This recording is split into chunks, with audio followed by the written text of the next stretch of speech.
Ikhona ngaphandle. Yeah.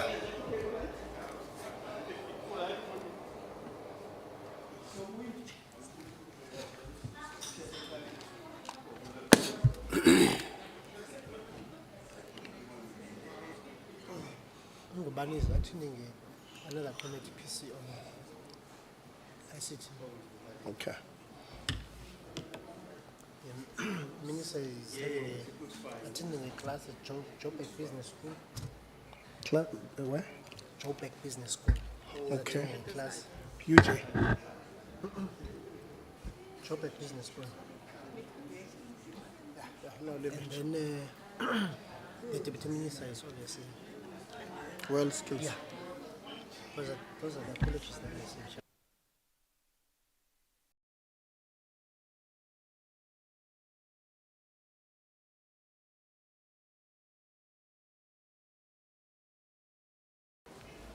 Good morning, colleagues. It's almost 1:15 now. Let's settle down.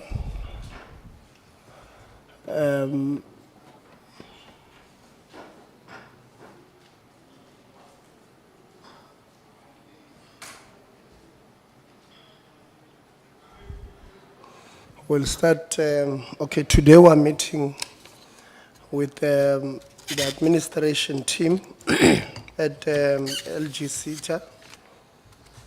This will be the first time we're meeting with LG SETA since they were placed under administration on the 19th of August 2025. So we're meeting to get a briefing from the administrator on progress made in restoring governance and operational efficiencies at the entity in line with the terms of reference that the minister would have given to the administrator. You'll remember that when the minister appointed administrators at 3 institutions, he had indicated in their letters of appointment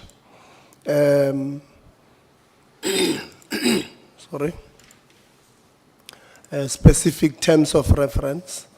So today we are getting that from the LG SETA.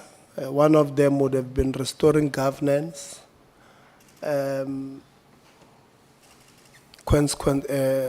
enforcing consequence management, amongst others. There were many of them. So we're here now to get a sense. Next week, Thursday, it will be 7 months since the appointment of the administrator at the LG SETA, Services SETA and Construction SETA. We had already spoken to LG SETA, to Construction SETA. So the only SETA would not have met now, it would have been the Services SETA. Originally, we wanted to have both LG SETA and Construction and Services SETA, but we felt that we might not do justice in having both of them at the same time concerning the when a SETA or any institution has been put under administration. It means the reasons must be very hard, very big, and therefore we expect on the presentation that we'll get a lot that comes from yourselves. So on apologies, the minister is attending class today. I don't know what's wrong here. You know, when I was coming here, I was okay.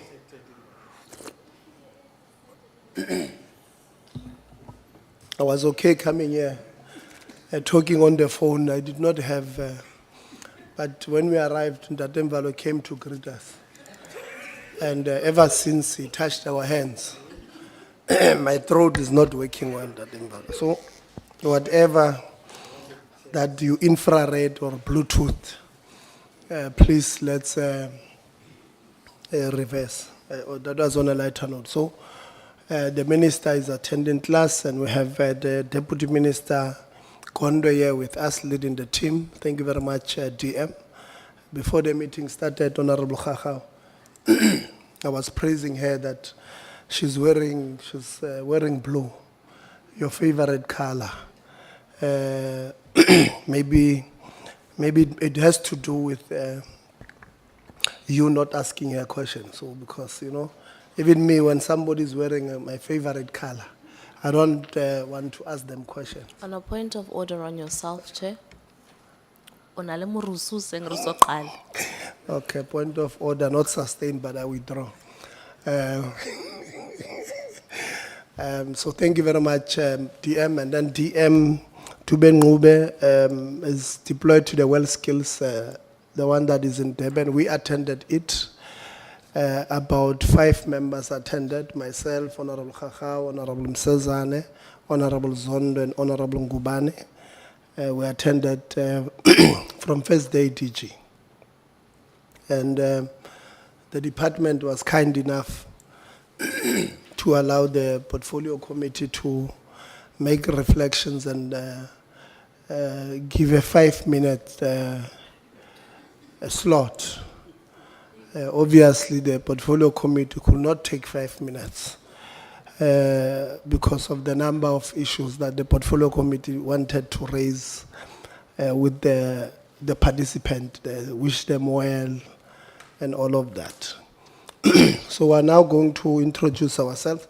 From members, we have the apology of Honorable Low, who is attending something in Johannesburg on basic education. He's also the whip of basic education. And Honorable Khabo's flight was delayed this morning from Kimberley. So he probably join us during the course of the meeting or maybe in the afternoon, because today we do have questions to the social cluster where ministers in the social cluster will be responding, and we do have members' questions that are posted on the order paper today. I think the first one, Honorable Khakha, is yours, as I saw the order paper. I think the first question today is attributed to yourself. So welcome, LG SETA, Director General, Deputy Director General, Acting of Skills.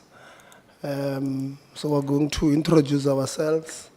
Welcome, member. Honorable Ngubane is attending the Portfolio Committee of Communications today. So he has sent in an apology. We don't have an apology of Honorable Zondo. We do have a standing apology of Honorable Souls, who also serve on the ad hoc committee. It's sitting today starting at 10. We don't have an apology of Honorable Zondo and Honorable Lonzi and Honorable Yanga Govana. Those are the apologies or non-apologies that we have. So we'll start introducing ourselves. When we introduce ourselves, colleagues, on that note, maybe let's all put our phones on silent. It's not that we don't like the ringtone. It's just that when it rings, it disturbs our proceedings. If you can just put it on silent. David, Gary, you have a problem of putting it on silent. You can bring it to me, I'll put it for you. Since David bought an iPhone, he doesn't know how to put it on silent. So I always teach him, but he always forgets. So let's make sure that our phones are on silent. When we introduce ourselves, colleagues, let's indicate the name. Let's not assume that everybody here will know who you are and will know which position and entity you come from. Let's assume that we don't know, because we're also, these meetings of Parliament are public meetings, and it will make it easier for people at home following to know that who is Zukile Mvalo. You know, what is his position. So when we introduce ourselves, you must do it like me. When I say, my name is Tebo Kholitsie, I'm a member of parliament, having the honor of being the chair of the Portfolio Committee on Higher Education. And then we'll then start this way. We'll give Anela, we'll then start here, move this way. And then we'll either end here with Msezane or Honorable Khakha. Anela. Thank you, Chair. Good morning, members and all protocol observed. My name is Anele Kamingis. I'm the Committee Secretary. Thank you, Chair. I'm Kwena Mkhokong, the acting CFO for the Local Government SETA. Apologies, all protocol observed. Thank you. No, it's fine. I've already greeted on your behalf. I know that Mvalo will take 4 minutes greeting. DG, I've greeted you on behalf of the administrator, deputy minister, DDG. I've greeted everybody. So let's just, because we also have a pressure of time for later on. Thanks very much, Honorable Chairperson. I'm Zugile Christopher Mvalo, the Administrator of the Local Government SETA.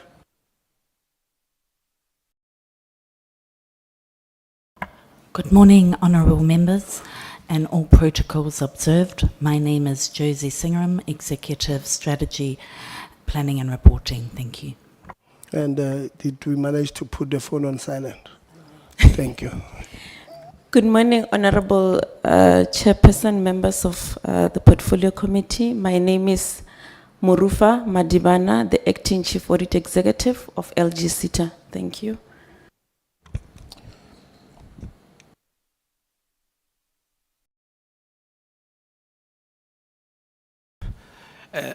Honorable Chair of our Portfolio Committee, esteemed members of Parliament and this committee, senior colleagues. My name is Nkosinati Sishi, and I'm the Director General of the Department of Higher Education and Training in the Republic of South Africa. Good morning, Honorable Chair, honorable members, Deputy Minister, DG, and colleagues. My name is David Mabusela. I'm the Acting Deputy Director General in the Department of Higher Education and Training. Thank you. Acting Deputy Director General of Skills. Yeah, Skills branch. thank you. Good morning, Chair, honorable members, we observe all protocol. My name is Tamsang Namdonzwa. I'm in the Office of the Administrator at the LG SETA. Thank you. Good morning, Chair, members of Parliament, Deputy Minister and the Chair. My name is Zamogwake Kuzwayo, the Executive Officer for the National Skills Authority. Good morning, Chair, honorable members. My name is Tabile Lungwani, Parliament and Cabinet Support Office of the Minister, Higher Education and Training. Good morning, Chair. Good morning, honorable members, Deputy Minister, senior managers. My name is David Mohlamme, Parliamentary Liaison Officer in the Office of the DG. The Office of the Deputy Minister, Gondwe. I'm the Admin Support, also Assistant to the DM of the PA. Okay, you can say it again with the mic on. Good morning, my name is Lina. I'm from Department of Higher Education. I'm from the Office of the Deputy Minister, Dr. Gondwe. I'm the Admin Support as well as the Assistant PA to the DM. The name is? Lina. Lina? Lina Museri. Motsiri? Museri. Museri, Yes. okay. DM? Dumelang Chairperson, Kitubedi Sale, the honorable members, and everybody in the room. Kena Dr. Mimi Gondwe, Deputy Minister of Higher Education and Training. Ke a leboga. Good morning, Chair and honourable members. I'm Ronelle Bornman. I'm a Chamber Committee member of Services SETA, representing Rebosa, the Real Estate Business Owners Association. Good morning, Chair, honourable members and the DM and the DG. My name is Letlagonolo Masoha, Administrator Services SETA. Thank you. Good morning, Chairperson. All protocol observed. My name is Unombali Mncwabe. I'm the Parliamentary Liaison Officer in the Deputy Minister's Office, Dube Ncube. Thank you. Good morning, Chair. Good morning, Deputy Minister and honorable members. All protocol observed. My name is Sipoga Zicele, and I'm Admin Assist in the Office of Dr. Dube Ncube, Deputy Minister.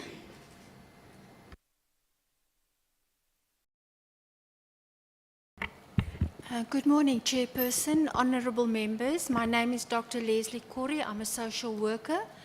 And carrying the mandate of the Children's Act, we take special interest in the situation in local government, and we take this meeting very serious as we know that our education system is under immense pressure.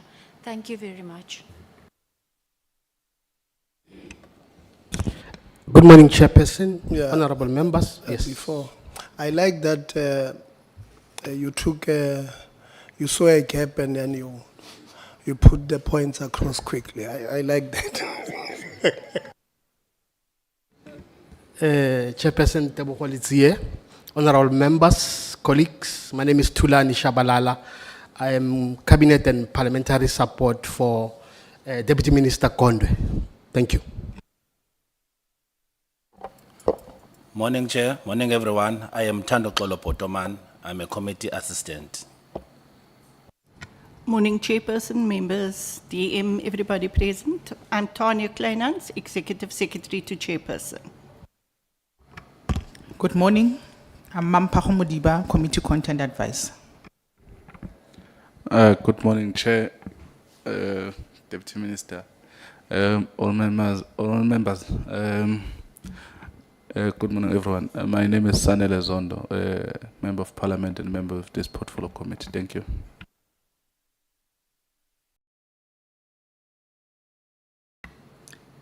Good morning, colleagues. I am Dr. Delmaine Christians. I'm a member of Parliament and a member of the committee. Ke a leboha modula setulo ko dumedise maduma a akaretse ka ditulo tse fapaneng lebitso la ka ke Karabo Lerato Kgakgau ke setho se felletseng sa Palamente le komiti ena.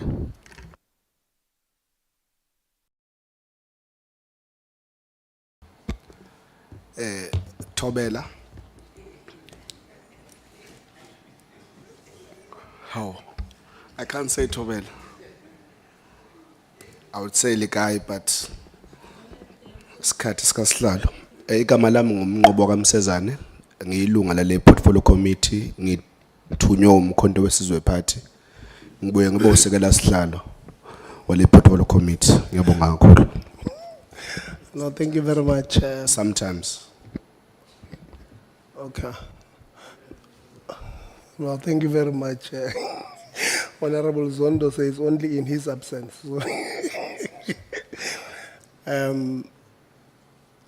It's now past. Deputy Minister, before I give to you, just to indicate that we had, when we wrote to the administration, we said, come and brief us about the developments that would have happened after your appointment on a number of issues, your governance, restoration of governance, performance, consequence management, enforcement, and a number of things. So the presentation does cover some of those, and some of them are not covered. And I hope that when members then ask questions, we'll be able to to respond to them. Those things. When we're introducing ourselves, Honorable Kgakgau was asking me, Deputy Minister, that you've got colleagues from Services SETA. So she was asking me at the year on an international tour. Yeah, that's what she did not say that word by word, but she insinuated something to that effect. And I said, Deputy Minister, indeed they here invited by yourself. So they are part of the Deputy Minister's entourage today, probably to get a sense of what is happening here, but also because we are going to meet with them so that they also understand what is it that we'll be doing in these sessions. Thank you very much. Welcome, colleague administrator from Services SETA. I like your tie. It looks like that one of the president was wearing the other day. So, Tate Mvalo, you will take us through. Before I give you, I'll give the Deputy Minister, Director General. I'm hoping that between them, they will take 15 minutes. I'm hoping that they will take 15 minutes, and I'll give you 45 minutes for the presentation. So, members, I want them to start asking questions around 10:30.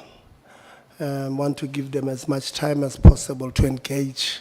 What is important is the engagements. And when that point comes, do remember what I always say, that assume they know what they're asking you, and then be truthful in the response.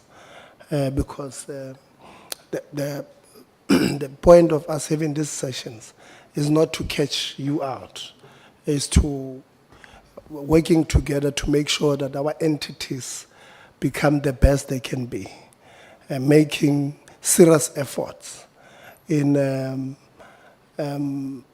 defeating this thing of unemployed people in South Africa, especially unemployed.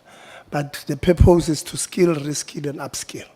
And upskilling, we're talking about the workforce, preparing them, because there's this thing called artificial intelligence that is, if we're not careful, that is going to leave us way behind.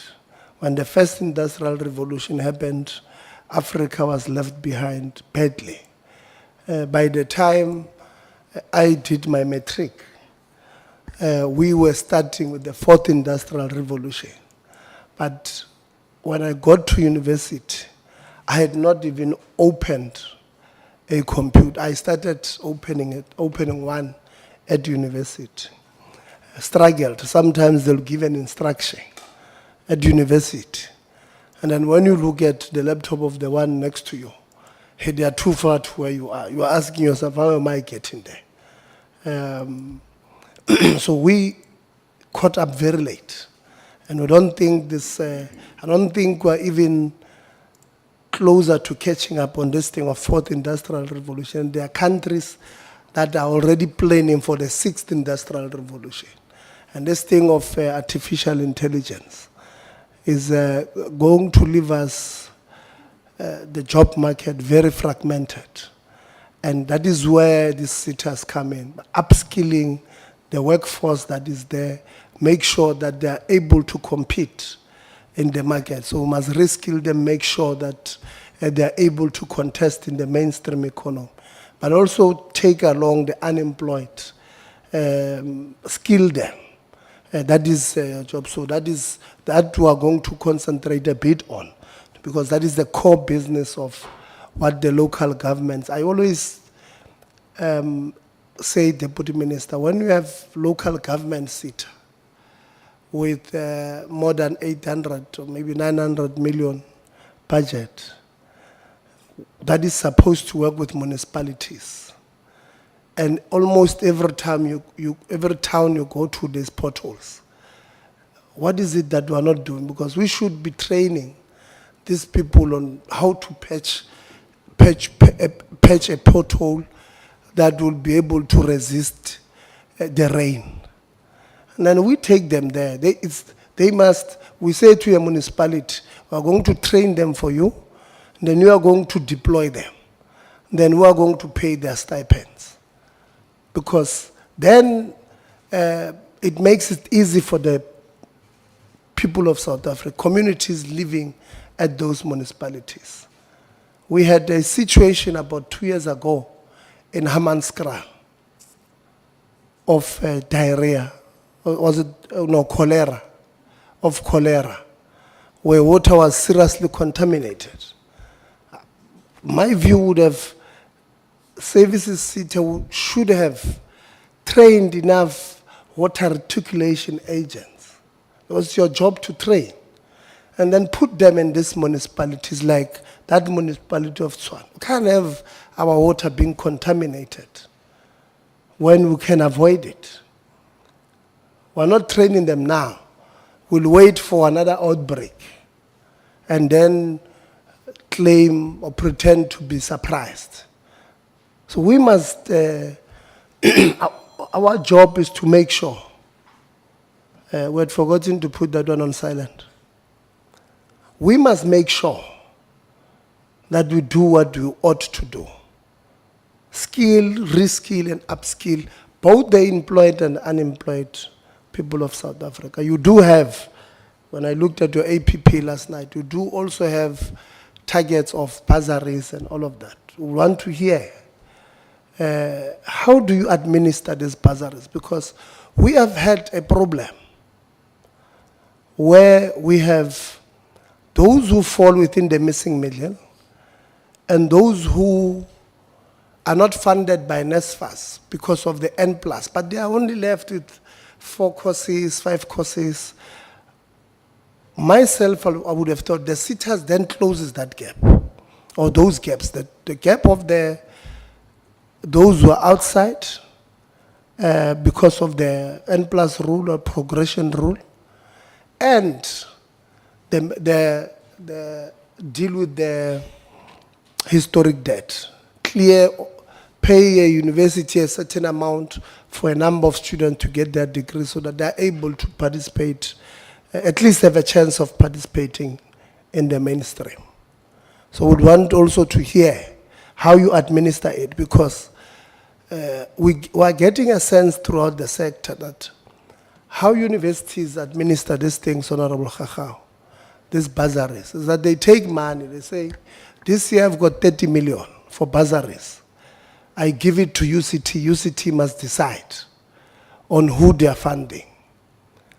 And then UCT, using their own criteria, funds a child that does not need funding. A child who went to Crawford, whose parents were paying 400,000 a year. We fund them over a child who does not have anybody. So we have a problem with that kind of fund. We're not excluding the rich. We're saying this intervention must close the gaps on those that are outside, who are, the downtrodden. That's what we must close. We must try and push them up a bit. So we'll be interested to hear how we are dealing with the management of these things. And DG would have long said the department should find a way of coordinating these bursaries from all these SETAs. If 21 SETAs, all of them put together about 20 million, you are talking about 600 and something million worth of bursaries. Taking them to NSFAS at the time, we said it's not an option because NSFAS in itself needs intervention. So the department must then think about how do we administer this thing to make a meaningful impact. Because currently, if I can ask you, what will be the impact of these bursaries for the past 5 years? We'll struggle to get a response because you must go around scrambling for responses from each SETA, who they themselves struggle to get that information from universities. Some of them only confirm bursaries in October. What is the purpose of confirming a bursary in October when the student would have been in the system for the whole year? What is it that they would have been eating the whole year? Where were they staying? So we have a bursary that does not make an impact.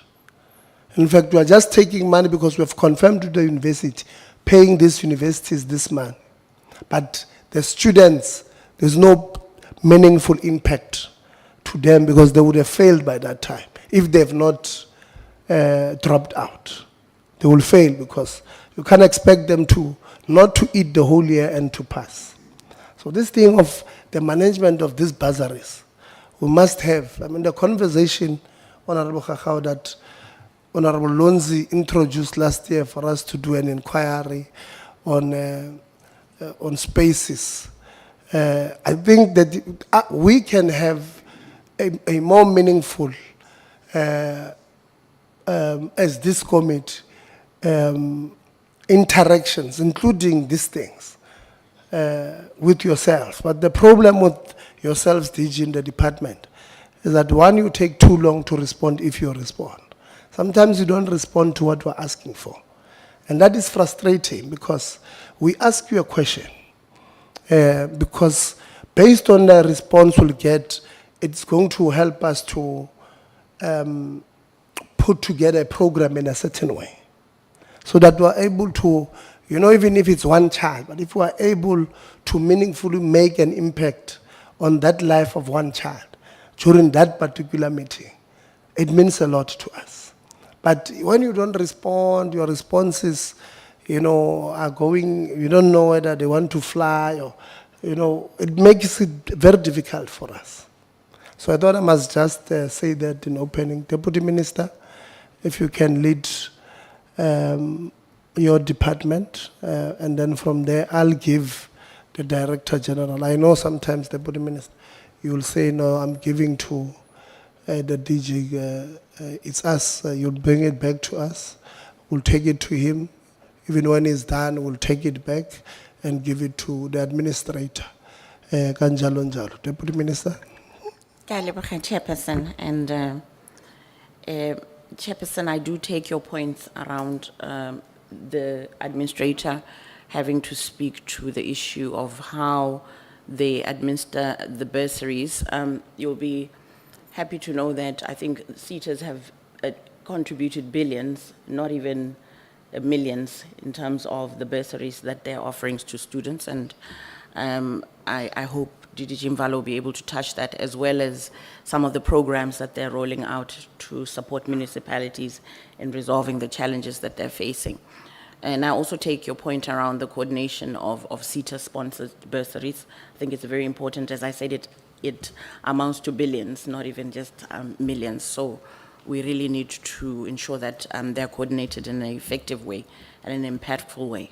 Chairperson of the Portfolio Committee on Higher Education, Honorable Tebogo Letsie, the honorable members of the Portfolio Committee on Higher Education and Training, the Director General of the Department of Higher Education and Training, Dr. Nkosinathi Sishi, senior officials from the Ministry and the Department of Higher Education, the Administrator of the LG SETA, Mr. Zukile Mvalo.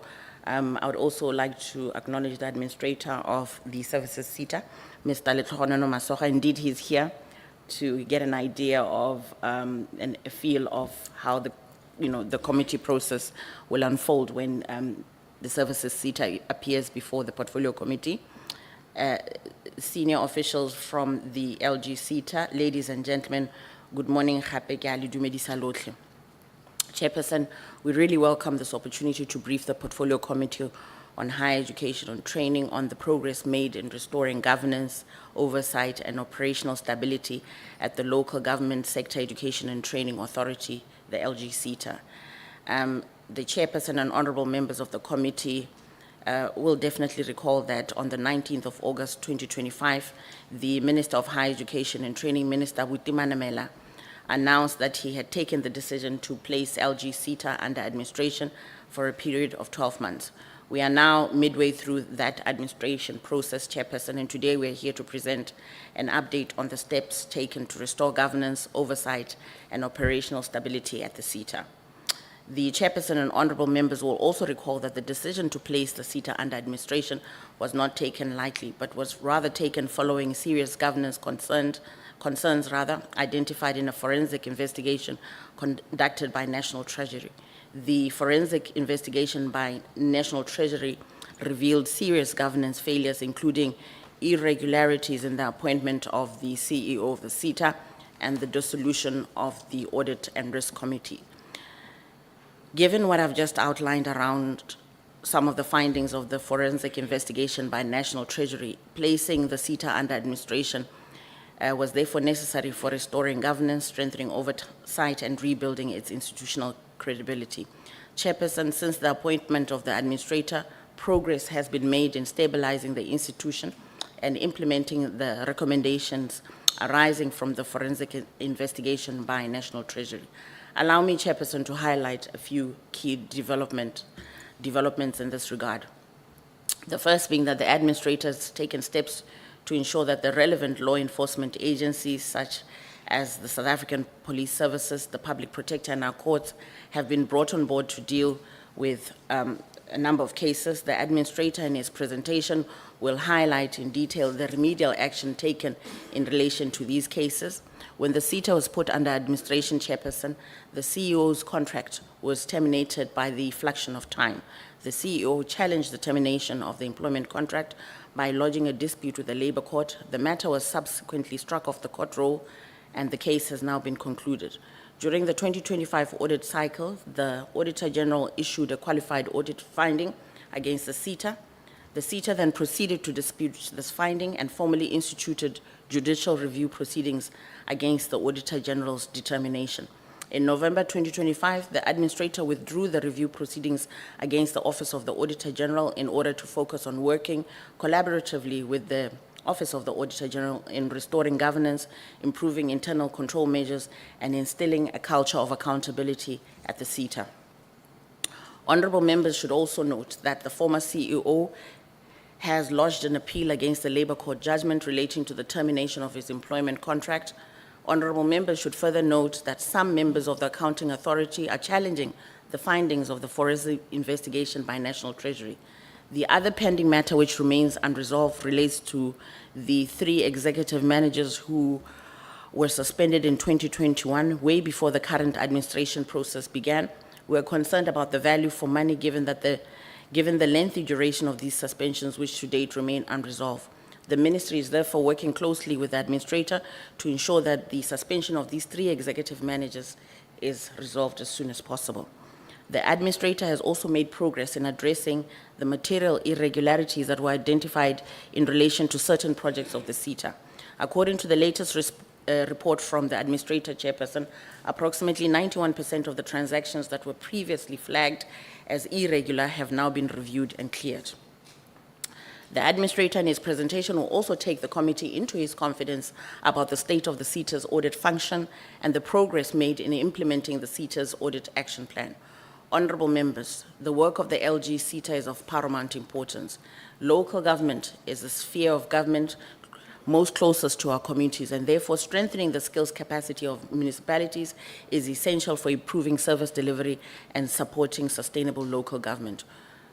We are looking forward to this engagement, where we'll engage constructively with the committee, and we really welcome the oversight role that Parliament continues to play in strengthening the governance of all our institutions and entities. With those not so brief opening remarks, Chairperson, I would like to, through you, invite the administrator of the LG SETA, Mr. Mvalo, to present a detailed progress report to the committee. I understand that you also want the DG to engage you. Chairperson, thank you. Well, thank you very much. I did indicate that you will not be inviting anybody to speak. You will bring it back to us. DG, any opening remark from the department? The Deputy Minister was giving the remarks from a ministry point of view. Want to hear from an administration point of view, how far, what is your view? Thank you very much. I'm very adequately covered by the opening statement by our Deputy Minister, Dr. Kondwe, and I feel that that sufficiently covers the areas that I would love to highlight. Allow me in very briefly to contextualize the work that we have tasked the administrator to do in the SETA. And in very few words, Chair and honorable members, this work that we are doing at the LG SETA happens at a time that is very crucial in the transformation programs that we are rolling out in the entire local government space as government of South Africa. And therefore, even though we are called upon to present largely operational issues around how we are turning around the SETA, but the focus is really about the transformation of services that are experienced by the majority of the people of South Africa through the work of local government. And therefore, local government, SETA being an instrument and a tool to facilitate capacity and human capital development that assists local governments to achieve those goals. And so in reference to the work that we are going to do, somewhere we are going to try and link that work with our own contribution to the reviewing or the review process of the white paper on local government, which is really, really important and a critical milestone in the implementation of democratic local governance in South Africa. In this regard, significant contribution has been made towards establishing a local government system that is pro-basic services to the millions of South Africans. And that is why it is important for us to be here today to make the commitments that the Deputy Minister has indicated quite clearly we are here to make, but to also show and demonstrate that since appointment of the administrator, we are focused on the task of ensuring that this work that we are asked to do is done. I think it's for another day that we also need to just come here and focus on really that angle, Chair, because I'm reading our own presentation, and I can see we are driven much more by us answering the questions that have been asked, but actually not indicating how we believe what we are doing help us to actually drive the bigger reforms that are taking place in the local government space. So I trust that at some point we will have an opportunity to do so, and not only just talking about the Department of Education, but also our contribution to Operation Vulindlela, which is actually the bigger driver for utility reforms, for supporting the fiscal framework for local government, and for improving quality of local government services through training and development, which is our responsibility as a department. We work together with COCTA, we work together with the National Treasury, with Home Affairs, Energy and Electricity, Public Services and Administration, the Department of Transport, particularly Chair, water and sanitation. Recently, I looked at our report from the University of Fort Hare. At University of Fort Hare, there's a river going through the Alice campus. We've turned it around to actually develop a water desalinization process there, which was meant for the students, but it's now supplying the community, the entire community of that area. We are going to use this as a model to actually utilize all our rural-based institutions so that they become an asset for solutions to some of the bigger problems we are confronted with. Thank you very much, Chair. We appreciate your opening remarks, and we feel that they are also helping us to identify the areas of emphasis as we present through the administrator. Thank you. Thank you very much, Administrator. It's now 9:57. 45 minutes will end at 10:42. Thank you. Thanks very much, Honorable Chairperson. Well, I must say we do appreciate the opportunity that is accorded to us to come and give a progress report to the Portfolio Committee and to the entire country. Our presentation, we begin by just quickly, Chair and honorable members, to reflect as we're here in May 2025. The matters that were discussed at the time included but not limited to a forensic investigation into systemic corruption and maladministration, expenditure relating to CO security detail, increase in legal fees and travel expenditure, allegations of unfair labor practices and staff victimization, progress regarding suspended executives. The Portfolio Committee, amongst others, resolved LG SETA to review its litigation against AXA over disagreement with 2022-2023 audit outcomes.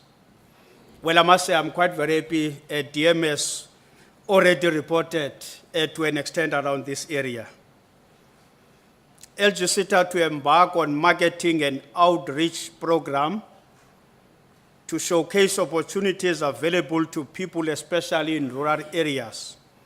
I think that was the point that the chair, in his opening remarks, was emphasizing on.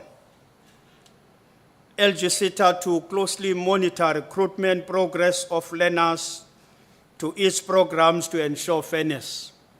Chairperson was specific in terms of the area, one of our learning programs, which is bursaries. We will obviously later as well venture into this area.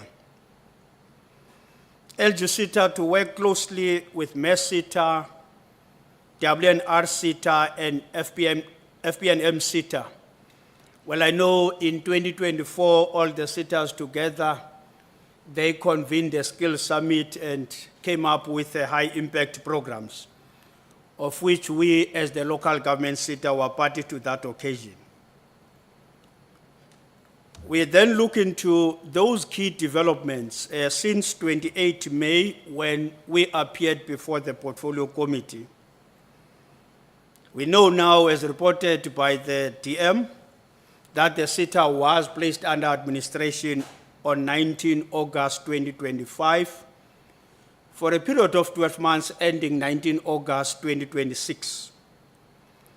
In the main, at the center of placing the SETA under administration was the National Treasury Forensic Report, which confirmed the regular appointment of the CEO, conflicts of interest and dissolution of the Audit and the Risk Committee.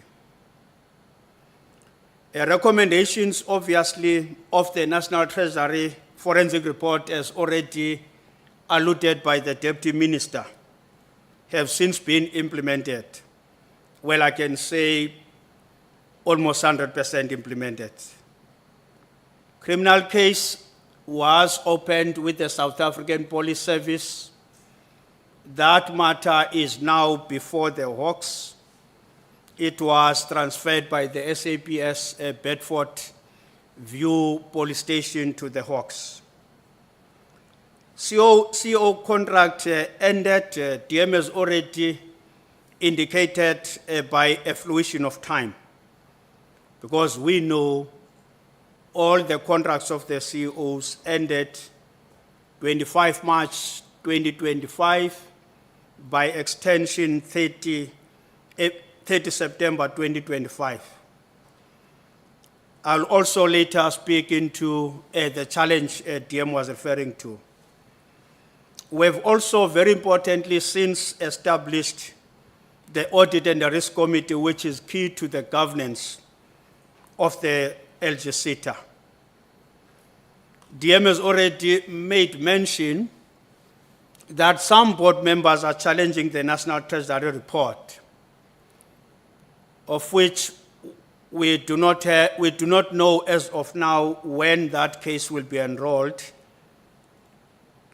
in any court, but then obviously issues arising out of the skills development, they are within the Labour Court and the Labour Appeals Court, as it were.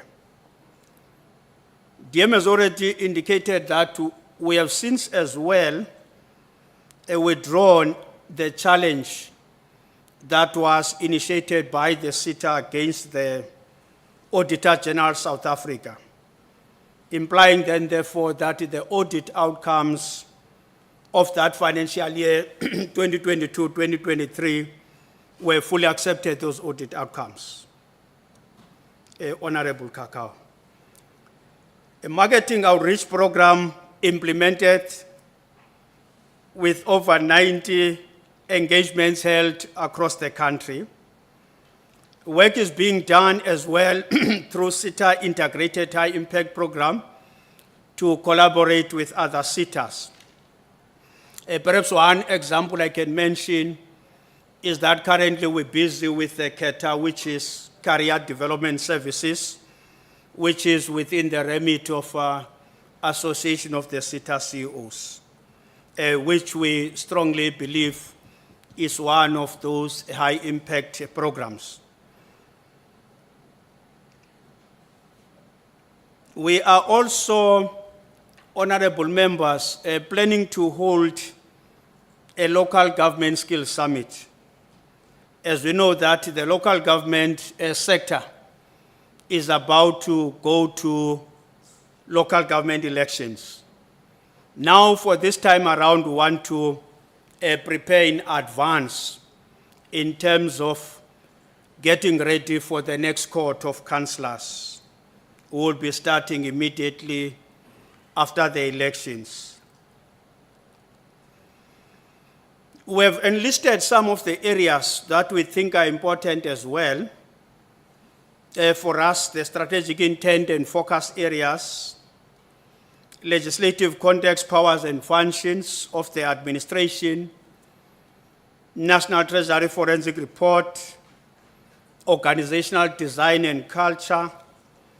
We'll also speak about the suspended executives, Auditor General and AXA dispute between LG SETA and AXA. Audit and Risk Committee, as I've already indicated, that is fully functional now. Item number 8 will be dealing with the AXA material audit findings.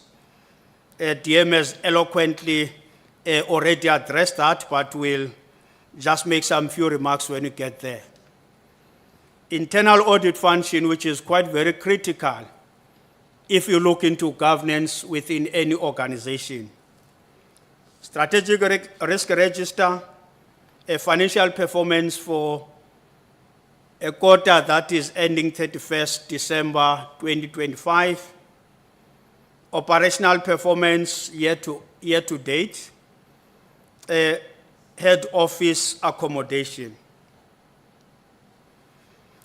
You will see then there on slide 5, these are very important strategic pillars for us as the local government SETA. Governance and compliance restoration. I know also the chairperson, when he was making his opening remarks, also ventured into this area. Financial management and accountability, skills development program delivery. The chairperson eloquently has spoken around this area in DM. Stakeholder engagement and communication, quite very critical within the local government sector.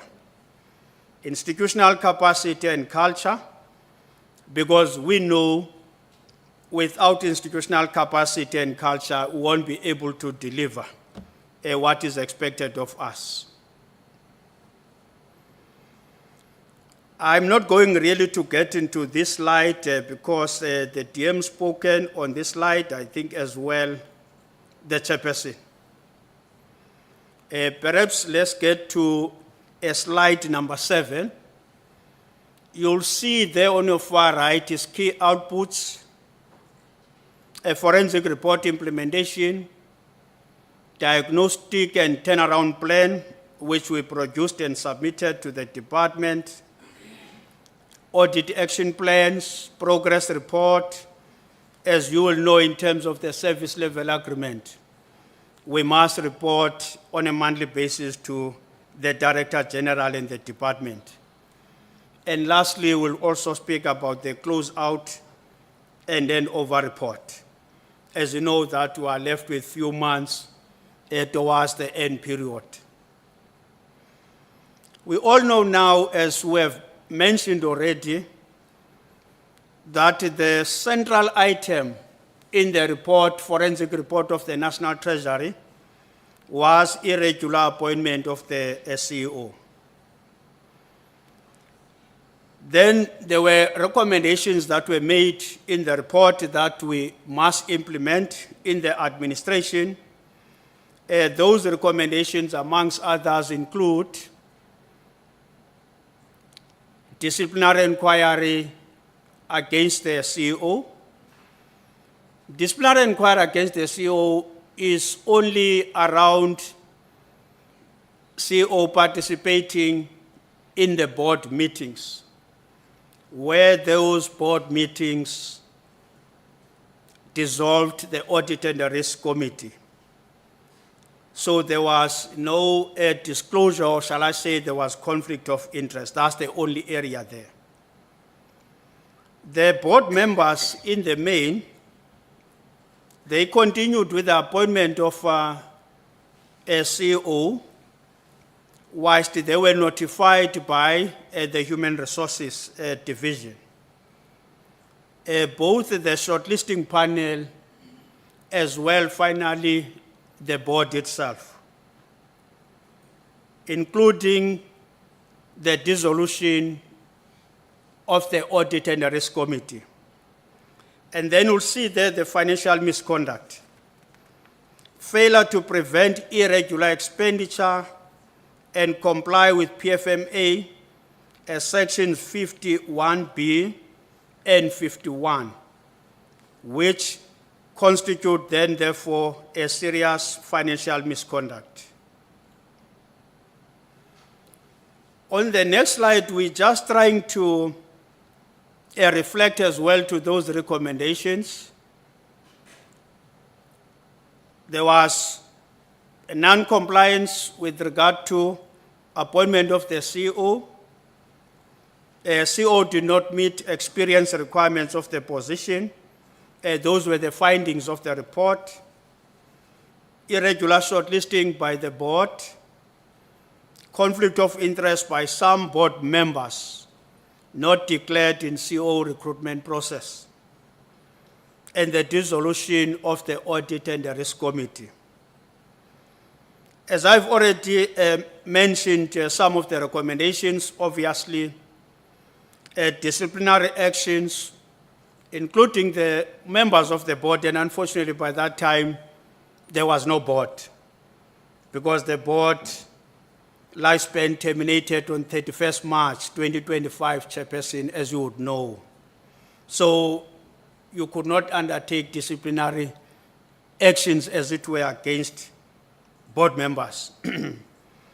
The only disciplinary action that could be or was undertaken was against the CEO, as I've mentioned. But due to a fruition of time, a CEO left the organization. And I must indicate that CEO was cooperating with the process up until to the end, when he left the organization. You can go to the next slide. I've already indicated in all these areas, and the DM has already reported on these areas.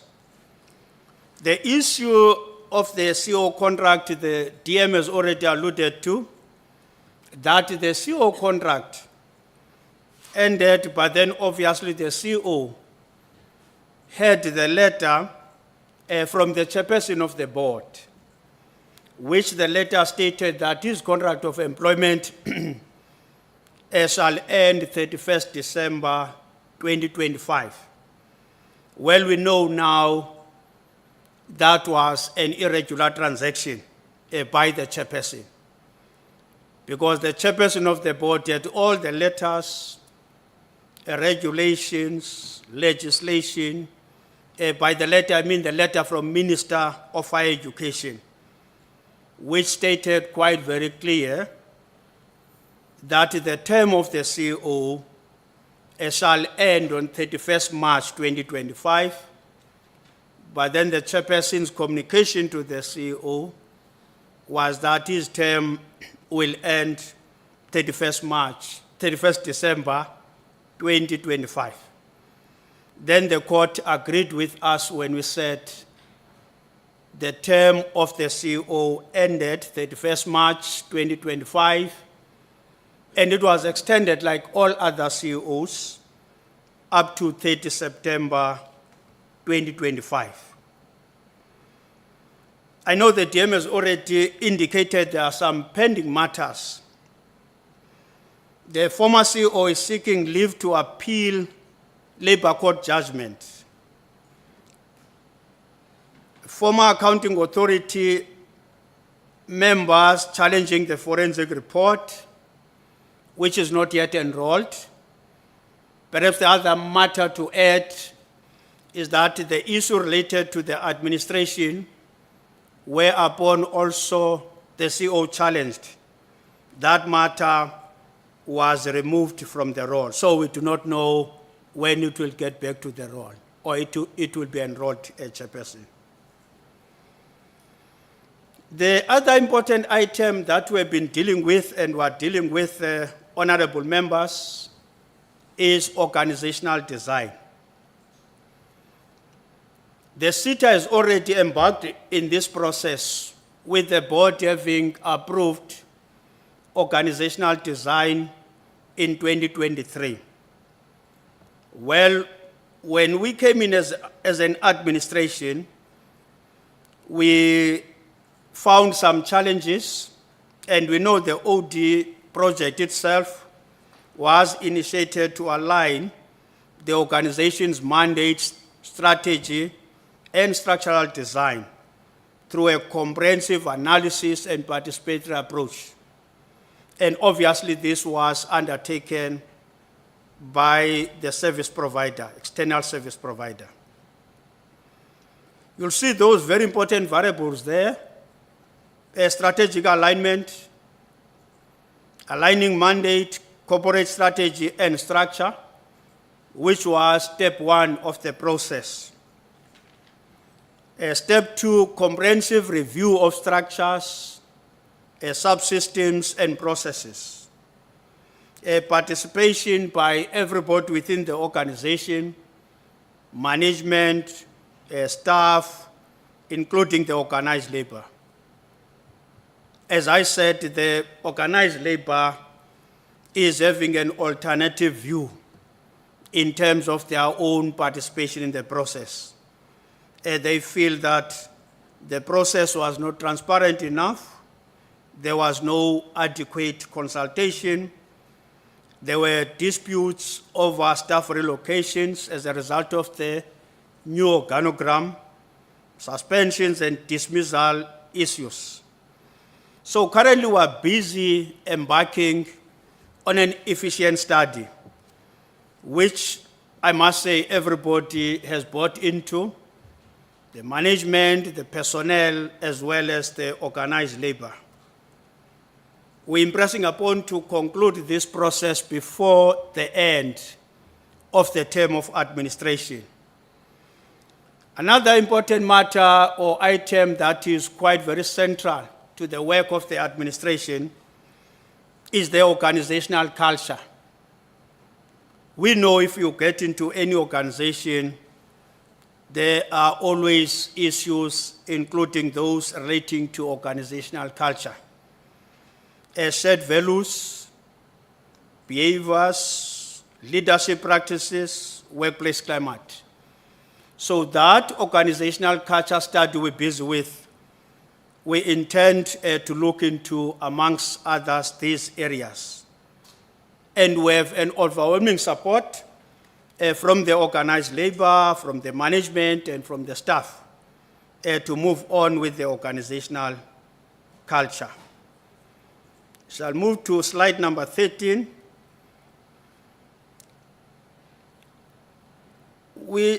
Here Importantly, we are also reflecting on those issues that were identified in the organizational design. Performance management systems lack rigor and meaningful accountability mechanisms.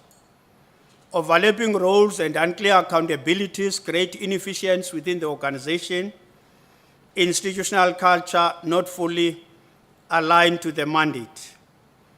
Operational productivity, output and delivery quality below levels required to effectively fulfill the mandate of the organization.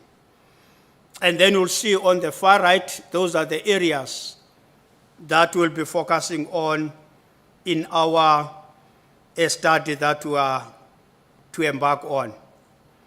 Assessment of the effectiveness of the current operating model, streamlining the processes, reducing duplications, improving productivity and output quality.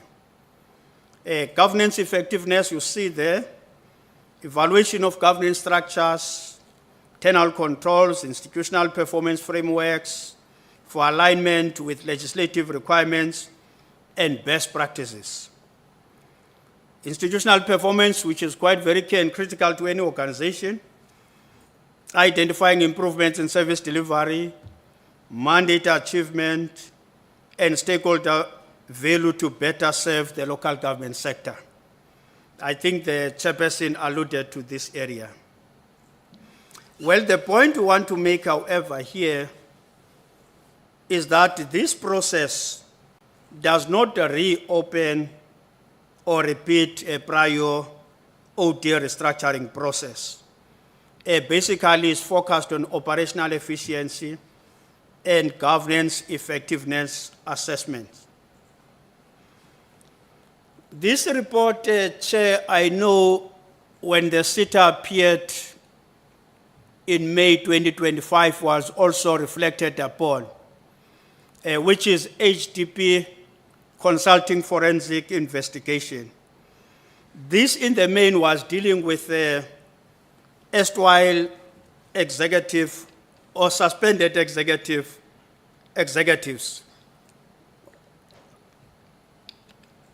You'll see there, those were some of the key findings of that report. Irregular appointment of the panel of training service providers for a 5-year period.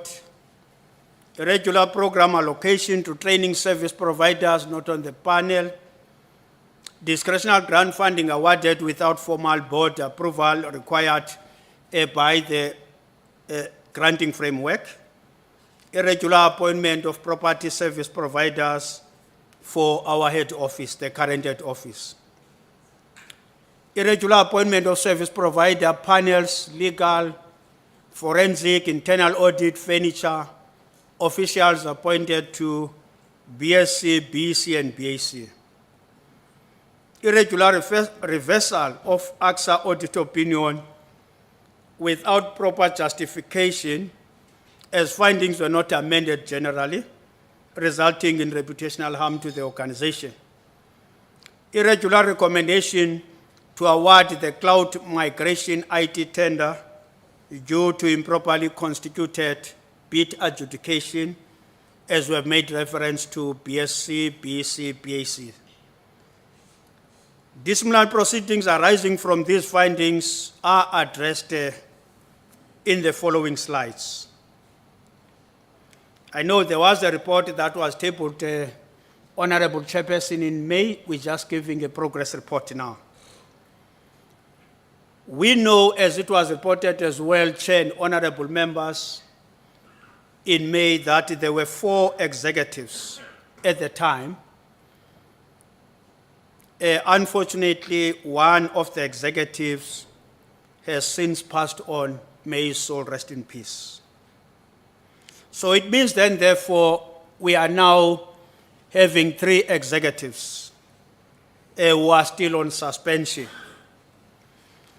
On the far right, we're just trying to reflect on the delays as to why these cases were started in 2021, Honorable Kakao, Honorable Khachau, that they are not yet finalized up to date. Unforeseen disruption, proceedings were halted due to the untimely passing of the presiding officer as well. The presiding officer at CCMA. This took place towards the end of 2025.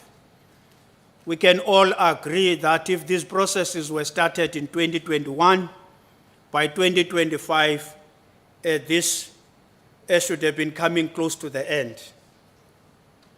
But unfortunately, the commissioner who was presiding over this passed on. May his soul rest in peace. Challenges which have now arisen as a result of this process. When you're having a situation like this, you either then go back to the audio, the recordings. You listen to the audio recordings, or you start de novo afresh, as it were, the case or the cases. The unfortunate part is that the audio, the recordings cannot be used. They are inaudible and inadmissible, as it were, in terms of the labor law.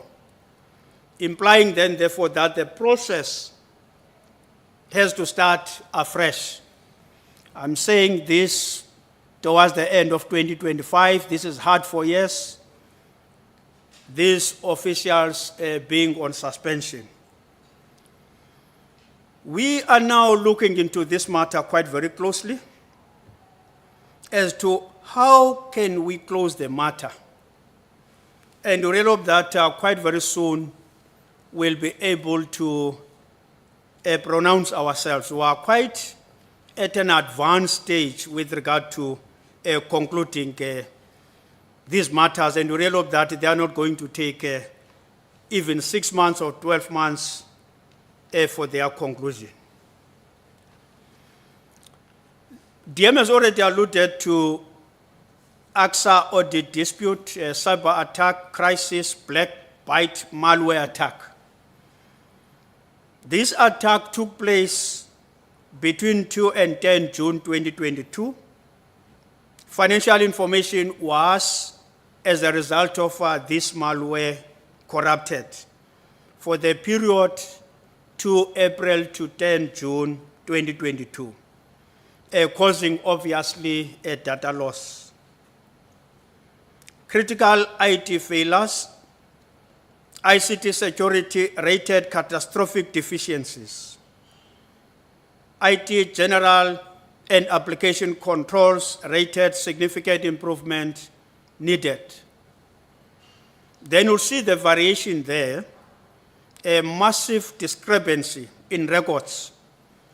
Management identified over $1 billion, AXA identified about 1.5 billion. Then that gives us a discrepancy of over 500 million. Then therefore, this meant that the SETA was, the audit opinion was escalated from qualified to a disclaimer opinion. Okay, on the next slide. DM has already made an indication that the SETA was proceeding with judicial review proceedings, which this process started in July 2025.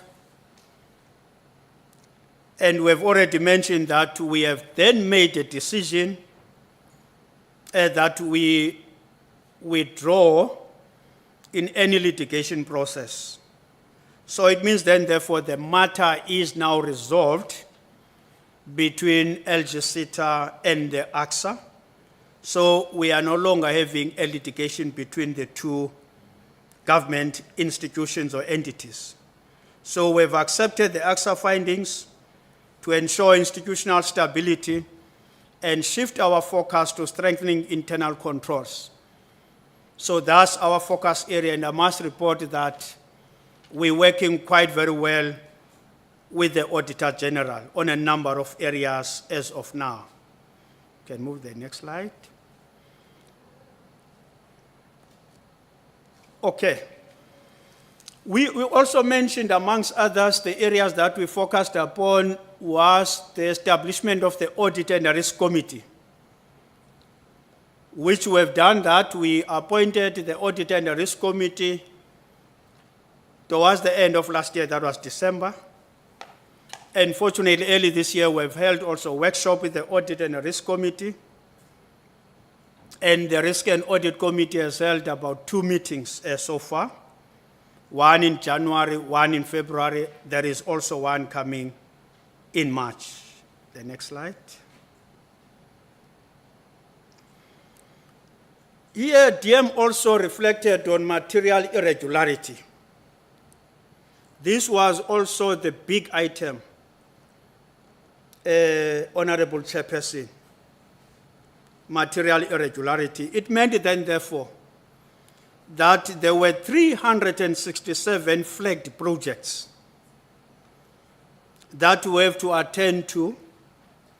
And I must say the progress as reflected there, we are seated at 91%, that there is now a clearance that these projects are not fruitless and wasteful expenditure, which are amounting to 31 in quantity, in value in terms of rents, just over 124 million. So these ones are cleared now.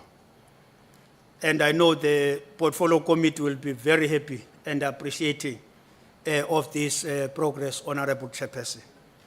I know you have been looking forward to get this progress.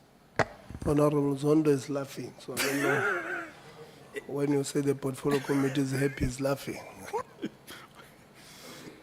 Then, however, I must mention, Chairperson and honorable members, that there are now outstanding about 66 of these projects. And we have since referred them to attorneys because we know where you cannot find an evidence, and then you must explore the recoveries. So very soon we'll be updating as well the Portfolio Committee with regard to this progress. And indicate as well, Chair and the members of the Portfolio Committee, that we reported to the Auditor General, we reported in November or so last year, and also we reported this year. Because the Auditor General must still do its own evaluation on this work.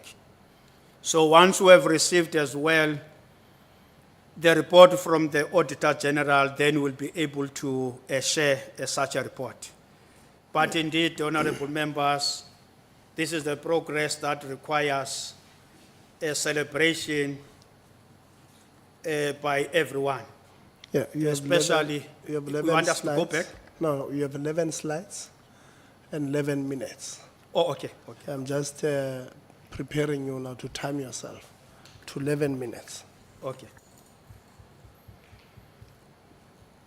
Well, we indicated, Chair and honorable members, that part of the work that we are involved with is to ensure that we are implementing the audit findings, the audit plan. And you'll see there is 60%, which we have already implemented, which is 15 out of 25, 7 in progress, 3 not yet due. The next slide. So then, Chair, I'm not going, because we just like now giving some biographic details with regard to what I've already reflected to, those ones that were finalized, those ones that are in progress, those ones that are not yet due. Then we can move to slide number 23. Oh, okay. The CFO wants the slide with money. I know Honorable Msezana is looking forward to hear on this slide. And we can attest that there are good news, Honorable Msezana here. Here, this is a quarter ending 31st March 2025, December 2025. So you'll see then the revenue there, Chairperson, I know you're quite very close with your numbers, about 800 million. But then this is just for quarters ending 31st December 2025, the revenue, just over 912 million, or we can round it off to 913 million. And the expenditure, it looks quite very fine, as it were, that we, so far by the end of third quarter, we have, the expenditure stands at 688 million. And then obviously, we also reflect on the surplus for that period. Then if you go to the next slide, we also stating our liquidity position. You'll see is standing a bit comfortable at over 2.6 billion. And then on the far right, we have already alluded to the material irregularity of 136 million. And the exciting news here as well, Chairperson and honorable members, is the grant expenditure performance. As we see in this slide, we are underspent by 27%. Then 492.5 million has been spent. That is inclusive of mandatory as well as discretionary grant. We can move to the slide with regard to operational performance. We see here that program 1 is doing well, program 2 is doing well, program 3 is not doing well, program 4 is doing well. All what I can say, Honorable Chairperson, is that for program 3, we have put systems in place to ensure that we are improving the performance. We will be having another meeting in due course this week just to assess the performance in program 3. And I must say we're not happy with program 3. And I know, Chairperson, is the program that is having implication to what we have said earlier on, young people, learnerships, internships, and so on. However, I can report as well that by December 2025, we are having more than 14,000 beneficiaries. The majority of those 14,000 beneficiaries is the unemployed, which is just over 6,000. But then we really hope that we are going to improve come the end of the financial year. Can move to the last slide? Oh, yes. No, Chair. your mathematics is not good. If you say you've got 14,000 in the program, and majority of them are unemployed, and the majority is 6,000, then it doesn't make sense. The majority must be above 7,000. So if it's out of 14,000, if you have 6,000, it's not a majority. No, you 100% correct, Chair. The majority there, I just want to quickly refer to this. Okay. You will look at it and give it to us when you ask Yes, questions. yes, because I do have the numbers. I was just correcting the way. No, you correct, Chair. Yeah. I've subdued that. You're right. I can easily subdue. And thanks very much, Honorable Chair, for always being so honorable to us. Let's move then to now we are on the head office accommodation, the procurement process, which is underway. We will know, Chairperson and honorable members, that the current lease in that building is coming to an end 31st March 2026. We have extended that lease, Chair and honorable members, to for a period of 6 months, implying then, therefore, it will end 30 September 2026. Currently, there were issues that were raised with regard to opening that process by 14 days. We have gone the entire process, complied with the competitive bidding as required in terms of the Constitution, PFMA, and so on. Now, that process collapsed at a negotiation phase, the original process, where the only compliant building became unavailable. So it meant then, therefore, that you must continue with the process, and it was open for 14 days. What we have done, because I must say, Chair and honorable members, there's been some concerns with regard to 14 days. We then tested this with the National Treasury regulations or National Treasury. I recall saying to the CFO, please check with the National Treasury. What are they saying? Are they happy with the 14 days?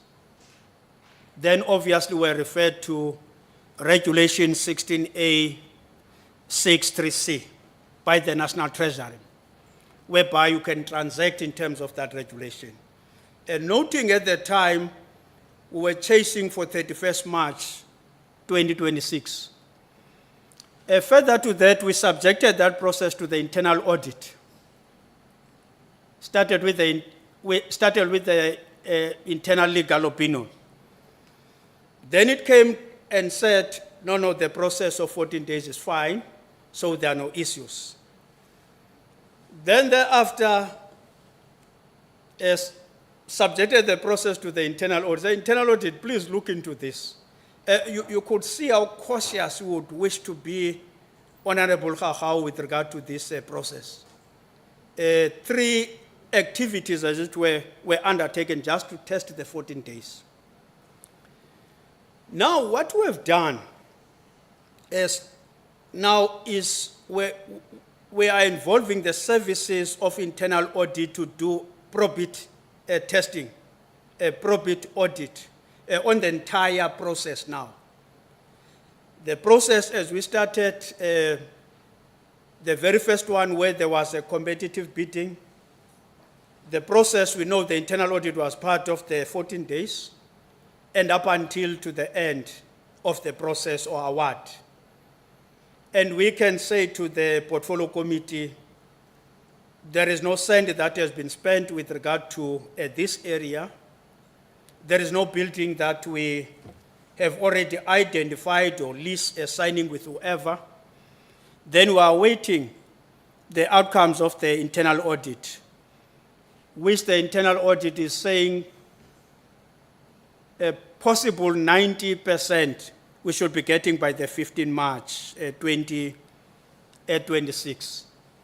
My esteemed executive is here, Ms. Matibana, who's responsible for our internal audit. And we really hope that we will meet the deadline, but I've been saying, and I would hope that everyone agrees with me, that we do not need to put pressure to the internal audit.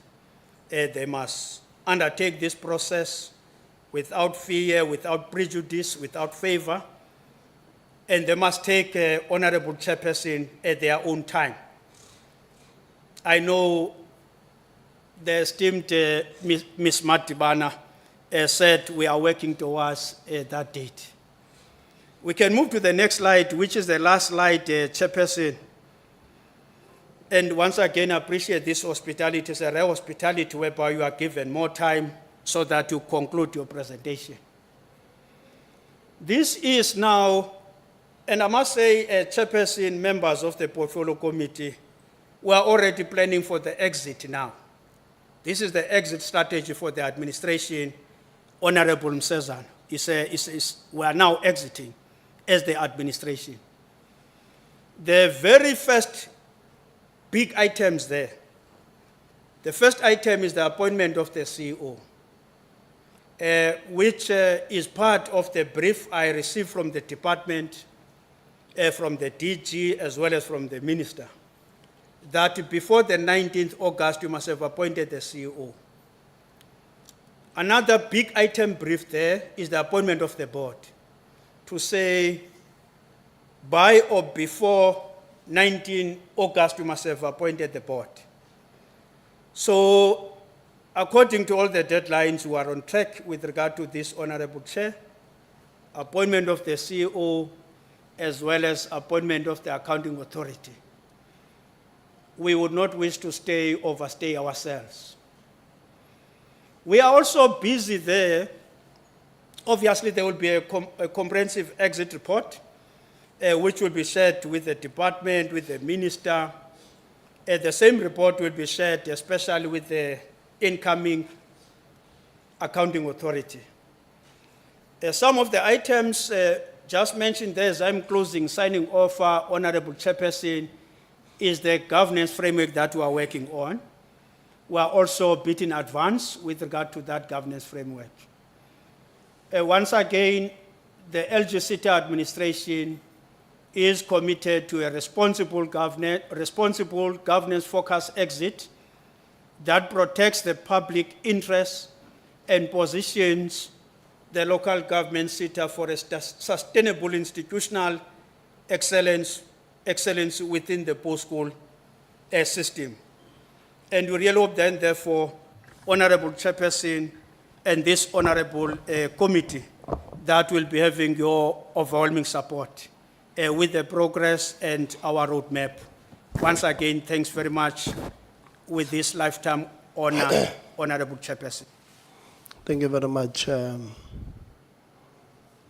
Administrator. I like your last slide. It says questions, answers, inputs, and I'm hoping that we will get answers, because not the responses. Sometimes there's a sense where we're supposed to be answered and we're responded to. I strongly believe that maybe before I give members, I've already noted you, all of you members. I'm just going to, and I know Honorable Kaka wants 45 minutes to engage with you alone. I'm not going to give you 45 minutes because we must share the next 2 hours together. Just clarity for them, for members, so that we take this clarity seeking out. So on slide 6, you indicate that you were given strategic objectives by the department, sorry, to restore governance, which you've just said now that it will be there. By the time the 19th August comes, there will be a board and there will be the CEO. The second one is to ensure compliance. And you are saying to us so far, 7 months in, we have ensured compliance with everything, right? Yeah, I would like you to open your mic so that at least we put these things on on record. So you've heard that, member, so that when you ask your questions, at least you have this on record.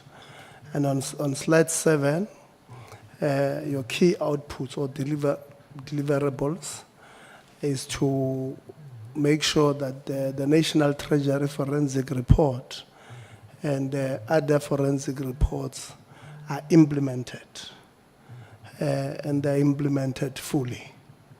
We're happy that you are confirming that.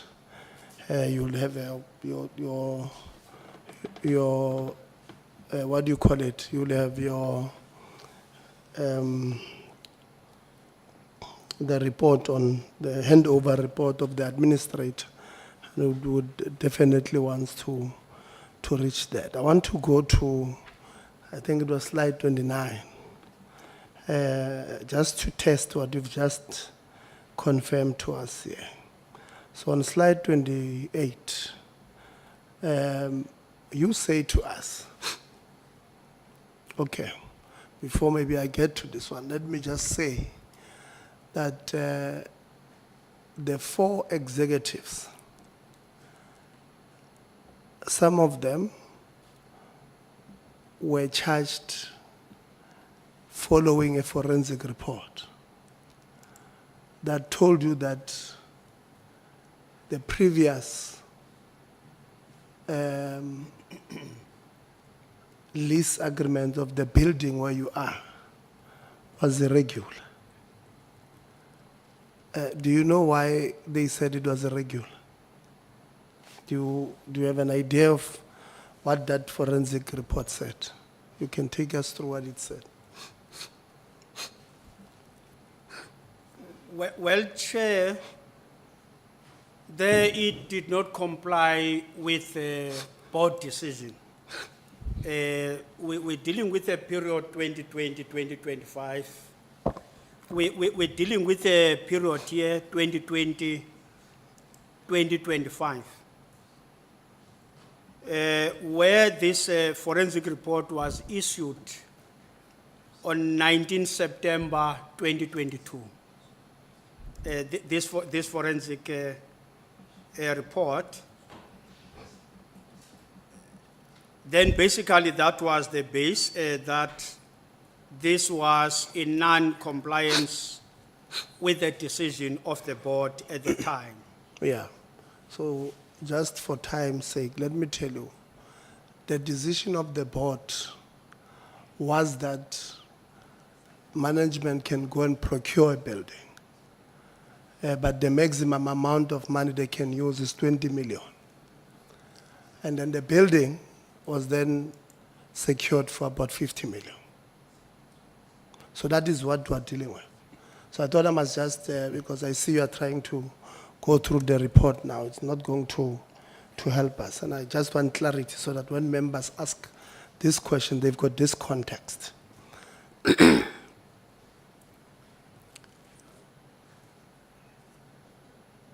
And then on slide 28, you are not giving us real information. I told you these members, they don't have spooks. They are spooks. If the SSA needs people, they must ask me, I'll give them people. So your information there is not accurate. Let me tell you, and I want you to, when you answer them, to give us information that is truthful. You are saying to us, there's a red dot, the negotiation with the initially recommended bidder collapsed when the only compliant building became unavailable.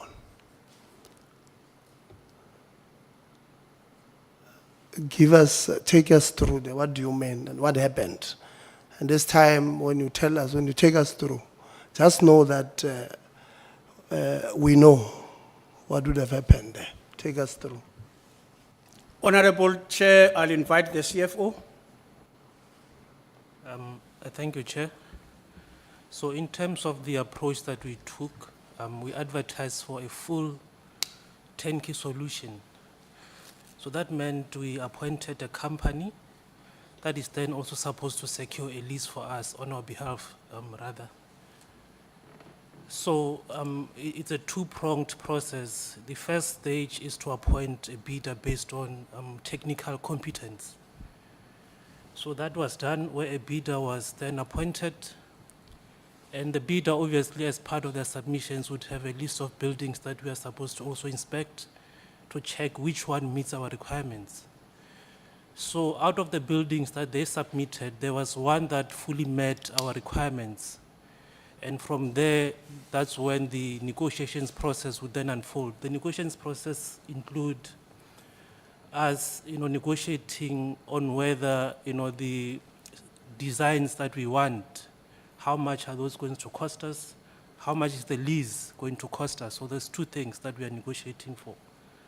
So during the, the process of negotiating, we were informed by the bidder that the only building that we're actually negotiating on, there is another tenant that took that building. So obviously that meant there's no point in us proceeding because we don't have a building and we can't allow additional buildings to then be submitted because that would then be unfair to other bidders because we'd be giving them an unfair advantage.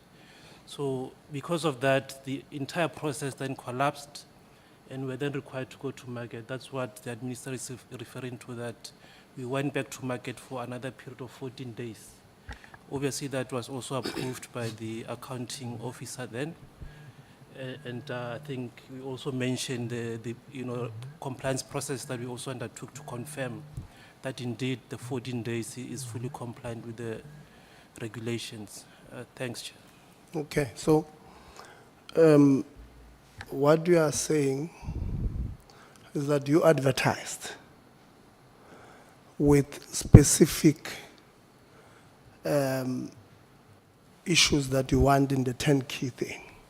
Yes. Said, I want a building that has glass doors like this and this. I'm making an example. Not necessarily, Chair. What we did was we conducted a space needs analysis. So we designed our own offices, and as part of the tender, we also, as an annexure, we also included what we want. So that as a bidder, when you are quoting, you are able to look at what LG SETA wants and be able to quote accordingly in terms of what our needs are and the layout of the offices that we want. So that was part of the tender, so that bidders are able to quote based on the end product that we actually want. Yeah, that's what I'm saying. You have designed what you want. You must have this classes, you must have this number of doors. That's what Yeah. you've specified. Yeah. And you are saying to us, based on that, only one bidder met the requirements when you evaluated, Yes. right? When was this? Roughly, you may not know the dates. Maybe September, Yes, it was October, around September, October 2025. 2025, yes. And then what then happens? You then, because you had given these people an intention to sign a contract. Yes. Take us through there. Okay, so obviously when we appoint you based on you meeting, your technical competence requirements, we give you a conditional offer that says you have met the requirements. We intend on appointing you pending these two processes. Number one is us agreeing on the building as part of your submissions, and number two, agreeing on the price.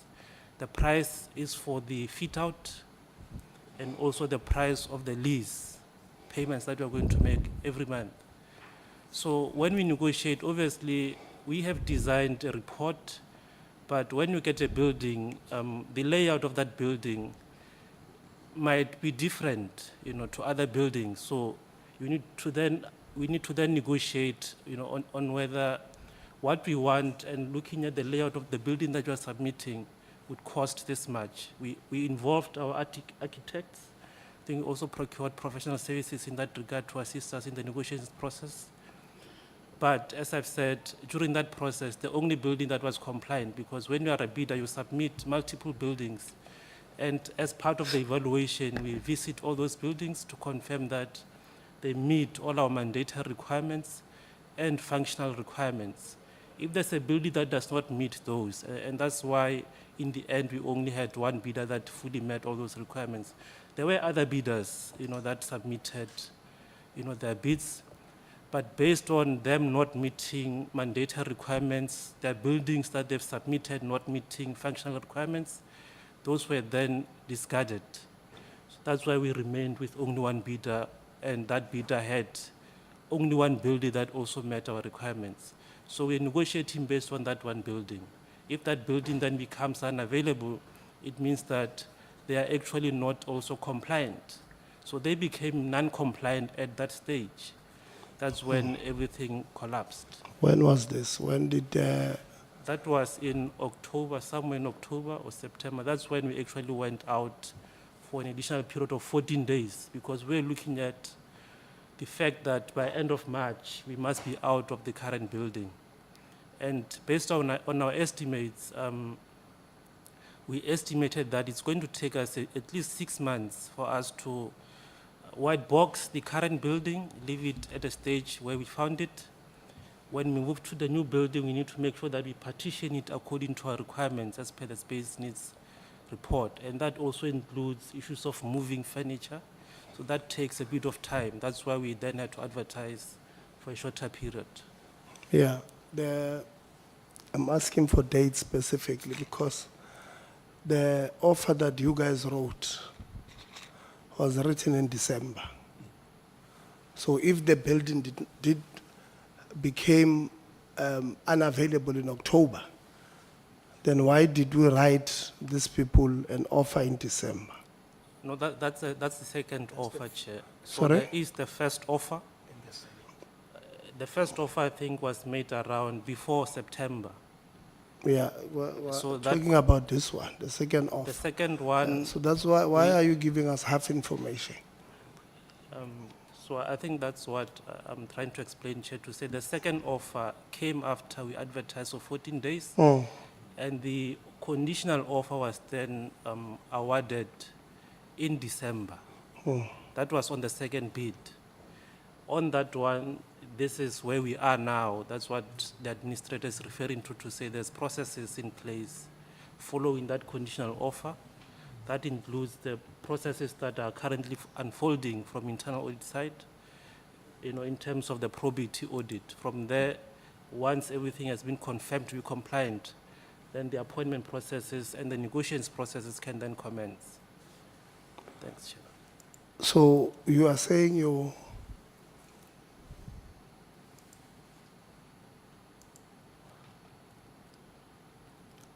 offered or you gave them an offer. Yes. And then and then what happened? Did they respond to the offer? We give them a conditional offer. The Yes, conditional offer conditional says- offer. You gave them and said, respond within 2 days. Yes. Did they respond within 2 days? They have responded and accepted the conditional Accepted. offer. And then after they've accepted, you then said what? You then said, no, hold on.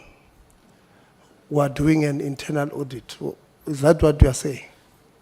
That's what we are saying, but there's context to that in the sense that from our side as the finance division, we are comfortable that we have followed all processes in terms of the procurement.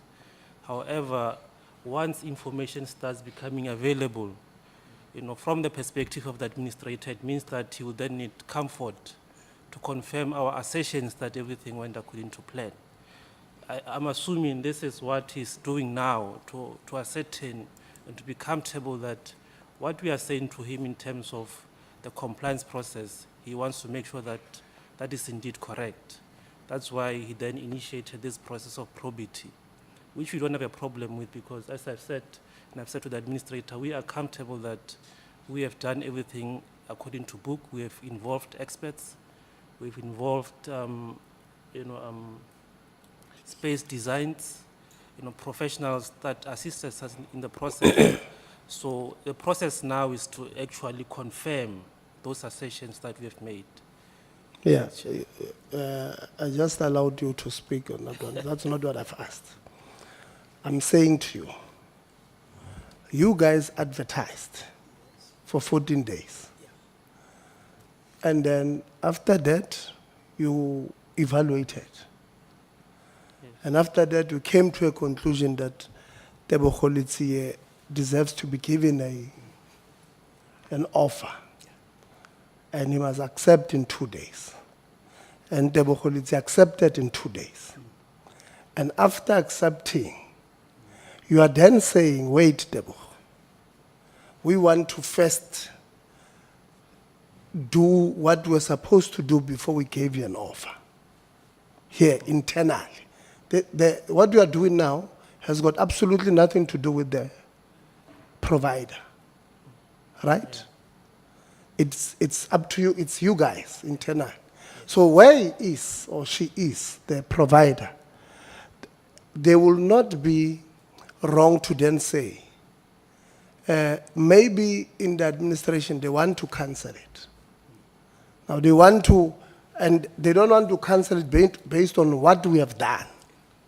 We have an offer which there were two conditions. One is that I must confirm within 2 days. Two is the SLA signing of the SLA and price agreement and all of that. We have not gotten to this part. But we believe they want to cancel. No. From where they are seated, they could be thinking like that. I'm not saying that is what they are saying. I'm saying from where they are seated, because what you are now telling us you are doing, ordinarily, it would have been done before you signed or offered them anything. It's what you, now, it means we're not administrator. What you are doing is an afterthought. So you do something which you are supposed to be doing or to have done, and then you did not do it until the offer was made. Then the offer is made to these particular people. So have you gotten a legal opinion? If they decide, because probably they have the venue that suits what you want,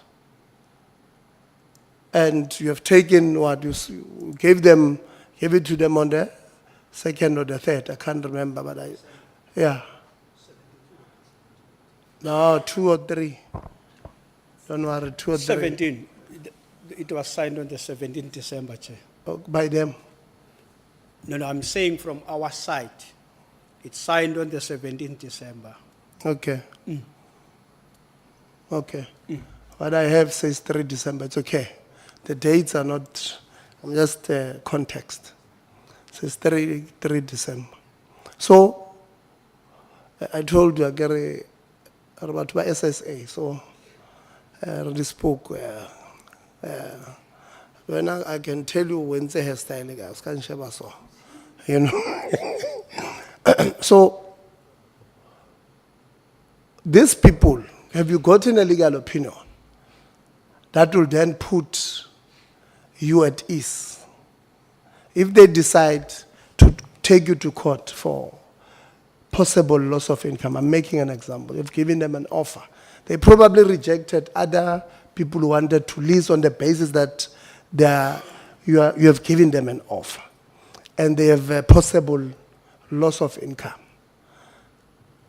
Have you gotten a legal opinion to tell you what you are doing now might not lead to that? Chair, perhaps maybe just to explain a bit.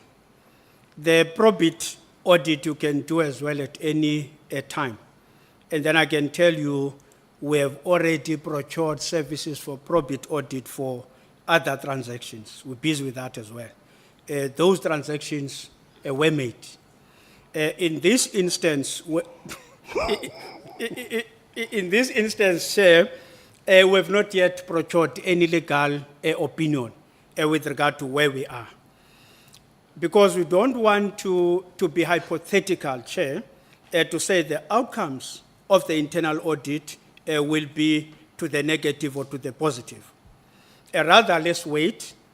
We get the outcomes of the internal audit, and then thereafter, we make a determination. So I don't want now to be busy with a legal opinion with regard to this matter up until we conclude the internal audit, the probity test, Chair. Yeah. I want to give members. I don't have a problem with the probate. I don't. And I want us to at least be on the same page. And I'm not suggesting that it will come back and say start afresh. I'm not suggesting that. I am saying when you have given somebody an offer in December, it's March now, it's 3 months.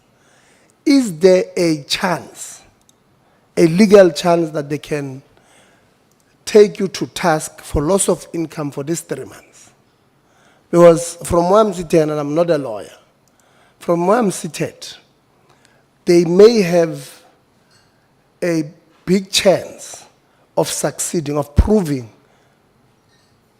to the courts that you doing a probity after offering them, or you taking time after offering them, after giving them an offer, they may have received offers elsewhere that they decided not to take, on the basis that you have given them this letter that says, we are interested in taking this thing. And if that is the case, what then happens? Because if they decide to go, from where I'm seated, obviously cases depend on the merits that are presented. But from where the little information I have and you are giving me is that we have now put the institution at that legal risk. Because they may go to court tomorrow and say, no, these people have cost me this much, and in 3 months, this is how much I potentially would have made. Because if you had declined them, it's, that's another thing. But you have given them an offer, they are sitting where they are. DG, you wanted to respond to this one? Or you were just giving him? It's fine if you don't have to respond. Okay.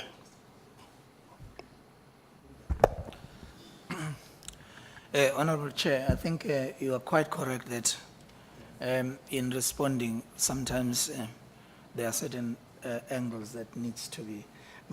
What I understand the colleagues to be saying, and please correct me, is that the offer was made provisionally, pending probity.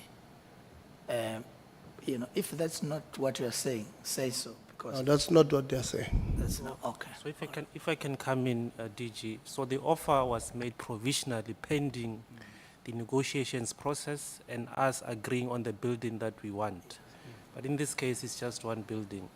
So it's conditional, but I think, Chair, to your point, we are amenable to seeking legal opinion. That will obviously advise us on how to best respond to those questions that come. But from where we are sitting, we are comfortable that we have not made a financial commitment. And I suppose the bidder must then prove to us whether we made that commitment or not. Yeah, but we do agree that we perhaps need an opinion on that. When the matter moves forward. Thanks, Chair. Thank you. Thanks. The commitment you've made is that you're giving them 2 conditions. The first one is that they must accept within 2 days, and if they accept after 2 days, it will depend on you, whether you accept it or not. That is the first one. The second one was on the provision that you agree on the pricing and the signing of the SLA. Now, you have not started that process. And you are saying you have not made a financial obligation.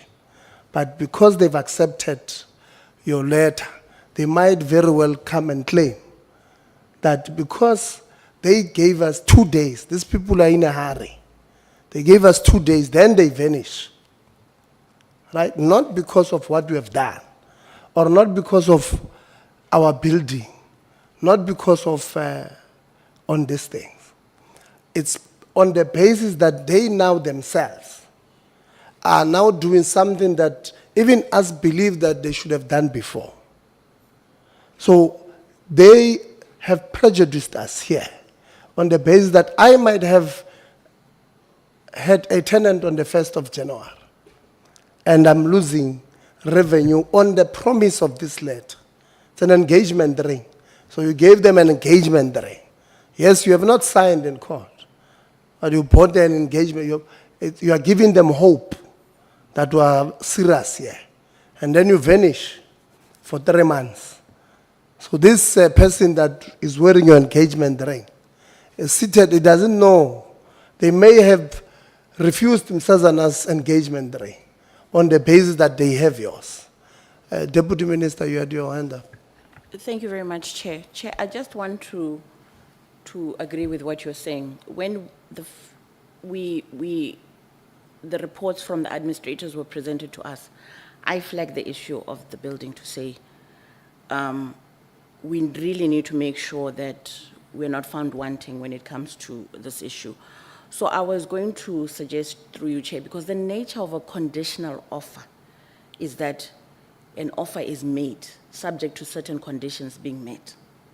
So I think the idea of soliciting a legal opinion just to say, have any of these conditions been met, can we be taken to task, is very important. Because I was also concerned about the amount as well, because reports are indicating that it's 49 million that was involved in this whole, and I raised it, and he will tell you, DDG Mvalo will attest to that. So I think it's very important, DDG Mvalo, for us to get that legal opinion. I do understand there's an internal audit process that is going to unfold, but there's no harm in getting a legal opinion just to make sure that we're not found wanting and we're not sued for that particular agreement. So I agree with you, Chair. No, thank you very much. That's important because it will then help us, that Mvalo, with the attitude, because at the end of the presentation you said internal audit intends to give us this thing on the 15th, but there's no hurry. That's what you said. There's no hurry. We must give them space and time. And that's where my worry was, that the longer you take to complete this thing, and at the later stage, you are then tested in court, you'll then be found wanting if they present their case correctly. Honorable Msazana, you had a follow-up on this one. No, thanks, Chair. Maybe just to also be precise on my follow-up, Chair, in an event that this potential service provider, conditionally, as the DM and the administrator is saying, decides that they get a confirmed offer elsewhere, whilst awaiting this prolonged period of your internal processes, as Chair would have put it, and I also, I think, agree with those utterances that it would have been an afterthought because that exercise should have been conducted before you gave out that offer or conditional offer, as it were. So in an event that the service provider, potential service provider, gives the building space to someone that has made up their mind, what is your next move as the SETA whilst you are taking your time? I don't know, Chair, if you understand my question. Honorable Msezana, we have not committed ourselves into any building. We agree. Yes, we have not committed us into any building. So we are at liberty, we are free, as it were. Yeah, So maybe you there is don't no get my building question. You don't get my question, Okay. Administrator. My question is, your lease expires 31 March. You have took your time because you have not committed yourself anyway. Now, this person that you gave a conditional offer decides to take their building to a person that has made up their mind about taking the space, where now you're going to be outside because you don't have a building where you're going to be operating from at the end of the month. What do you then do? Because it is then your shortcoming of planning and also taking time to give a firm offer and taking up space if you are taking up the space. Actually, they said that they've extended By 6 months. the lease for 6 months of this irregularly appointed. So that's where we are going to ask them, is to ask, how do you then sit here? You've got a forensic that says this building you are sitting in is irregularly appointed. You start a process to correct, to get a building. So when I say to you, you must convince us to believe that the administration is doing the right thing. The administration advertises to get a building. They get somebody, they give an offer. Maybe you might say not a firm offer, but you've given an offer with 2 conditions which the person you have given an offer to have not failed on. They've signed within 2 days, as you said, and they are waiting you to have a meeting. So they've not done anything wrong. Now, when you started on slide 4, I asked you, and slide 7 actually, it says, part and parcel of you are supposed to do is to ensure implementation, full implementation of the forensics.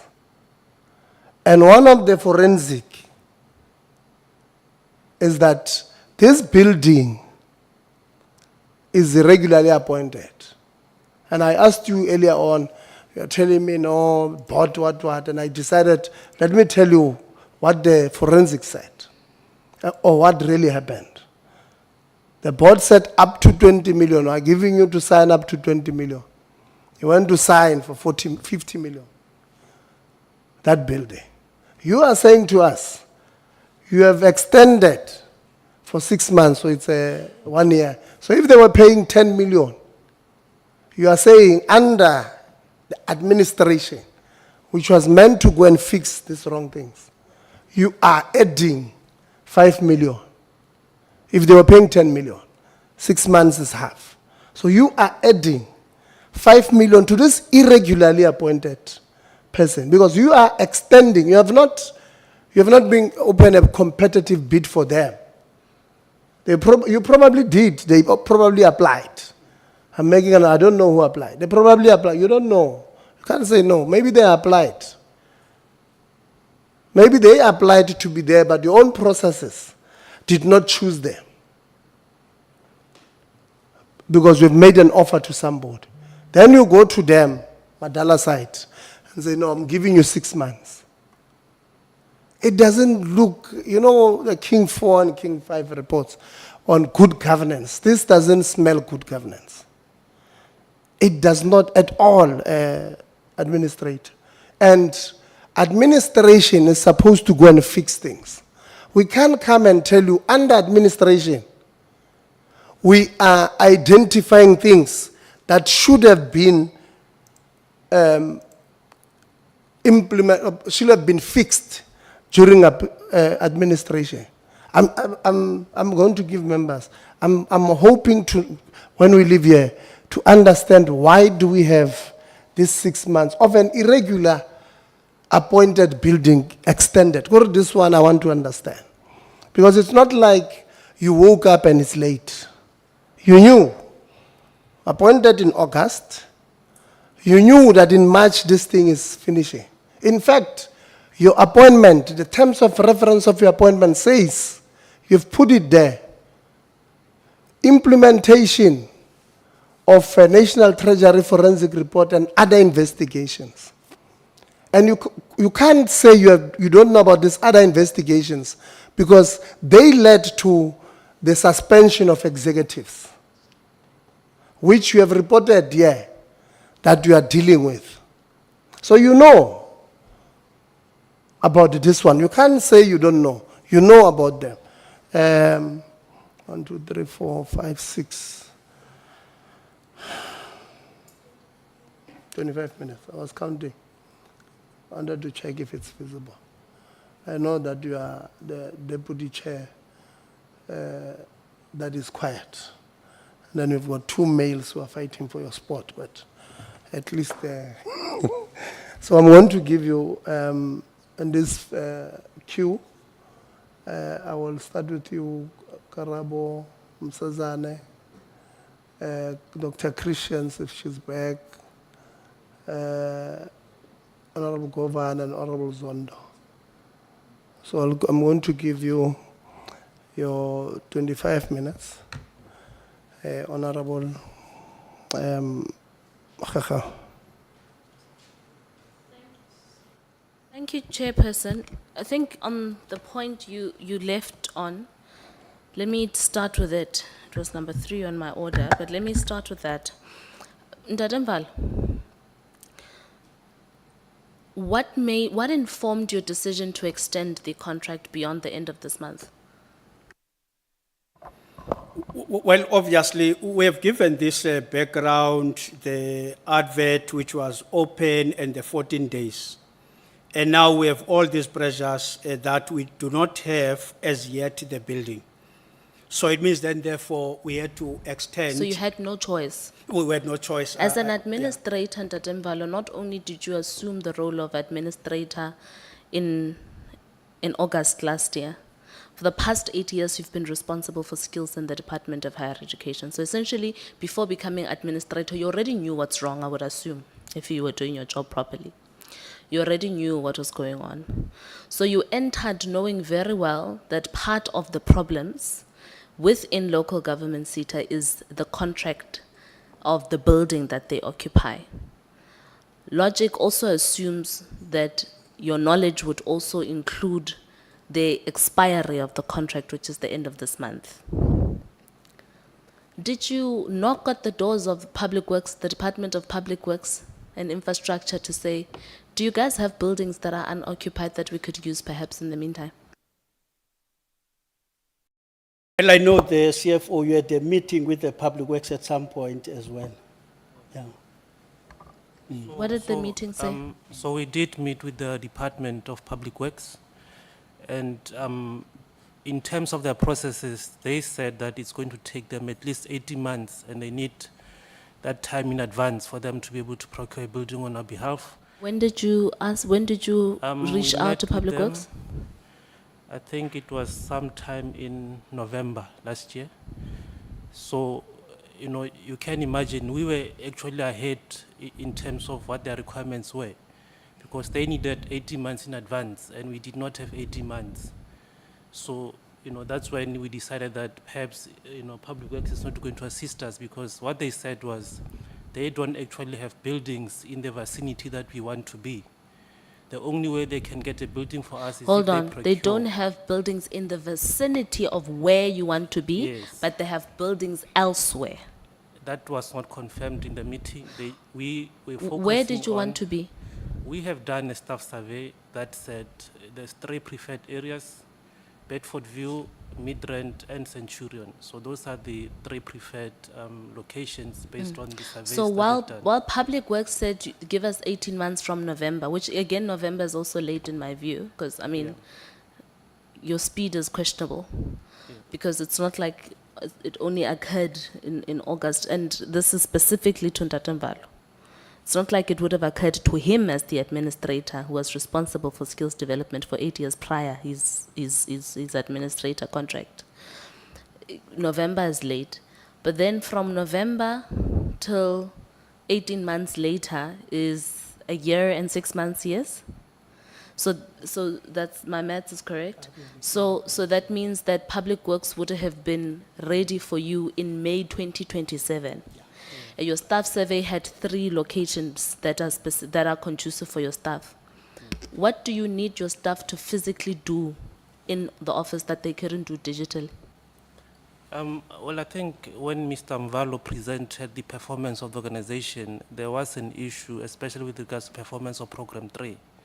Now that says our staff, you know, in terms of our maturity, you know, of our processes, we are not at a point where we can actually work off-site.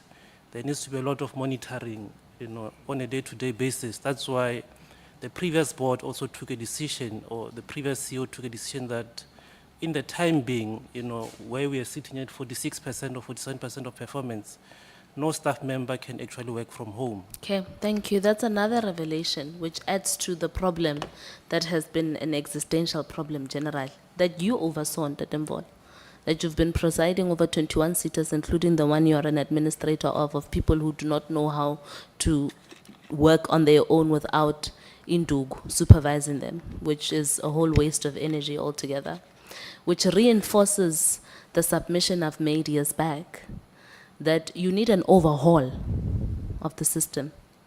If people do not know how to do their work without supervision, they have absolutely no business earning a salary in that company, whether public or private.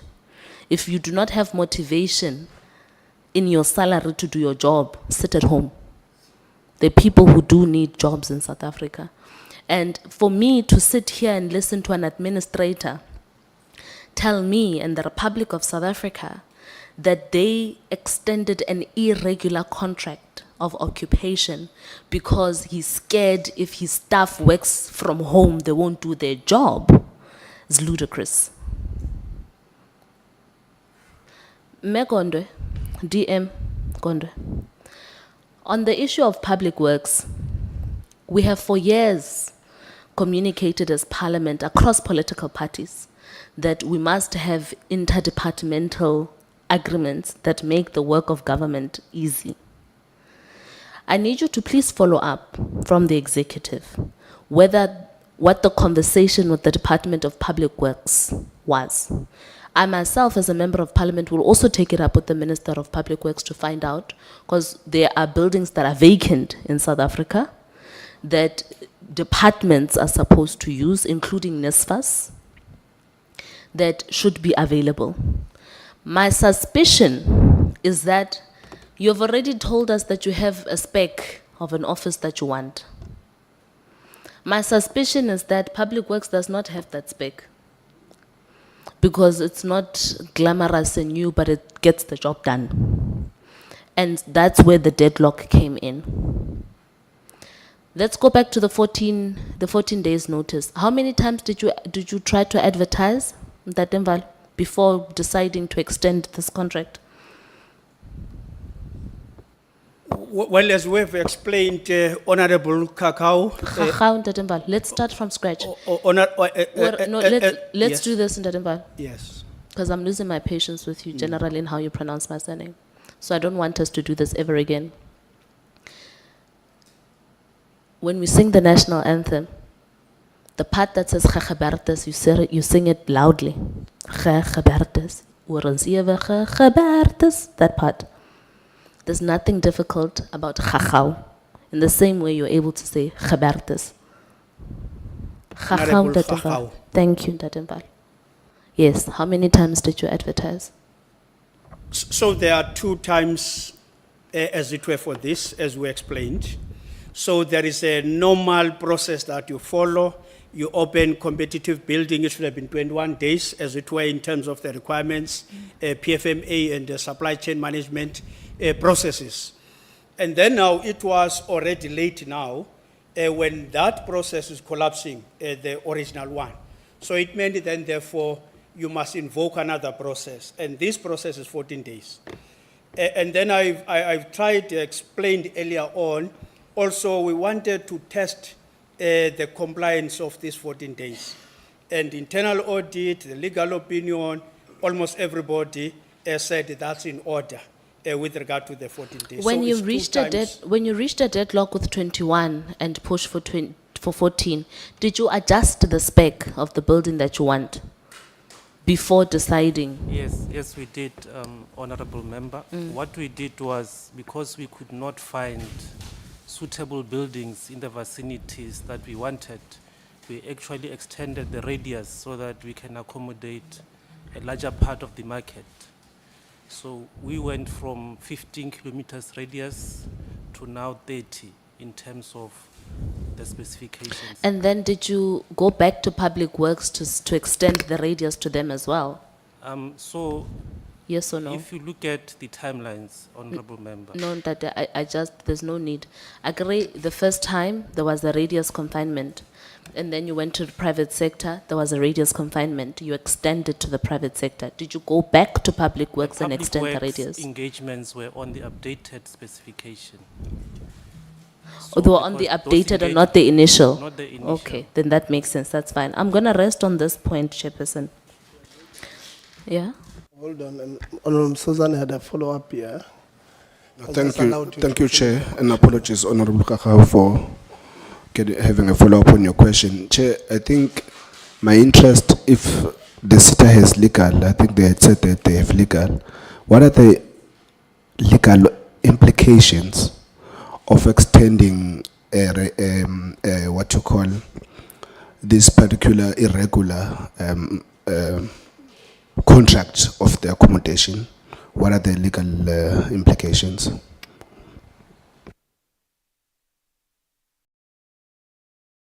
So I think this is what we committed to the chairperson, that we are going to seek a legal opinion, and I suppose your input would now be considered as part of that request. So I'm not sure if that answers your question.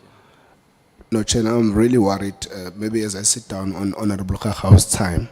So the SETA always acts first, and then, in fact, if you had not come to see the portfolio committee, you would have acted without consulting legal, what is the legal implication of our extending a irregular appointment? I think, Chair, if you may just please get in there, Yeah, so that's why I was saying, I'm extremely worried in that environment, that when we put in at administration, we are saying the administrator is going to fix problems.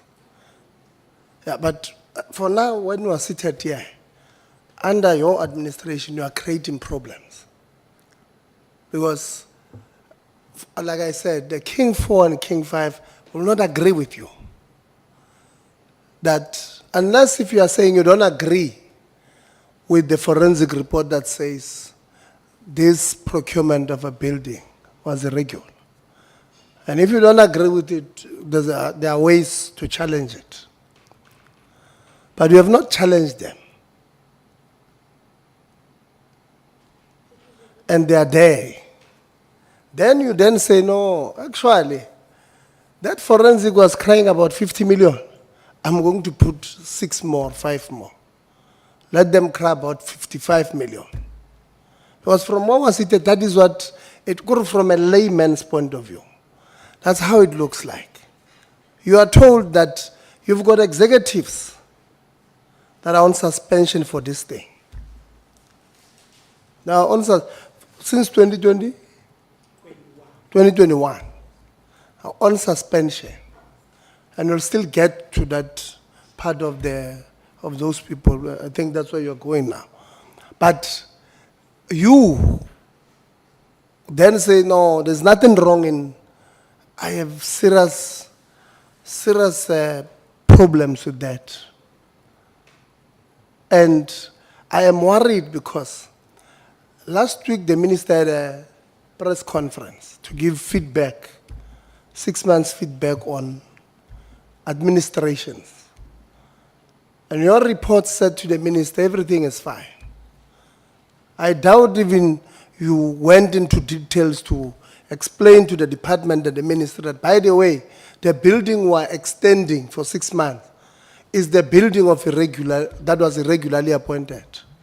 And irregularly appointed by paying 30 million more than they were supposed to pay, or the powers that they had to sign on. Now you said, Minister, no, everything is fine, we're doing this thing and that, hey, we're on time, everything else is fine. Now a week later, you can't explain to us how, from a corporate governance point of view, how does it make sense that the building that was irregularly appointed, you as the administration, you have went there and you have extended it. Number one. And the reason you have extended it is because, by the way, you would have long, if you did not decide want to do this probity, get a legal opinion on 14 days after you have given somebody an offer. If you had not decided to do that, there will be no need for this extension. So it was not an agency that rose from somewhere, when you start driving from here to Goodwood, and then because we are in Cape Town, weather changes. It was not like that. You were notified that between 3 and 6 in Cape Town is going to rain. So you know, when you drive from here to Goodwood, it's going to rain and you're going to have hail. When your insurance comes and says, I'm not paying you because I sent you an SMS indicating that don't leave between 3 and 6. They won't pay. So you knew yourself, that this thing is ending. And like I said, Honorable Sazan, what worried me was your concluding remarks. No, there's no rush. Internal audit must take their time. There's no rush, and I wish honorable members and everybody can give these people their time. They must take their time. How? No, that's what you said. We have you on record That's what we said, there's no rush. They are saying they'll give us 70, 90% of this probity thing on the 15th of March. We're not in a hurry. When these things have got financial implications to the entity that you are sent to fix, because that when an institution is put under administration, you are saying there's so much problem that we can't get through. So we must bring in the fixer to come and fix. Now the fixer creates this is a self-created problem. Self-created. Now we're going to pay somebody who we appointed irregularly. How much is that contract? How much are you paying them per month from 1 April? So the rent is about 700,000 per month, excluding your rates and taxes and other incidental costs. 700,000 excluding? Your rates and taxes and other incidental recoveries. So how much do we pay there? On a- 800 and something. Roughly on a monthly basis, we pay around 1 million. About 1 million. So I was not wrong when I said about 6 million more for 6 months. You wanted to, Honorable Kaka. Chairperson, I wanted to say when I land on this thing, Administrator Mbalo, I'm sure you can agree that our assessment of your extension of the contract is correct. That you have absolutely no business extending a contract that the Treasury Forensic Report you are responsible for fixing says this contract is a problem. Radumelan. The previous one, yes, yeah. We are together. We are faced here No, with. Ndatimbala, don't lead me. I just wanted to No. give also, not unless maybe Honorable Chairperson, you're not supposed to respond in Parliament when I want to respond as well. No. Wambona waqala. Ndademvala, let's not do that. Let's not do that. It's not going to help us. These sly comments are not going to help us. Because what you are saying, you are implying that Honorable Khakao doesn't want you to reply. Her question was, do you agree that the view of the committee on this thing is it doesn't look good? That's her question. And then if you don't respond to that, and you want to respond to something else, she's well within her right because it's her time to say, no, that's not what I've asked. Answer what I've asked.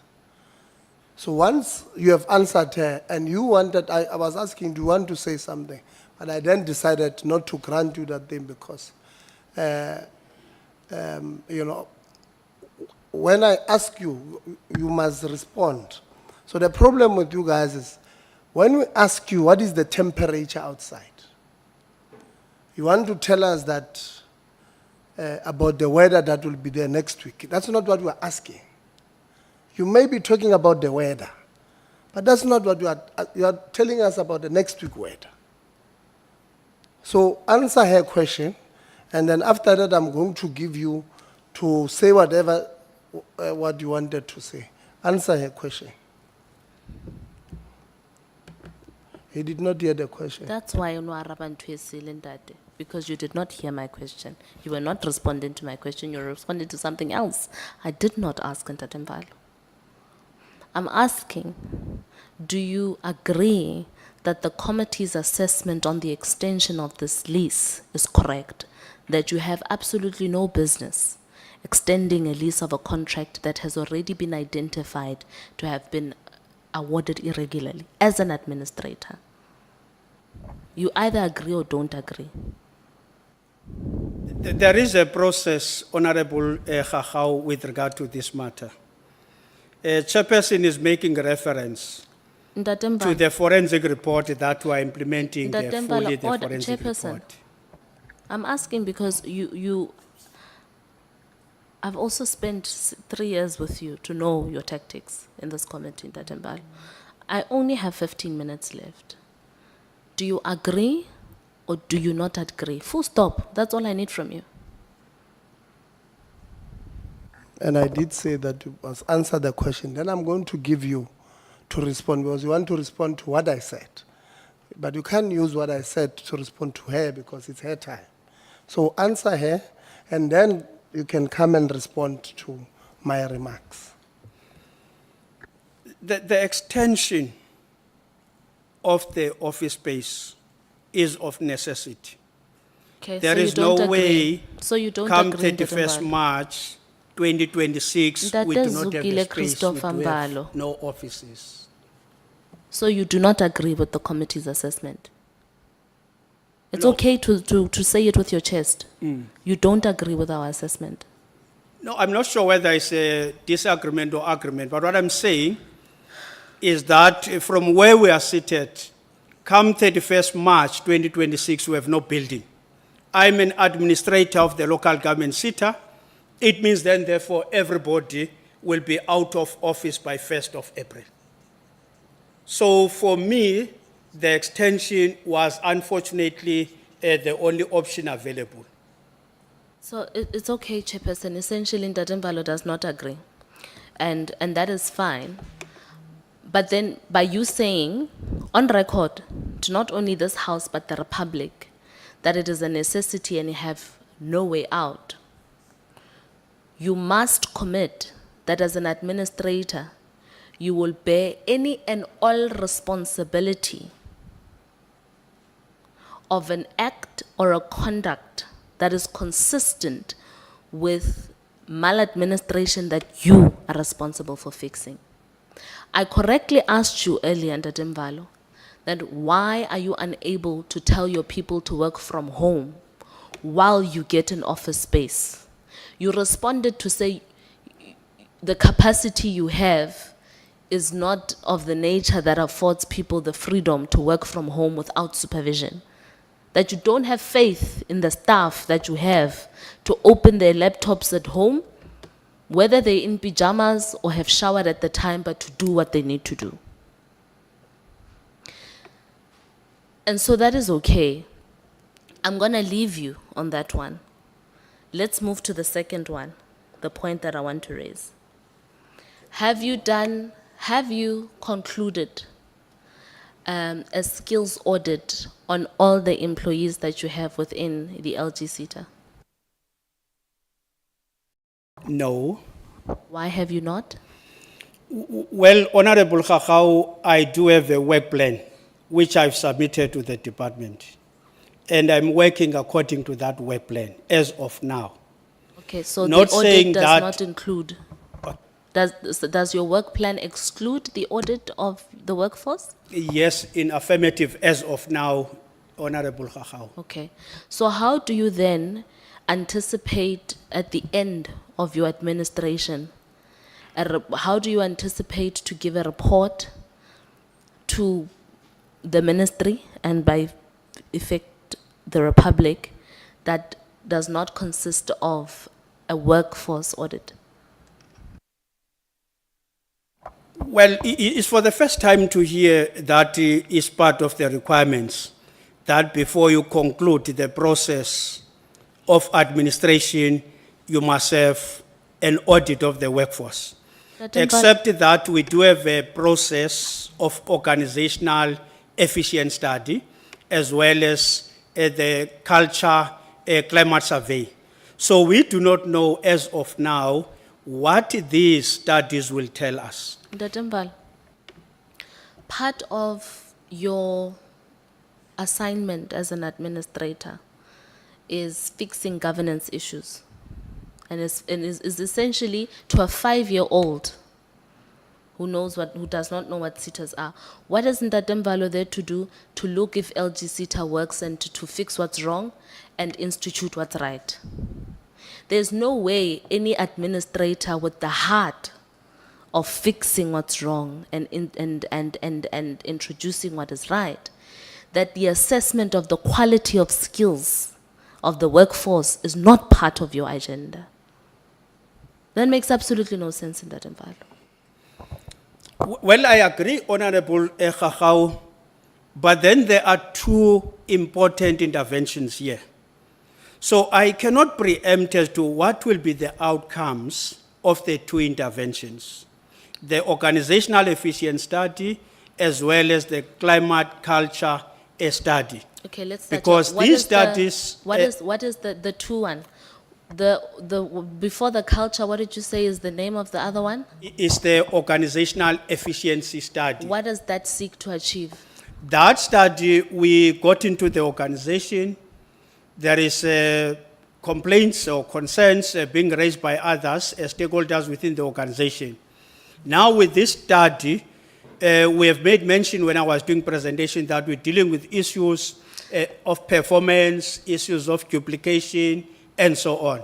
So this study is going to assist us, especially if you look into workflow within the organization. We think we can do a lot around those areas. Okay, The that's efficiency, the processes, the systems I within hear the you. organization, yes. So you are doing a study to see if there's efficiency in how people work.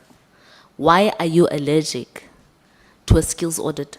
Because essentially one flows from the other. If you have an audit of who's sitting in which position, what are they supposed to do they have the necessary skills to do it? By skills, it goes beyond qualification. Do they have the ability? Have they done so or not? Is all I'm asking you to do. You shouldn't be allergic to that. Honorable Khachau, we have no problem and no issue. But then there are priority areas that we have prioritized in terms of the work of the administration.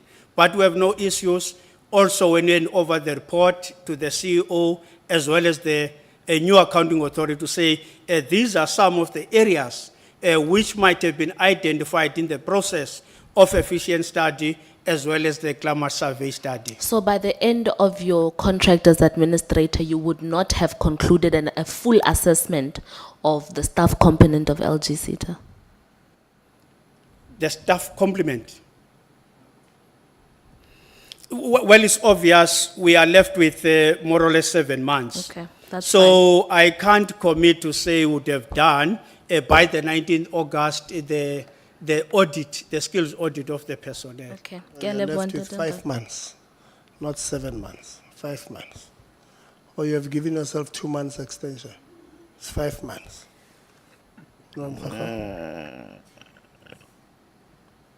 Okay, thank you, Chair. Ndatem next question.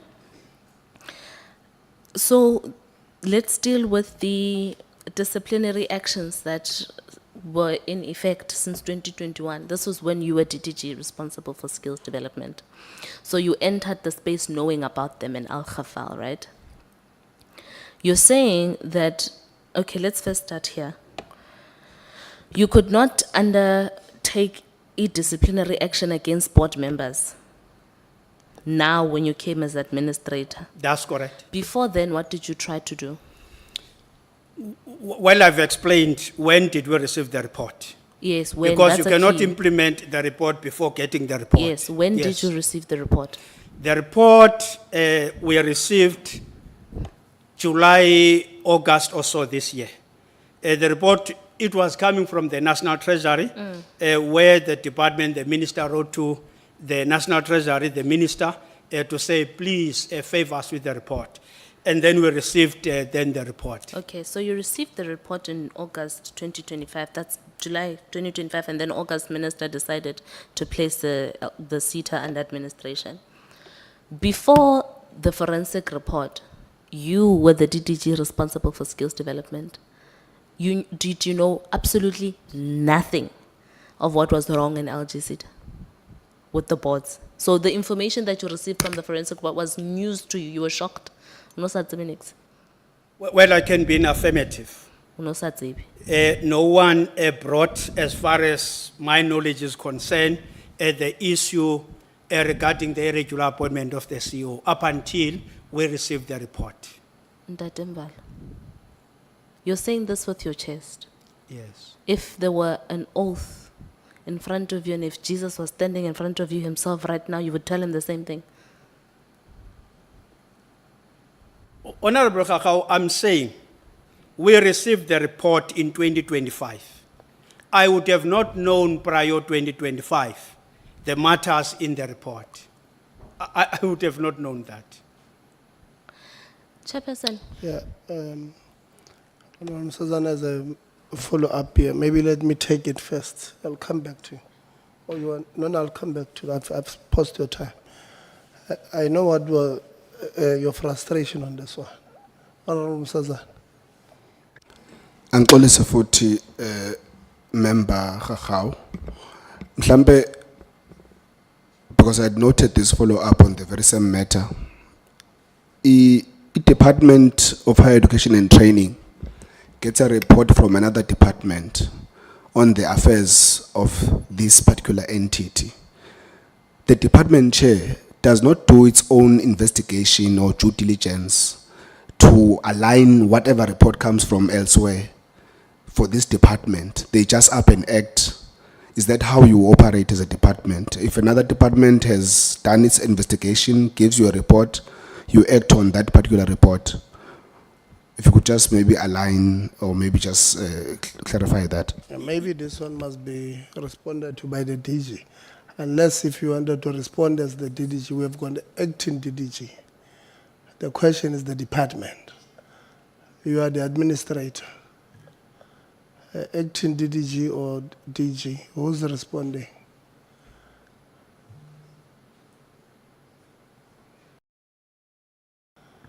And that Mabusel. I hope you'll not say under normal circumstances because, because that's your favorite. No, Honorable Chair, thanks for the question. Please get closer to the mic or bring it closer to you so that. There are formal procedures within the department with respect to dealing with issues at SETAs. We must observe the fact that there is the National Skills Authority, which amongst other things is the structure that is deployed to then investigate if there are any malpractices within any SETA. So maybe the correct question would be, up until that point in time, which Honorable Kakao relates to, was there any official NSA investigation upon which the department then can take an informed decision? But in the absence of the NSA giving the minister the report will lack in many aspects. Thanks, Chair. Yeah, the reasons provided for administration against was forensic report, processing of National Treasury forensic report, and that's where the question comes from. Because if the reasons were that we have this report, so Sazana's question is, so the department does not do its own forensic reports on the SETAs. You are saying it is done by NSA. And NSA has was to do a legal, a forensic, only legal experts, the legal people will put time. You'll need auditors if you're dealing with financials. So these are specialized investigations. So you're saying NSA has got those specialized things there at NSA. We get your point. Honorable, I thought Honorable Sazana was going to follow up on the where the Honorable Kakao was and that invalid because Honorable Kakao was and you decided to answer it. But it was asking, so the department did not know about the appointment or irregularly appointment of the CEO. And you are saying you did not have the report. That's what you are saying. No, let's say you did not have you have not received this forensic report. So you are saying the department did not know about the possibility of the appointment of the CEO being irregular. Not that I'm aware, Chair. No, I'm asking. You are saying you were not aware. The department, okay, Honorable Kaka was asking you as the DDG, says you have been the DDG here. And because you are the DDG responsible for the sitters, you are the gateway between the sitters and the department. And if you don't know yourself, it means the department doesn't know. That's what you are saying. So the question is, were you not aware of the possibility of that appointment being declared irregularly? Chair, I must repeat myself because I can only be factual.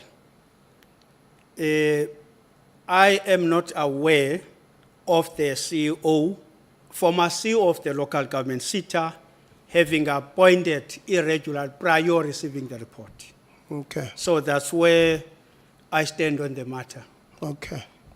So you are then saying to us, the previous minister wrote to the SETA without the department.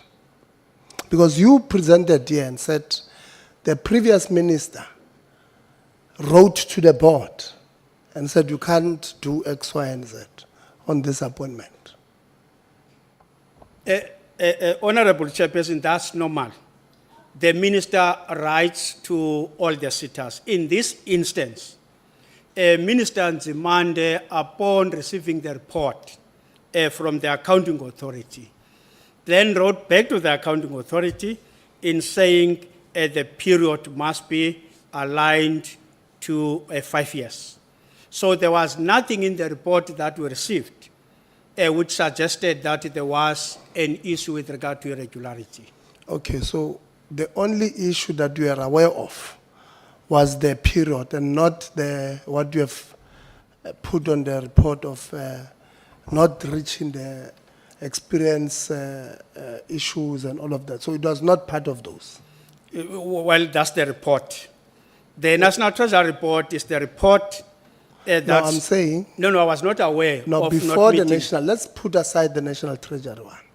Let's talk about the department, the ministry, and the institution. You are saying the minister wrote to the SETA for only one reason, to say align the contract with 31 March. Align, that is what the letter was saying, and nothing about the experience. Okay, so as the DDG, how do you then do oversight over these sitters? Yeah, I'll ask you first and that day acting will come. Well, let's be specific on LG SETA, Chair, as we're dealing with this matter of LG SETA. What happens here, there is a process that is being followed. The SETA will start the process. The adverts, compilation, inviting candidates, the regulations, the act, are saying the SETA must submit to the minister 3 names. So that process was done. So 3 names were submitted to the minister. And the name of the CEO was on top of those names. So then the minister accepted the report received from the LG SETA board chairperson or the accounting authority. So that's where it ended with us. Yeah, I appreciate that information. Now, let's go to my question. How does a SETA do an oversight over, how does the department oversight, because you are supposed to oversight over these SETAs. How do you do? So it means, you are saying to me here, CFOs don't have to be appointed by the minister, right? They're appointed by the board. So you are literally now saying, you're actually sending shivers down my spine with what you're saying to me. You are saying to me tomorrow, a SETA can advertise for a post of CFO. I'm making an example. What are you saying no to? The CFO does not have to be appointed by the CEO, right? By the minister, right? So you're saying that is a process solely for the SETA. And I was asking, how do you do oversight over the SETAs? Because, and you are telling me, Guru, you have just, given me shock. Because, and I'm making an example, that a SETA tomorrow can advertise for a position of a CFO and say, we want, what is this body of accountants? We want an accountant, right? We want an accountant here. And then they can appoint me. And there's no way you will know. When I don't know, when I don't have this thing, that's what you are saying to me. Then why do we have in the department the directorate called skills? What is your job? What is the job of the directorate of skills? Chair, we are regulated the work that the department is doing when you're doing oversight. There is a clear direction by the Skills Development Act as to who is approved by the minister for appointment. The boards, accounting authorities, they are approved by the minister. The CEO, the approval is by the minister. Now, the board, the chairperson, is then responsible, the board, the entire board, is responsible for the rest of employment within the SETA. That's the Skills Development Act. But then, obviously, Chair, should we get, let's say, any information to say someone who's a cleaner in a SETA, the process of appointment was not followed. Then we You act rely that on information. whistleblowers. So you are saying to me, by the way, what you are telling me about the Skills Development Act is not above the Constitution. You are given the powers by the Constitution to do oversight over national entities. So the skills, you can't tell me about the Skills Development Act as the principal law. No, the principal law is the Constitution. So you guys, go to you, and the more you guys talk, the more you shock us. From what I'm getting here, you must rely on whistleblowing. That's how you do oversight. You must rely. No, that's what I've just asked you. How do you do it? You did not answer me. I've asked you that question. No. Yeah, we're going to have a big problem. Honorable Khakha. Yeah, I told you guys Ntatembalo is not the correct administrator for LG SETA. And for some, when I said it, there were questions of my sobriety. I'm glad you see today what I meant when I said... I've never doubted, I've never questioned you. Yeah, for some, not you. Okay. I've said directly to the minister, and I wrote to him, indicating my objection with your appointment in Ntatembalo as the administrator of the LG SETA. And I maintain that point, Mekondwe. I maintain that point to the minister because surely it's embarrassing. I am part of the GNU. The political party that deployed me is government now. And I'm embarrassed sitting here listening to an administrator of the GNU making a mockery of a duty, state duty, that he had been given a responsibility for of 8 years prior to even his appointment as an administrator. 6 months down the line, he's confused about why there's a need for a skills audit within LG SETA. 6 months down the line, he wants to extend a contract of a lease that has already been flagged as irregular.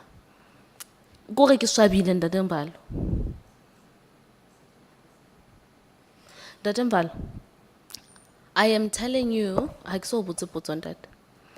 I am telling you that in the previous administration, Chair, and in this administration, LG SETA appeared before this parliament and this portfolio committee, and the conversation around the appointment of the then CEO was ahead. This committee did have that conversation. So there's no way you are lying, Datengaval, when you are telling us that you, when you were DDG, is responsible for skills development, had absolutely no clue that there were question marks around this, the appointment of the then CEO. You knew before Treasury told you. And I do not take kindly to the fact that yourself, DG Sishi, the then ministers, and the department told this committee before. We had full blast conversations with the person in question themselves too. And we concluded on that problem. So you did not need the Treasury forensic report to tell you what you already knew and the department already had at its disposal. My question to you, Ndadimval, the board members that you say you now no longer have the ability to do oversight, to institute disciplinary action against because they're no longer board members, who are they? Number one.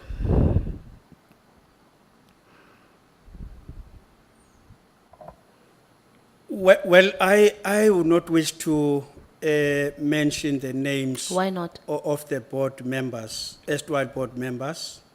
Why not? Because they are no longer within the system.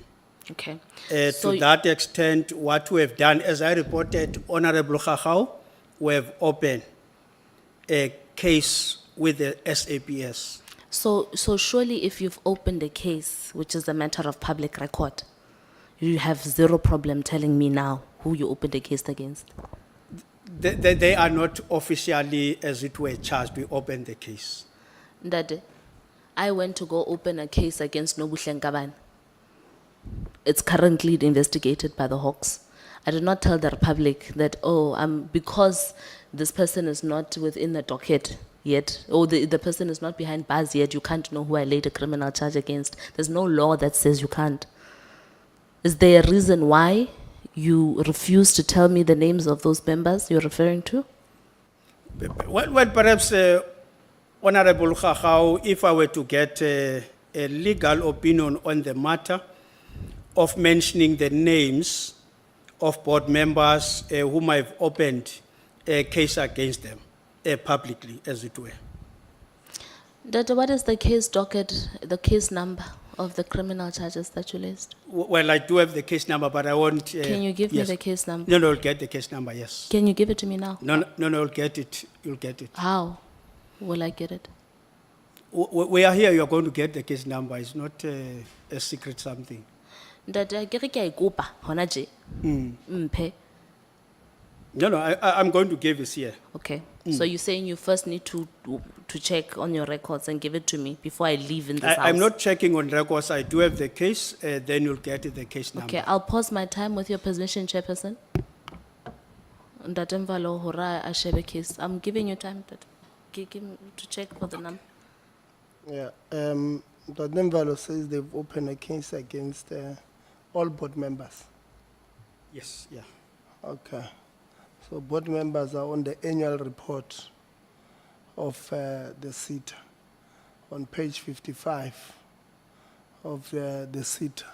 Yeah. So their names, I can give them to you. Can you read them out, please? Mr. Pumlani Mtambo, Chairperson. Yeah. Mr. Barend Johannes Kuhn, Organized Labor. Mr. Rio Noluchungu, Organized Employer. Ms. Naledi Budibedi, Organized Employer. Ms. Priscilla Nsuba, Organized Labor. Mr. Babalega Mapigel and Klapo, Community Organization. Mr. Nelson Mukhoto, Organized Labor. Ms. Chester Sidel, Organized Employer. Mr. Kit Swanepoel, Organized Labor. Ms. Nogubonga Dinga, Organized Labor. So those were the 15, 3, 6, 9. Oh, it was not a full, let me see.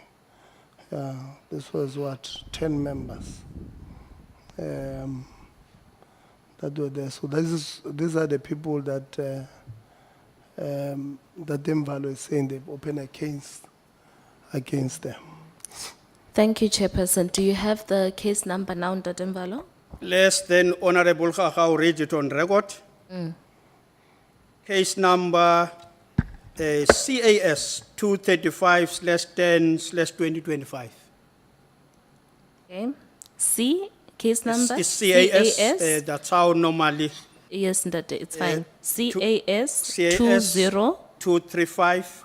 20/10/2025. Where did you open this case? SAPS Bedford View Police Station. Okay. Thank you, Ndade. It was open in October if it says Yes, /10/25. October. So we open cases every day. Yeah. Yeah, we know this. All right, Ndade. Thank you so much for your reluctant submission. Can I ask now, Ndade, since you've opened cases against them, do you know where in the Republic's public administration they are, these people? No, I won't know.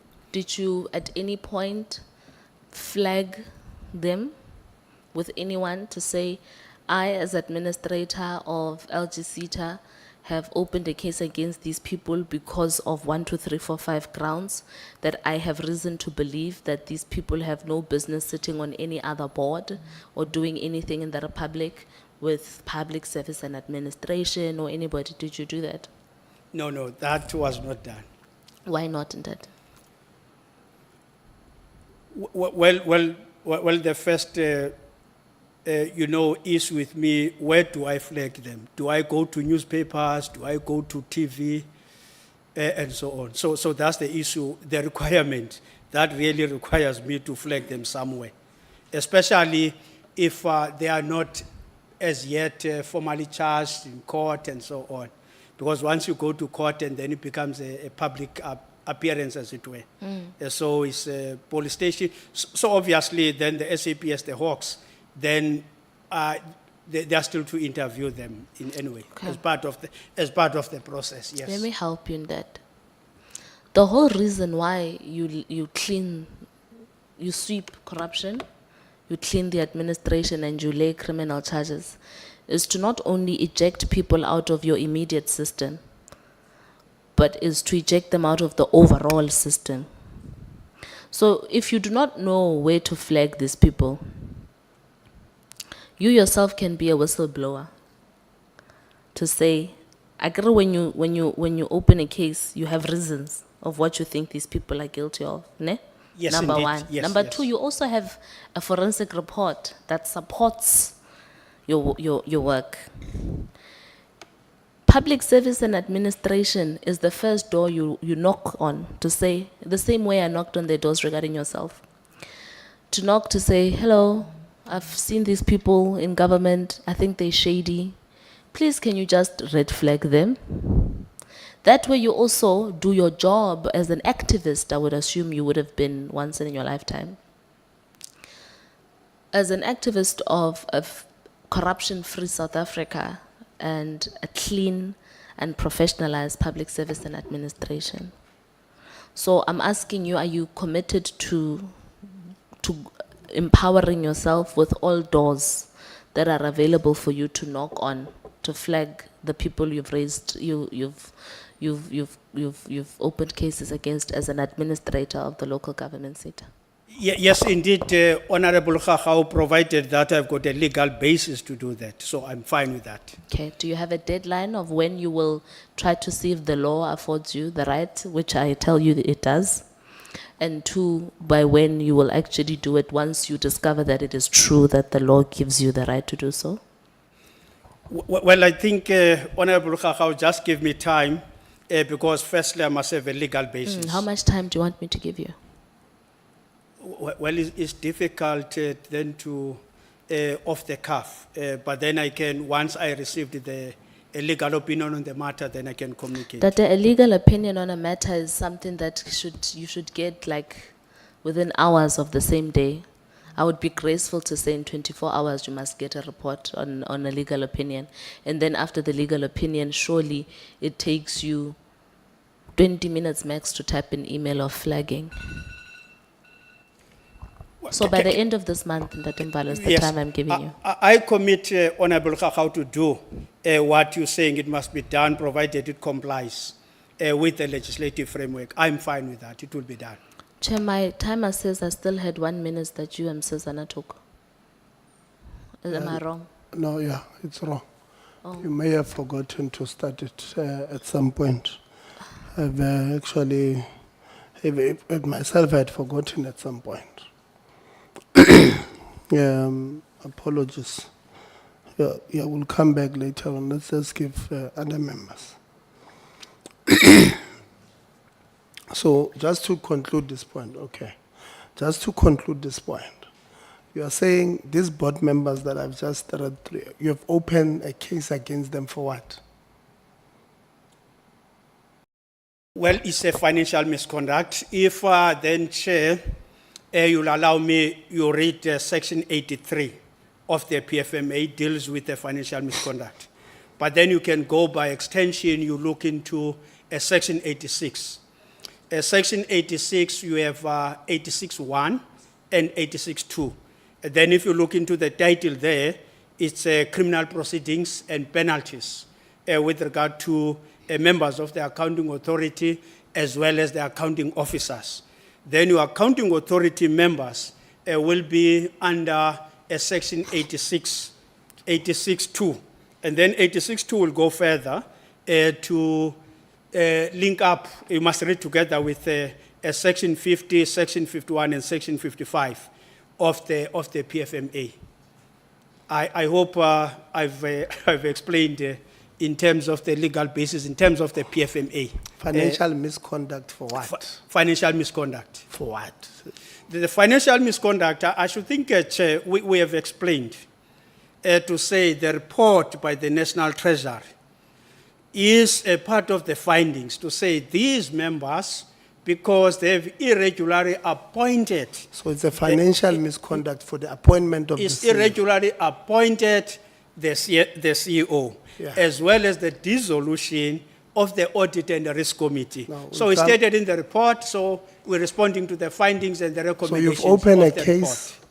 Yes, against yes. the board members for dissolving the... Irregular appointment of the... Now, hold on. Yes. Gary, you know what I'm asking you? I'm very specific. And I can hear myself. I'm asking. You are saying it's a financial irregularity. We agree.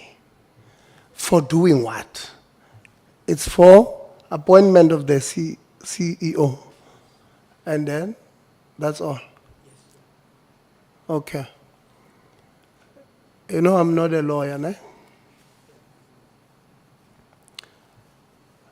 But if I was the lawyers of these board members, I was going to defeat your case with Section 15 of the Skills Development Act. No, Section 10. Section 15 is placing the standard administration. No, Section 10, Section 11. The appointment of, what is the, is it 18? What is the skills, the act that speaks about the appointment of the CEO? The CEO. Yeah.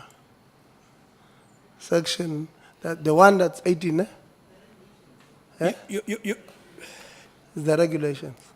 yes, the regulations are going a bit deeper, but then the SDA is the one that is giving legislative framework to appoint the CEO. Yeah, so but it's of the SETA. minister. Yes, the So minister. let me tell you, if I was a lawyer of these people, I was going to defeat your case easily. Because I was going to tell you, you are charging me. I recommended. I did not appoint. So in essence, what you have done, you have opened a case against the minister. For the, now I can tell you, no problem. We don't need to debate it. Maybe you have a legal opinion, no problem. But I can tell you, you can't charge me for recommending, and then your recommendation says, I'm charging you for financial. There's no financial misconduct for recommending. Recommending, it must be financial misconduct for appointing. But you'll have it in court. But if I was their lawyer, I can tell you, I would defeat it. This one. Audit and Risk, you had your hand up. No, thank you very much, Chair. For recording purposes, I thought it's important that I clarify the following on the head office matter, but also to provide comfort on the work of internal audit. I do not want to interrupt Honorable Khachau earlier on. The statements that were made that internal audit reviewed and provided assurance on the advertisement for a shorter period of 14 days, we have not yet provided an opinion on that. It is part of the report that we are currently doing, just to clarify that, but also to provide the comfort that we will meet the timeline of the 15th of March, because we take this matter quite seriously and it has been prioritized. Thank you, Chair. No, thank you very much. I think that Mvalo did indicate earlier on that he has a legal opinion on national treasuries and not necessarily the audit. You wanted to tell me about the act? No, I'm fine, Chair. I think we have addressed the matters. Okay. Honorable Msezan. No, thanks, Chair. Maybe let me just quickly start with the follow-ups. So the department, maybe just for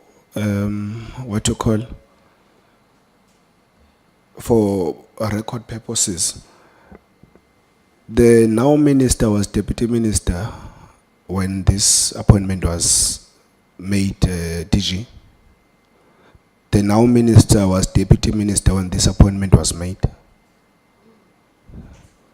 No, thanks. But on record, Chair, on record, DG. That's correct. No, I know DG Chair doesn't like this thing of me trying to find out if someone was acting on what capacity at the times things happened. I mean, I'm not trying to align anything, DG. But I want to paint a picture that, Chair, the now minister does have relations, even if he didn't, but he does have relations with the former Minister of Higher Education and Training. So in your consequence management, as you implement this report, I have not seen anywhere in the presentation where you spoke about consultation with the former minister as it relates to this particular appointment, or even pursuing anything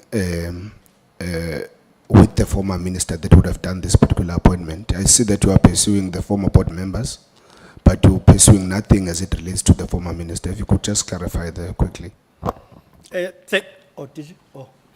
Thanks very much, Honorable Msezana. Yes, because we are having recommendations by the report, we're implementing the report. So there is no recommendation with regards to the minister. Teacher, maybe if you could assist in terms of legislation. I think we are agreeing that the minister is the final arbiter or authority that appoints, not the board. Now, for you to pursue a person that just recommended and empowered by legislation, you leave the person that does the actual appointment, which obviously I would assume that have advisors and people that would do due diligence. They don't just up and sign something that is sent to them as a recommendation. There's a team that would then do due diligence.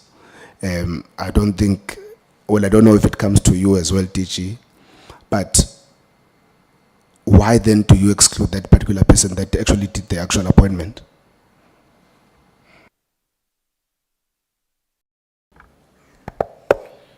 Yeah, thank you for the question.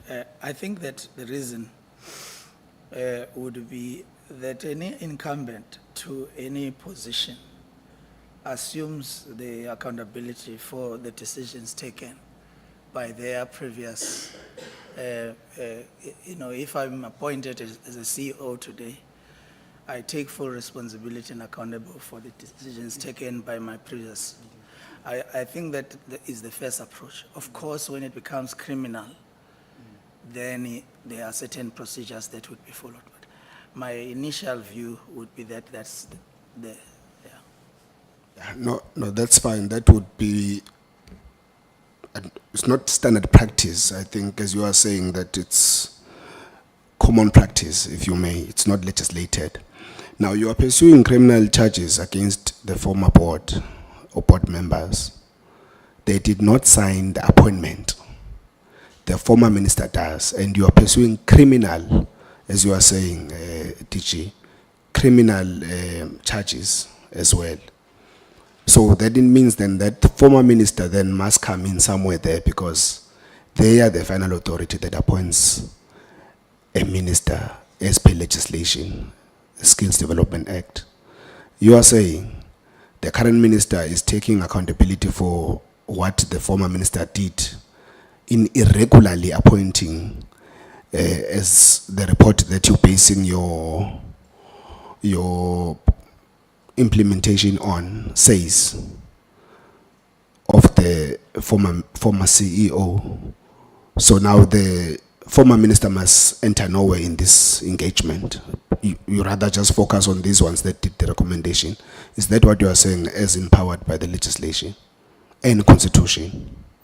No, that's not what I'm saying, and I'm saying this informed by the fact that we are currently having this matter also being investigated by the public protector, and the former minister is involved, has been called to come in and answer questions there.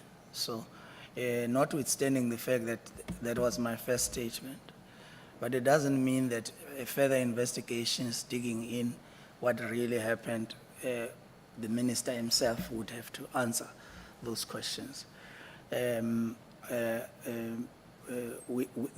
We are currently, I've actually personally appeared before the public protector on the very same issue.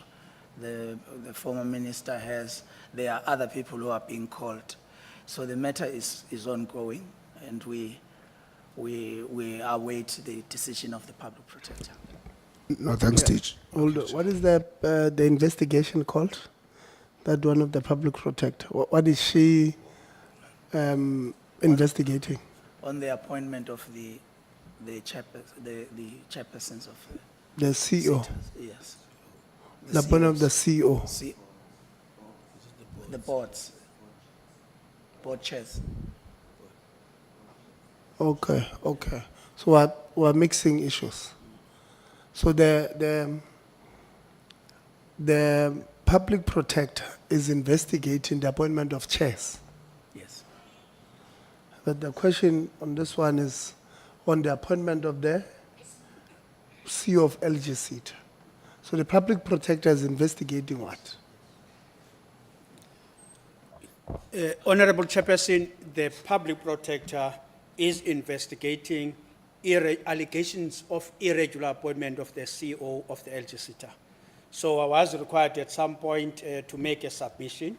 In fact, I had a meeting with the Office of the Public Protector around sometime in November or so last year. So that is also under the investigation by the public protector. Okay, no, thank you. So who referred that matter to the public protector? It's the suspended officials' lawyers.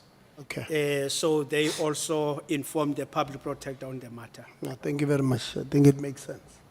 The public protector is investigating this particular case. Okay. Yeah, so Chair, these matters then pile up, because now would be interested to know when did that actually happen. But I think I will not go there for now, Chair.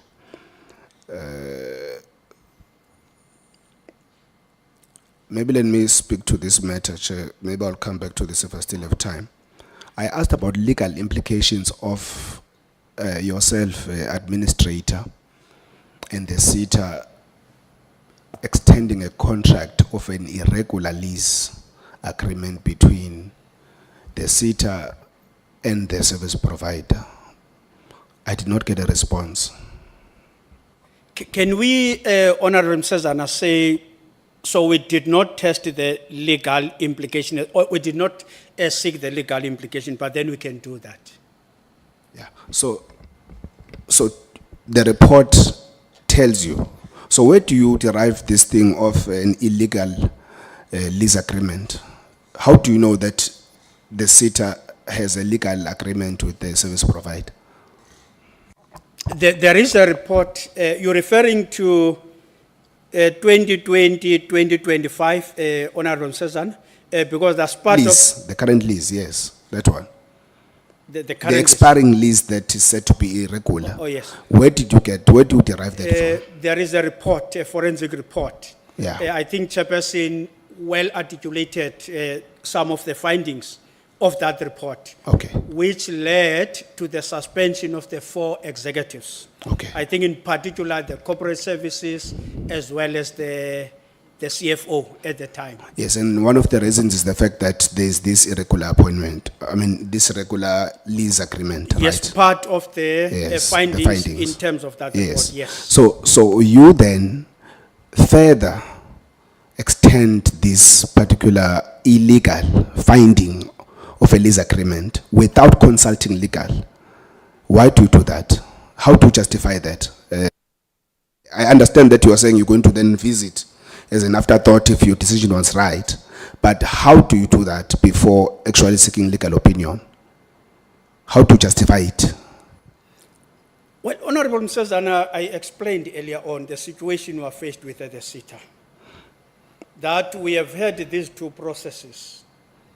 The invitation of service providers to assist us with the building.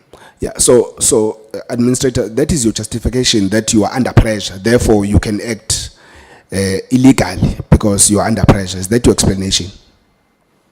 Well, Honorable Msezana, we can test the legality and illegality because I have no legal opinion. Yes. That says the extension is illegal.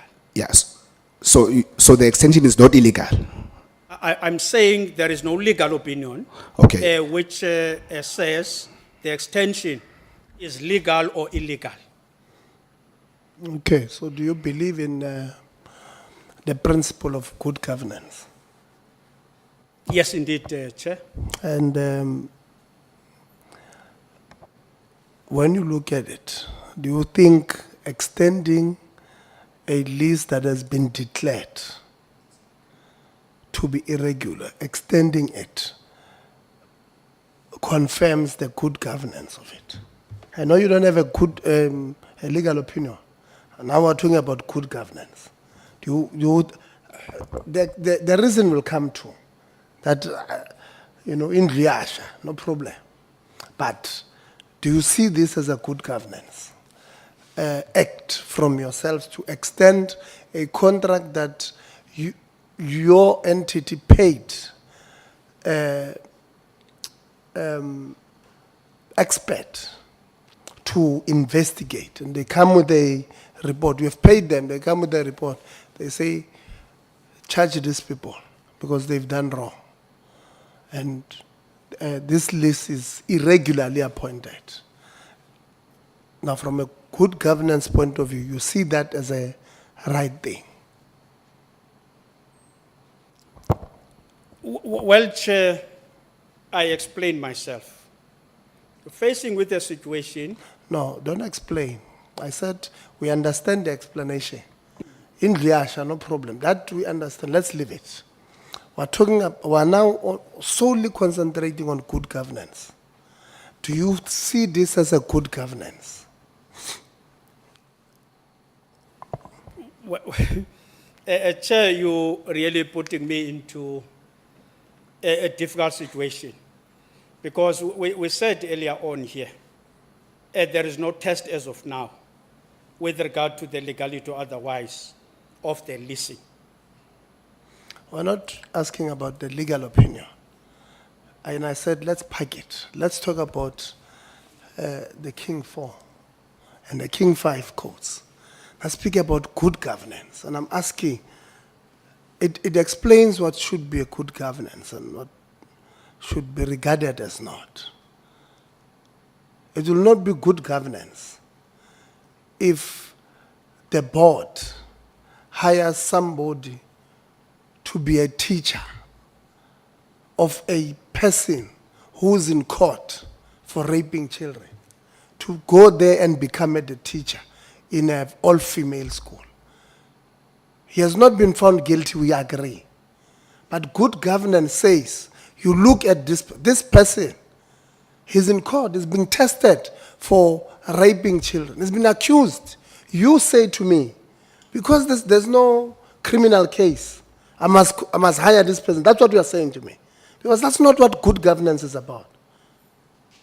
I'm asking, I'm very clear on what I'm asking. Good governance, let's leave legalities, let's leave any other investigation, let's leave the fact that you don't have a place to stay, which SETA here, I think it's self-created anyway. Because it's not like the lease was ending in 2028 and they decided to cancel now. That's not the case. You knew when you were appointed on the 19th that the lease is ending on this day. At least you ought to have been informed. And we're asking you about the point called good governance. Do you think or believe that extending a term, the lease of a contract that was tested by experts and they concluded that it was irregularly appointed, do you believe that extending that thing bodes on good governance? It should be a yes or no. Administrator. Chair, you're placing me once again in a difficult situation. Because there are choices that are being made here. There are people who are not going to have office by 1st of April, 2026. Now you must make a judgment as to whether you allow, as all you would have invited me come 1st April to say, Administrator, is this a good governance? You have people with no offices. I would say it's a difficult situation to respond the way you would wish me to respond, a yes or no, especially in the circumstances surrounding this matter. It's a difficult judgment call to make whether it's a good governance, a yes or no. So you stand by the decision given the information at your disposal? You put it nicely, Chair. Okay. I've made a decision. I'm not going to say I've not made a decision. I've made a decision based on the information I had. So I won't say, yeah, I've not made a decision. I made a decision. And then the decision stands that we are extending for the period of 6 months. You've made a decision. You've made a decision to advertise for 14 days. You've made a decision to give an offer in December. You've made a decision, post those decisions, to do probity on yourselves. You've made a decision, and that decision has led us to where we are, to a situation where you are now forced, because that's what you are saying to us. Chair, I'm now forced to have accommodation. And the reason you are saying that to us is that you are saying it's because I can't finish the process of getting accommodation. But our view is that that is self-created. Because you made an offer in December. And then you decided, for a reason known to you, not to proceed with that thing. And you are saying, you then said, let's do probate. And when we conclude, I'm going to ask, just to show you that this thing is self-created, we're going to ask you, show us when was this decision taken? The decision to do probity, the decision to ask audit to do X, Y, and then we're going to tell you, you kept quiet. You went mute from the, let's assume it's the 6th.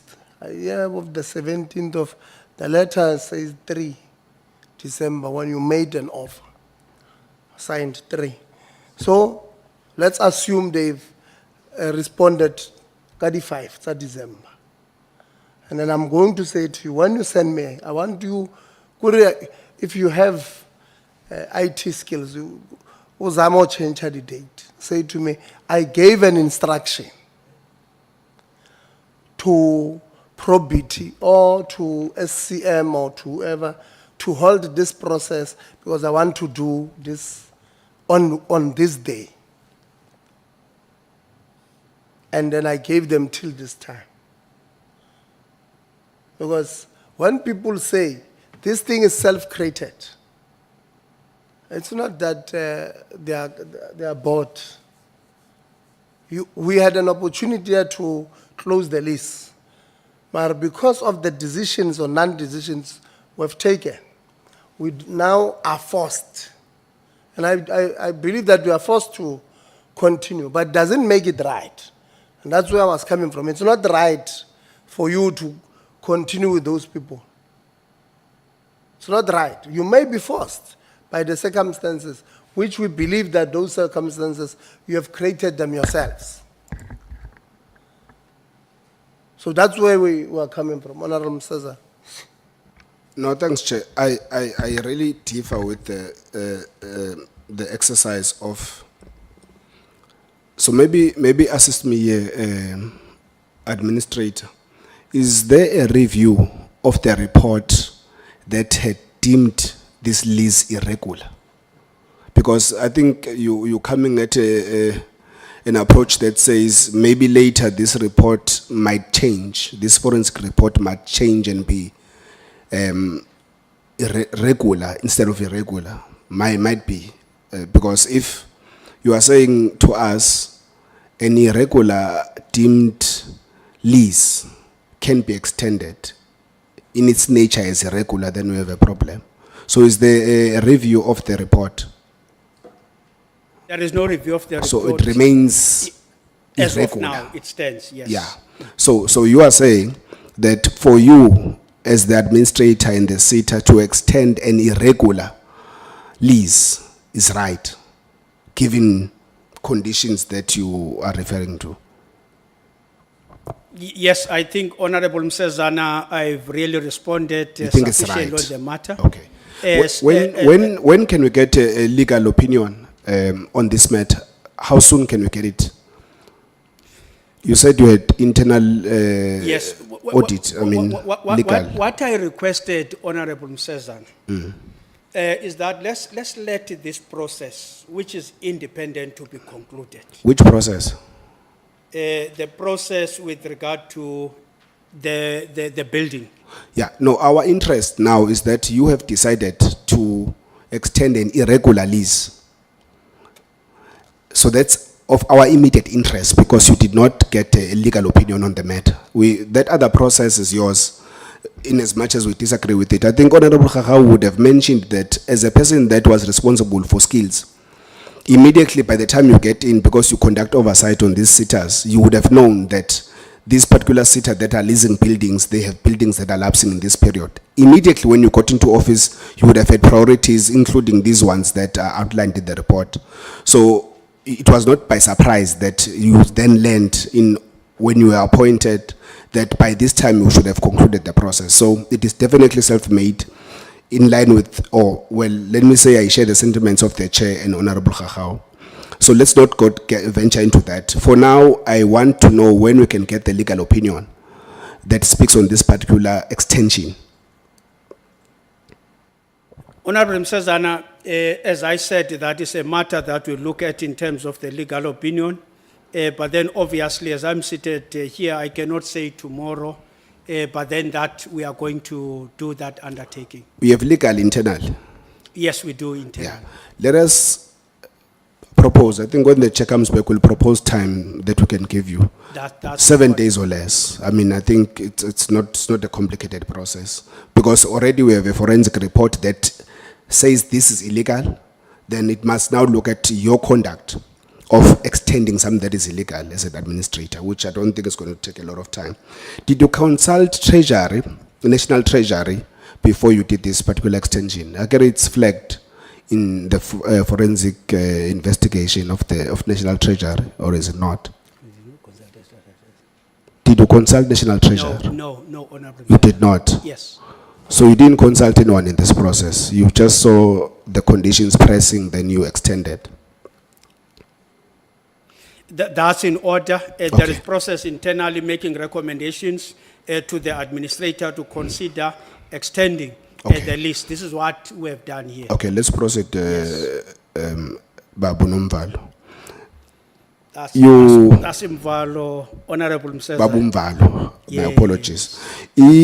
Your employees, Honorable Khakao raised the fact that you could have opted because you were not sure. I don't think you were sure, but we'll put it to a test through your legal, and if needs be, we'll recommend even external legal to have an opinion on this matter, because I don't think you're going to come out free and that confident out of this matter. You can't say doing something, extending something that is legal because you are under pressure.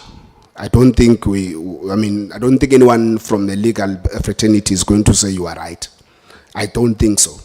But it's fine. You say, Honorable Khakao asked you, why could you not opt to have your employees work remotely whilst you proceed with this process of procuring a new lease because of your processes? What was your response there? I'm really interested to hear that response again. You say, what did you say when Honorable Khakao asked you, why can't your employees work remotely whilst you conclude this process? I did not get your response. We responded through the CFO on that point, Honorable Mseza. Please, CFO, please assist. But is it a financial issue? Not necessarily a financial issue. I think, if I understand your question correctly, you are asking if we can't allow our employees to work from home whilst we are in the process of seeking Yes. accommodation. Yes. What I said earlier on was that if you look at our performance to date, and this is what the administrator has presented or articulated, clearly on earlier, that we are not at a stage where, as an organization, we can allow people to work from home because of past performance issues. Now, this is a decision that was not taken by Mr. Mvalo. It's a decision that was taken by the former CEO and the board, that until such a time that we are, our processes are fully, mature, and we have, mature IT infrastructure, and because that's one of the issues that we have in the environment. If you look at where we come from in terms of the cyber attacks and what we are trying to do now in terms of the measures that we are putting in place. So we are not there yet. We are, in fact, improving in terms of those, IT processes, cloud migrations, etc. So technological-wise, we are not at a point where we can say all our colleagues can work from home. In addition to that, the issue of processes, maturity. So CFO, you see, that would have been a very straightforward response, that technologically you are not there yet. Now, all these other issues, I don't think they assist me, and I think they're eating up on my time and have other issues. Chair. Yeah. Last year, what was your performance? Kabelo, please help me with their report whilst they are answering. Yeah. Honorable Chair, you're referring to the annual report, audited report. Yes. Okay, that was 90%. On program 3. Yes, I'm just going to all the programs. Okay. Yes, that's overall. I was now going to programs. Program 1, 100, program 2, 100, and program 3, 85. And then program 4, then it was 100. It was 100, yes, that's correct. Okay. So we have now moved from 85% in program 3 to, what did you present, the 27 or 21? Well, Chair, we cannot compare the two. The program 3 of 2024-2025 was at the end of the financial year. It was an audited information. So the reference to what we have made there is up to quarter 3. Okay. Yeah. Sorry, thank you, Honourable Chair. As of the end of quarter 3, December 2025, Program 3 was 17 completed targets out of a total of 55. The 21 targets was 21 overall out of 79 targets. Thank you. Yeah, so what does that mean?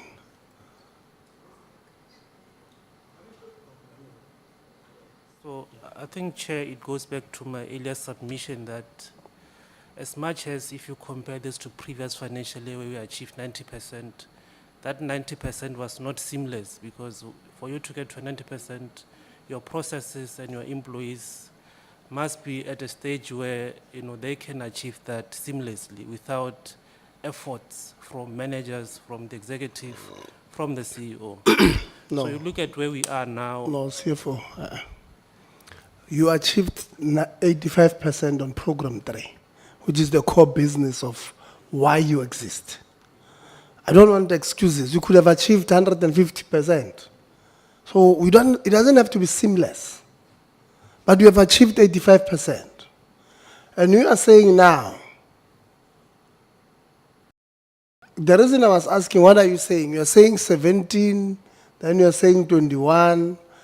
Program 3 there says it has the core of the APP. 70% of the APP comes from the program 3, which is a program that makes you exist.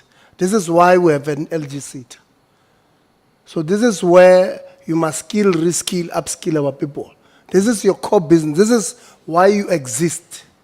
And I'm asking, what are you saying with those numbers? Are you saying you have remained the same?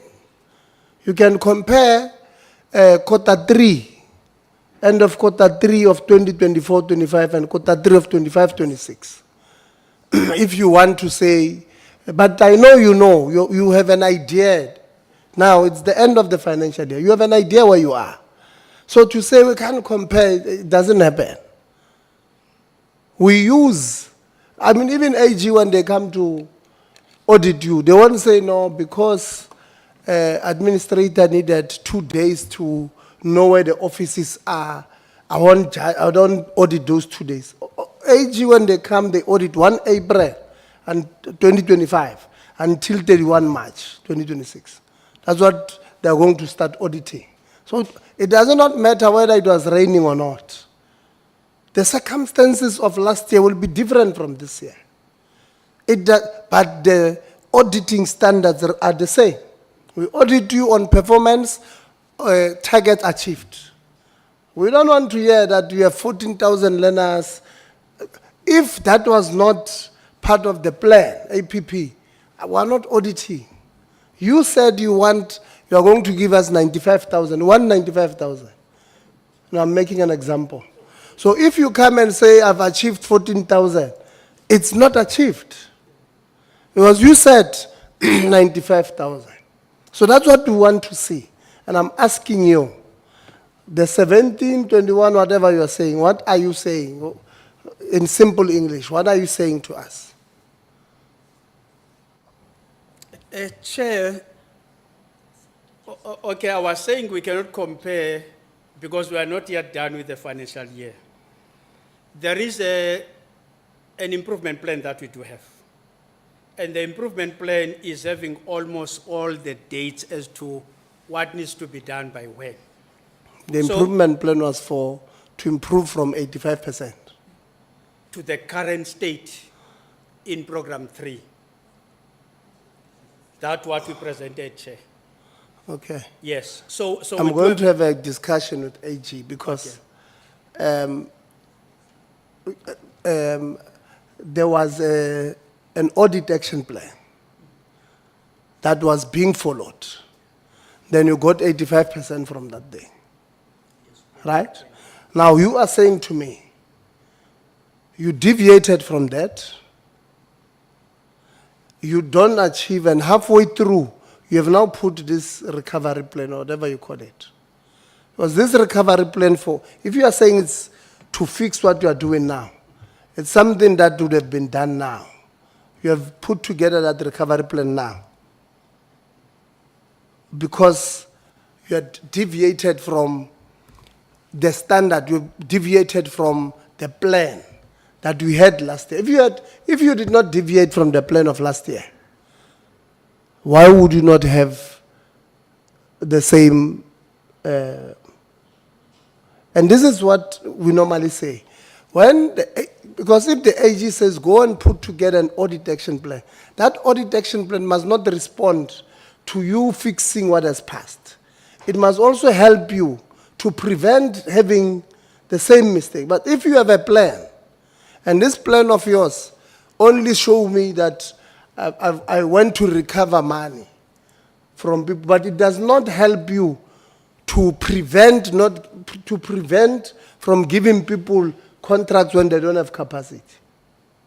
So it means every year you'll go and recover money from people that you have given contracts to implement when they don't have capacity to do so. So when you put together a plan, it must say, yes, we'll go recover, but with this plan, I'm able to see. So you put a thing together, then you say due diligence. Before I give you a contract, I must go and do due diligence. I must see if this person really has these machines to train these learners. But if you don't do that, you are going to have these problems. That you will have non-performance, then you come to us and say, no, but accept that we have a plan. No, I'm not accepting that. The SETA is not new. We can't be accepting every time excuses for non-performance. No, now we've put a plan, recovery plan, you have changed its name now. Then after audit, you'll say to AG, no, I'll put together an audit action plan. And then you'll come to us and say, recommendation of the portfolio committee, we've put together some plan for the, no, it's not, we're not going to accept that. Because we can't have this thing that every time we must have excuses of non-performance. Because these numbers that you are counting here, it's numbers to you. But these are real people that we're supposed to touch. Especially the unemployed. We've got so many young people who are unemployed in South Africa. And here we're going to underspend.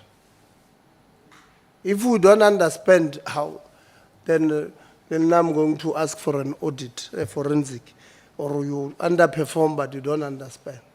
But we're likely going to underspend on money that we have begged Treasury to give, so that we're able to touch ordinary South Africans who are unemployed. And we're not going to touch them. They'll remain dejected, they'll remain in corners of streets and townships, losing hope. When we're supposed to go touch them with this financial year that's ending 31 March, we'll not have touched them. And I made an example at the beginning. Let's get people to patch potholes and have MOUs with municipalities. We could have done that. Tomorrow I might be driving out of here today and then run into a pothole and now I must go buy a tire. Because you did not get these kids, these unemployed people who could have closed that day. Now the community members are now losing, the rim is now, emotionally, they must now buy a rim, we're causing havoc in our society. So I don't even want you to tell us about that recovery plan, because you would have deviated from the audit action plan that was presented there, that looked like it was working. And I'm hoping that you'll also get an unqualified. I'm hoping. Because, no, I don't bless. But I'm hoping, because this, we can't regress. Chair, we fully agree with you. There is no negotiations for non-performance. And I can tell you, all the executives in January, I've written letters each. And the target I've set for the SETA, correctly so, Chair, is 90%. That we must not go below 90%. On the unqualified audit opinion, I've said to the CFO next to me, we must get a clean audit. All what we must be doing should be towards the clean audit.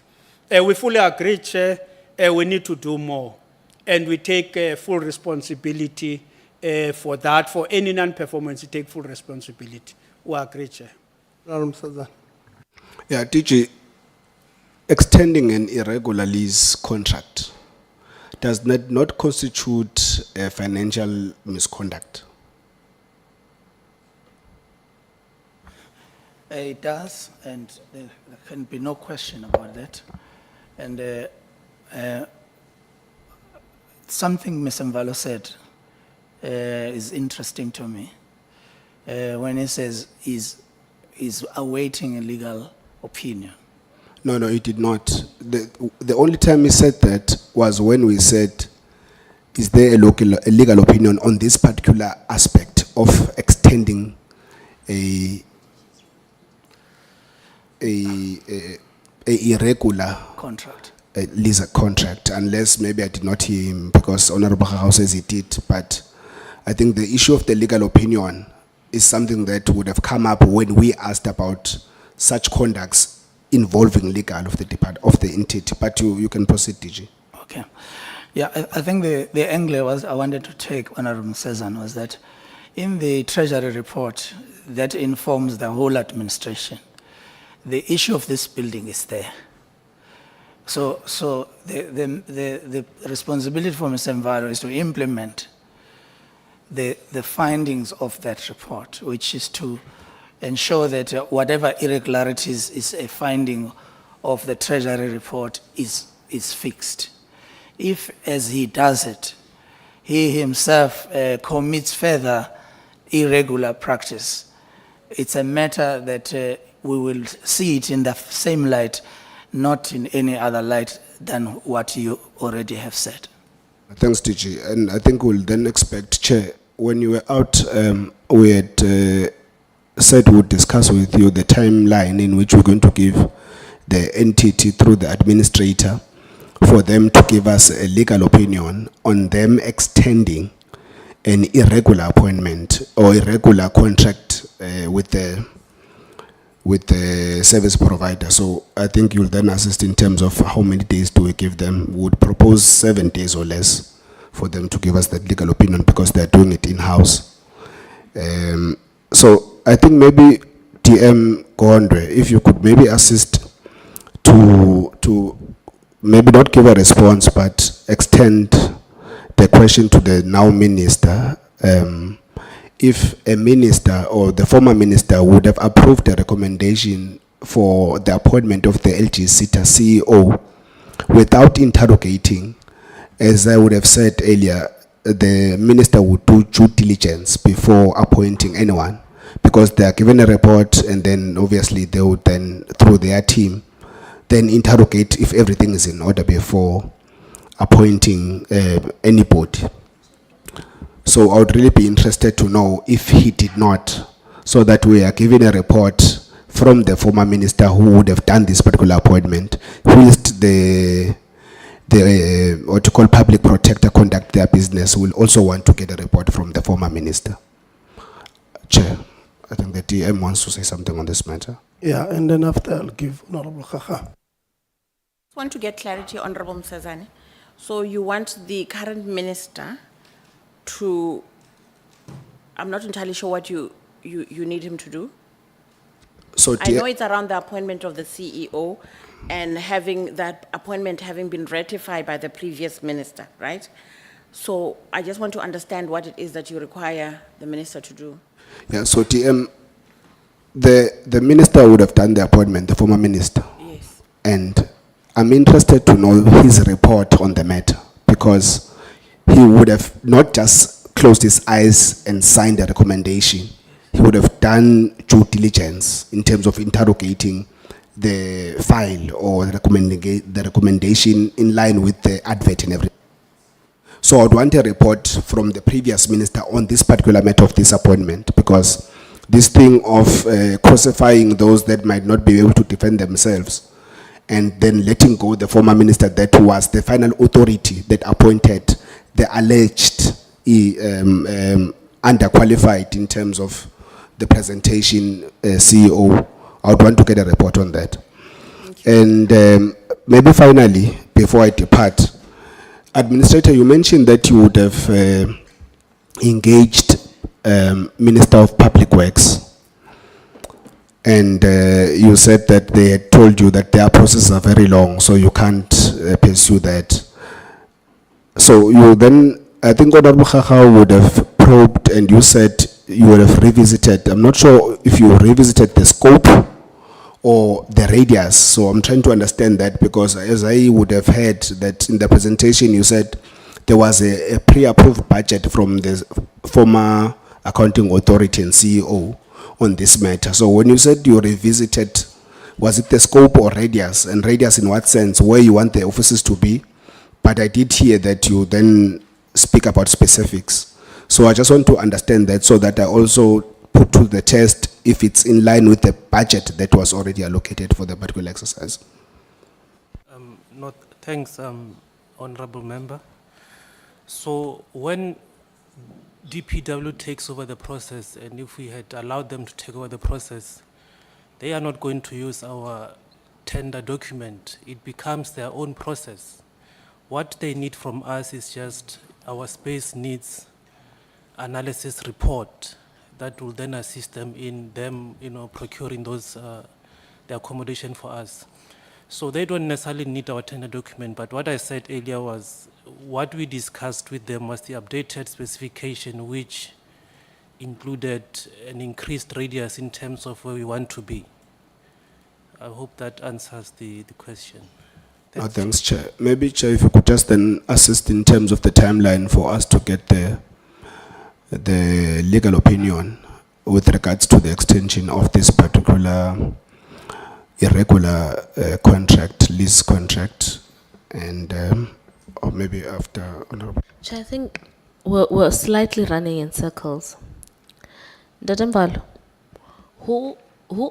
quickly, Chair, your indulgence. The lease was awarded irregularly.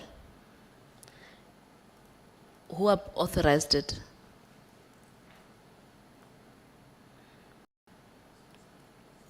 So that would be the executives that are currently on suspension, because that irregular So you appointment. suspended people for an illegal lease, and then you came in as the administrator and extended the lease yourself.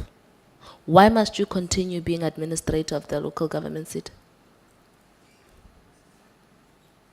Well, Honorable Khakha, there are processes here that we're dealing with. And we've already agreed, I think, that we look into the legal opinion on the matter. I think we've labored on this point to say why then administrator you moved on in terms of extending the lease against all the background. Dadambalo, you do not need a legal opinion to tell you that for the same reasons why you have executives that you are ejecting out of the system for committing this an initial part of the crime that you are committing now. Essentially, if you are confident as an administrator that the executives in question were wrong in their acquiring of this lease, you must also admit that your extension of this lease it's in itself is wrong. So the executives are wrong, you are also wrong. Logic dictates 1 + 1 = 2.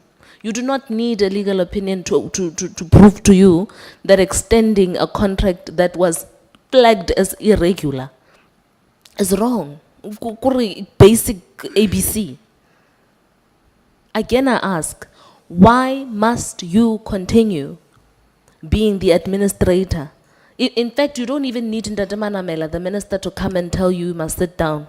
You yourself should tender your resignation now to say, I am guilty of the same things that the people that I'm supposed to administrate over are guilty of.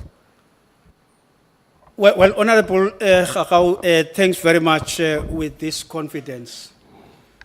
This report we're dealing with here that we talked about is the one that is still subjected to the processes with regard to all these executives, 3 executives now. which unfortunately, as I said earlier on, the process seemingly now, it has reached a cul-de-sac. What report is that? That's the forensic report, So which led to the what do you mean? placement. What do you mean you are still busy with that report? The report was finalized. Was it contested? No, I'm saying the processes of disciplinary inquiry Yeah. are not yet But concluded. no, the report Yes. said to you, you must charge these people. Yes, that is why they are on suspension, Chair. And, I know, but and like then the you guy did was not just- contest it. Well, because these processes, Chair, as I've explained, are still sub judice, as it were. No. No. Because the processes are being, No, they are not. The forensic report is not in court.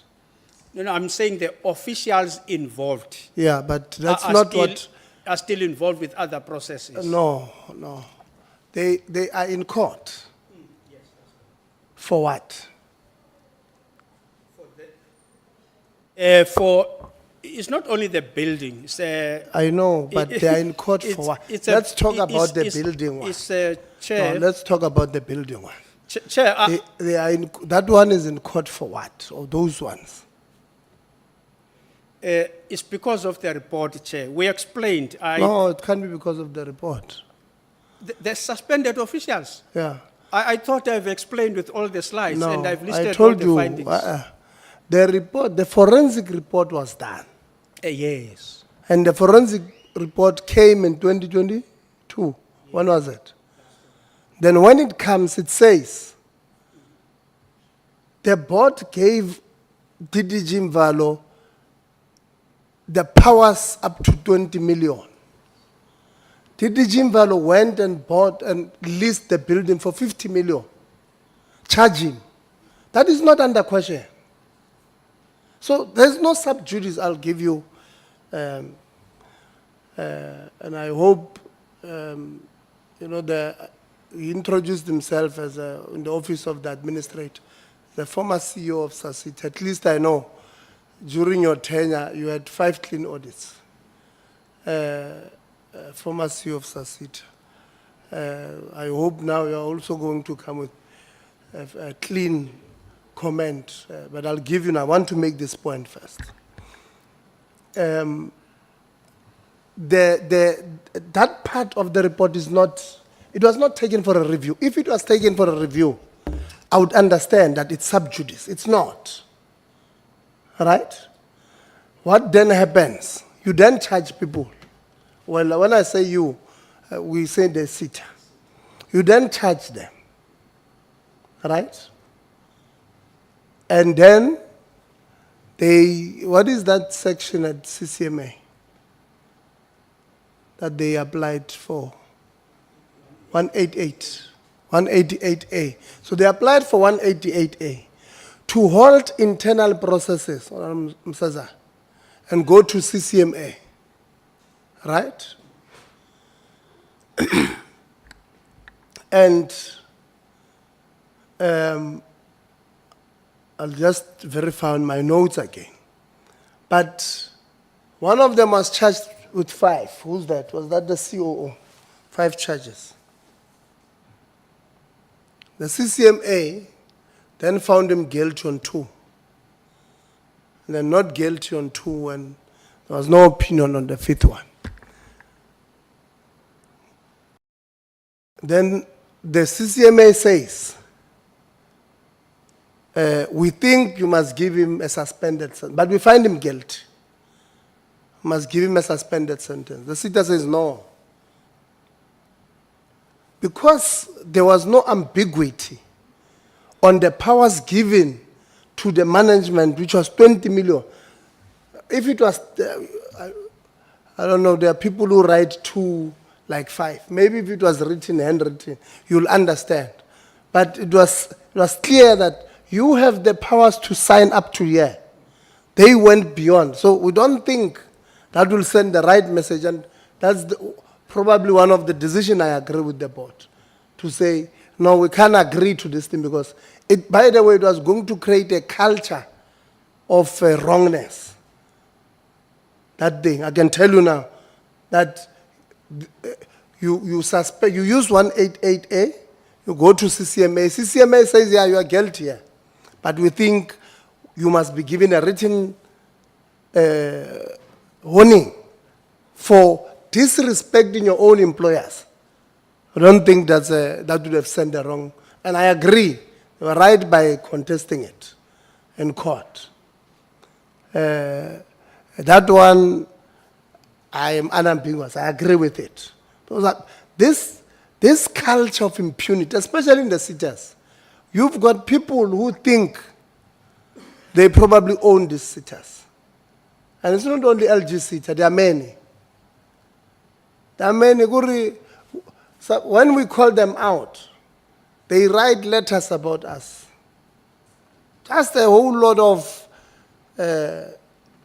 is the word chamors allowed? Chamors. They write, and as you ask yourself, you know this person, it's just that I don't have money to go to court every week, but I'll go to court every week for them. You know? No, I would go, it's just that I don't have money. That thing is very expensive. And those ones that I won against, they've not paid, so it's very, it takes time. But there's this mentality of impunity that people can do as they please. And I've had, you saw on one of the slides, you are saying the CCMA says, because the presiding officer and the court passed away, they don't have records. This is one members, we must write, we're going to write to the Minister of Justice. You must tell us, so we have spent so much money, and we are told that those records are inaudible. That one, I don't buy it. And I'm not saying it's you. And I'm not accusing people in the courts. But they must show me, how can a record of 2023 still be in audio, not transmitted into, maybe it's in writing. Yeah, that part. Because we should have bundles there that speaks to these cases. Already, being put in weights. We should have, on 20 October 2022, this is what happened in court. You are telling me the court says, I'm going to write to the Minister of Justice and Correctional Services. She must get us the register of that court. And was it only? Yeah, the courts in South Africa, all of them, they fall under, here this one is CCMA, but it's a court. I'll write to the Minister of Justice. She must tell us, no, this court falls under that other one. It will be strange, but we'll write and say, we want you to do, and because if they come, honestly, the register of that court must explain. Or how many records were corrupted like that? Of how many cases? And if it's only this one, there must be an investigation. Because we have spent money there as government. We have spent a lot of money. And we are told the case must start afresh. The case already, one of them, like I said, was found guilty. The difference was on the suspended or not. Honorable Mr. Thanks, Chair. Sorry to disturb you. So my doctor told me to drink a lot of water. I think I'll tell you off record some issues. So I think I'm going a lot to the toilet. So I don't want to come back and you have given time to another member. I just want to conclude on 2 points. Then you can proceed to other members, Chair. Maybe 1 point, the latter. There is a recommendation that certain processes must start from scratch. So I'm interested to know from the SETA. The then claimed unqualified CEO was a key witness to these matters. So if you're starting the process from scratch, are you going to summon him to come back after all your issues with him and claiming that he was unqualified to come back and be a key witness? That's one. Secondly, what other evidence are you going to use to then start this process from scratch so that you do justice on this particular matter, especially as it pertains to issues that have been raised that other others here are facing criminal charges. And then maybe, Chair, lastly, I think I've lost my chain of thought, but maybe on that particular one, and Chair, please do justice on the one of the legal opinion that we require almost immediately of this particular process of extending an irregular contract of the administrator and the SETA currently. That one in the less than 7 days, so that I think we to speak to that. I think on other matters, Chair, the other members will then do justice on other matters, because I think I've just lost one or more matter. But thank you very much, Chairperson. That's correct, Honorable Msezana. I think Chair spoken at length and quite very eloquent with regard to this unfortunate situation, whereby we are told the records is at CCMA Chair, whereby one of the commissioners made that finding to say these records are inaudible, and therefore the case must be started de novo. So that was at CCMA. And then that will be falling under the Minister of Employment and Labor. There might be other records in other courts, but then this one is CCMA specifically. Honorable Msezana, whilst we are seated there, I want to sufficiently answer you. We currently finalizing how to close this matter, because we have two options there. The first option is that you try to find some way to settle the entire thing. And the other one is that you go de novo. And when you go de novo and you correct, the chief witness of the SETA in these cases is the former CEO. Then that would mean then, therefore, if we proceed with these cases, then we'll have to request the former CEO to come and lead the case as a chief witness. Another part from the provider, which conducted the forensic report, we are told that that provider is no longer, the person who was also part of our witness there is no longer working for that company, that forensic company. But then for me, that's not a big deal, because the company was the provider, not the person. So it means then, therefore, if we continue or were to continue, then the company will have to come and make a presentation with regards to the findings that they found. Then the other issue, as you said, it will be to invite then the former CEO to continue, if we're to continue with the proceedings at CCMA. Thanks very much, Honorable Chair, and thanks very much, Honorable Msezana. Tatum Dodge. Yes, thank you very much, Chair. Chair, both reports are part of processes that are currently before court. When I was young and I was in school, I studied law. And I was uncomfortable with a lot of discussions going into the details of the report on matters that are before the courts. Be that as it may, Chair, I'm 3.5 weeks in the LG SETA in the Office of the Administrator. We have worked on these matters. We have not yet reached finality to my satisfaction in terms of myself getting to understand and appreciate exactly what has happened. I opted to keep quiet until such time that I would have completed that exercise.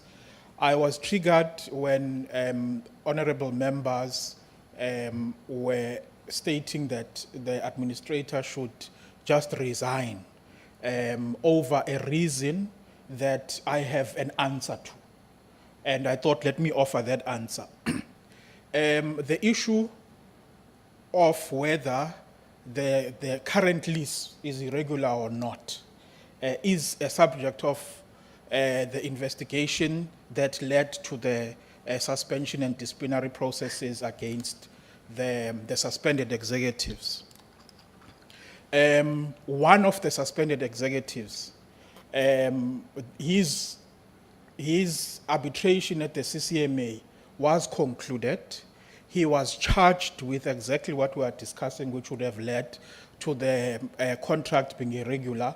He was found not guilty for the reason that there was a subsequent board meeting that received a report in July of 2020 that approved the increase from 26 million to the amount of the lease, and which also approved the movement of the SETA from where the board had said the SETA should relocate to Bedfordview. I have, like I said, it's still work that we are still finalizing. I've requested for my own processes the board minutes so that I can satisfy myself to that. But be that as it may, even if we are to all agree that that lease, the current lease is irregular, firstly, the SETA would have had to disclose all expenditure relating to it as irregular expenditure. I have not seen that in the books, audited books of the SETA. The authority that would have told us when it comes to the regularity or not would have been the Auditor General when auditing the books, in particular the lease expenditure. The amounts we're talking to would not have skipped the Auditor General. Even if we are to agree for current purposes that the lease was irregular under the PFMA, there is precedence in the South African courts, in the Constitutional Court in particular, in All Pay 2. We'll recall that SASSA appointed the service provider, All Pay, to pay for, to distribute, as it were, the social grants. And that process did not comply with Section 217 of the Constitution. And the court declared that the contract was irregular. But because if then that became the end of the matter, the lives of millions of social grants recipients would have been impacted. The court did allow a process where there could be a continuation of that service provider irregularly appointed providing the service. And the court said that was relief that was provided in the interim. In the current space where we are, the LG SETA is extending the lease as a temporary measure pending the finalization of the processes of getting a new lease agreement. Yeah. All of these matters that I am... Those two things are yes. too far apart. Chair, Your example of SASSA, no, I was going to give you two. yes, but I'm concluding, no, Chair. you can't, this one, you can't justify it. You had time. This one. The courts on the issue of SASSA, on All Pay, was that if we cancel now, yes, it's regular, but if you ask you to cancel now, it means all these people won't have money. And the court did not say to the Department of Social Development, or the Social Development did not go to court and say, by the way, we could have appointed ShopRite.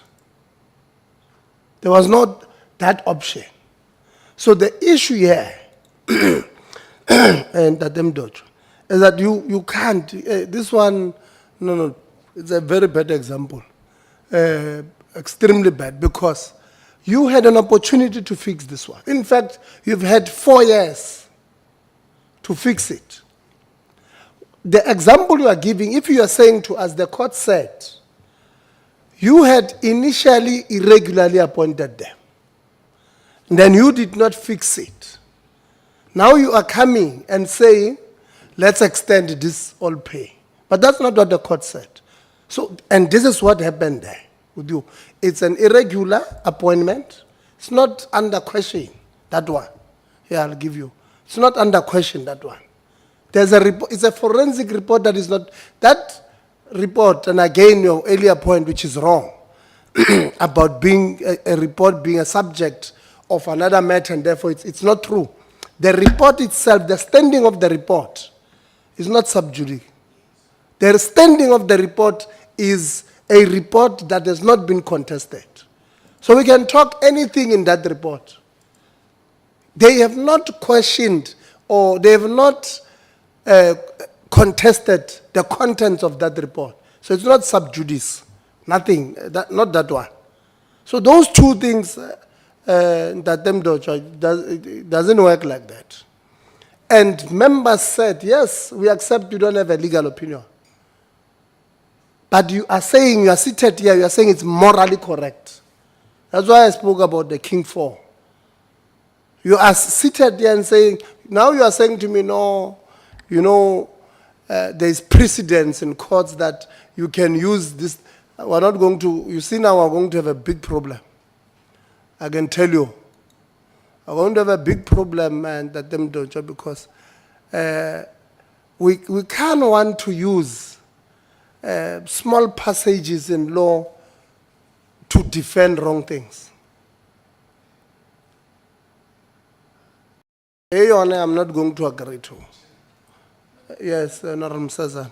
Chair, I had indicated my condition, but I had to sit this one down because I think at some point I want to study something in law as well.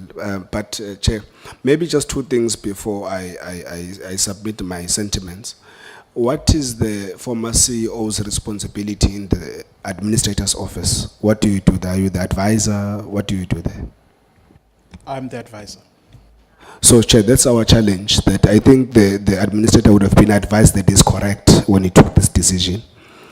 Chair, I asked, just like you are asking, rightfully asking again, is the report under review?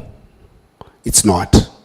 But your advisor, administrator, is saying he would have advised you that that is null and void because subsequent to the report, the accounting authority approved what we are told is irregular. Therefore, it means that in as much as you're not contesting the report, you're putting it aside and you're deciding otherwise. I think, Chair, that is our issue.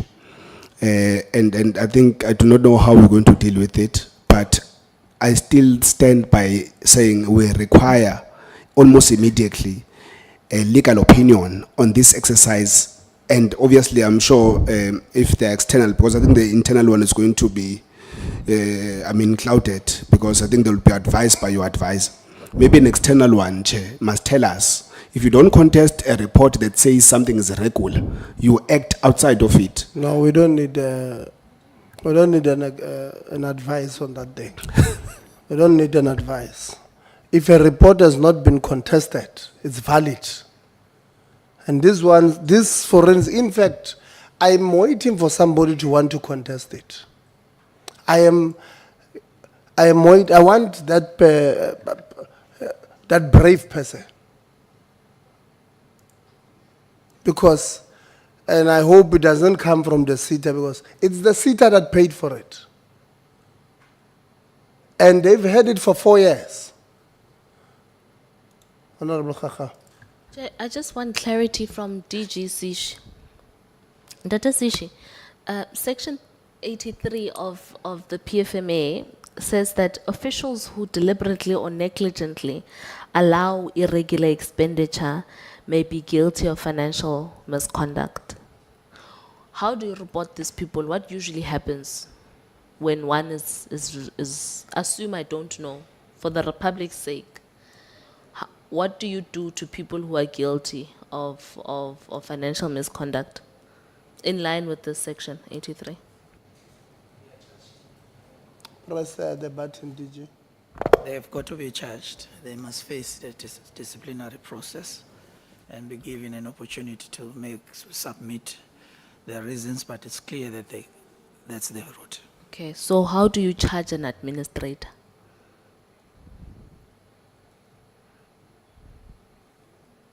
The law is above it's applicable to the administrator as well. It's not Yes. an exceptional case. That's why I intervened earlier on, and I made my point clear that we work under assumption that everyone is compliant with the law. Okay. But at a particular point when we establish that that is not the case, we are ourselves accountable to act against them. Okay, so what are you going to do, Administrator Mbalo? Yeah, that might be a very dangerous question.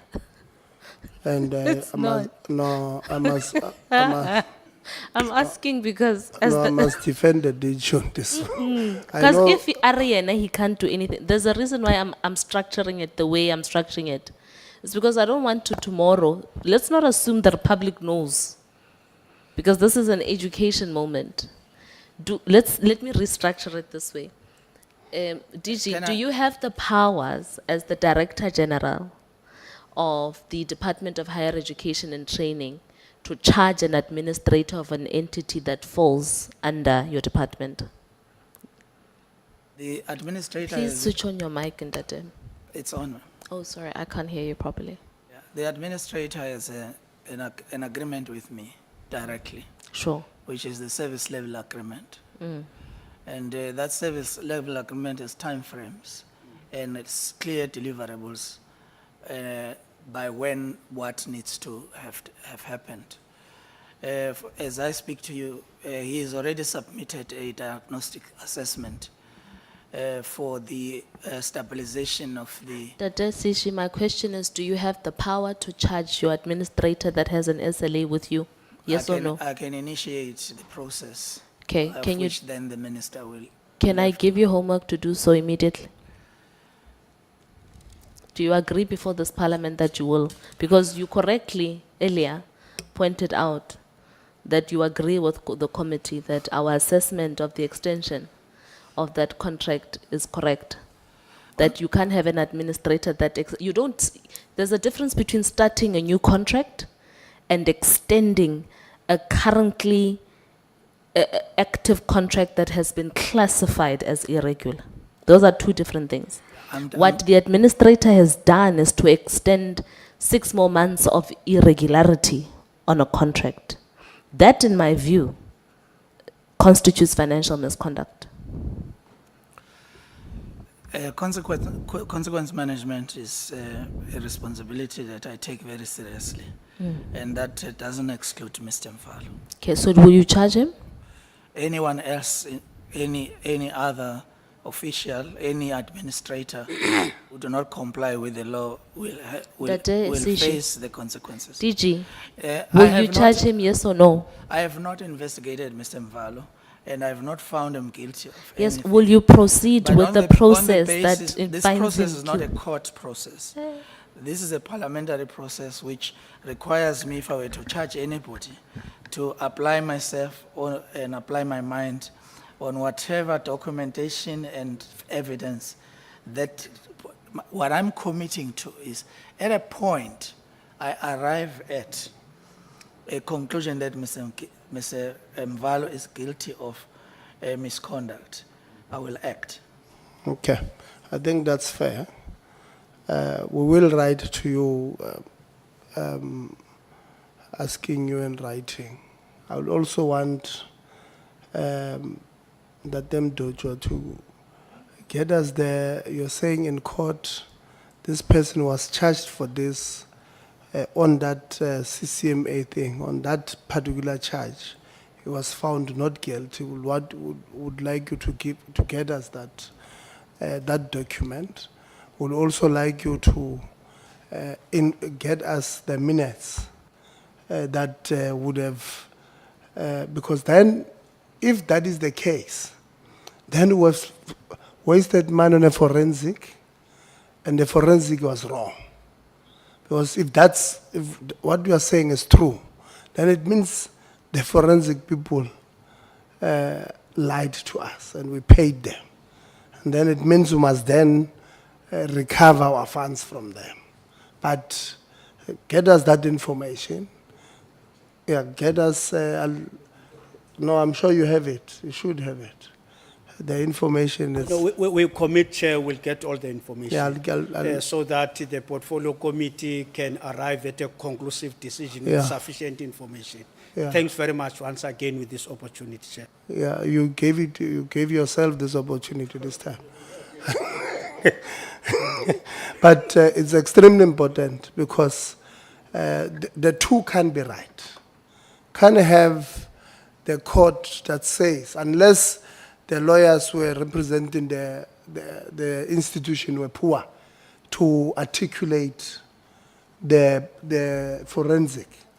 But if you are saying the court found him not guilty because they may have produced minutes of a board, then that we want it. And writing those minutes of that board, that court, the CMA ruling, especially it must be clear that Tebo Kholitsie charged for this was charged wrongly. We find him not guilty. And then give us this forensics themselves, including the legal advice that Mr. Zan is asking for is on this point, TG, that is it legally correct to have a document that you are implementing that says staying at this place is regular. We're paying you regular, but we have a contract. So we're finalizing, we're finishing the contract, right? And then extending it. Is that legally correct? That's the legal advice is asking for. You can go get it outside. It must be independent. There's one university, we asked them to go get an independent legal advice. They went to get it from a senior counsel.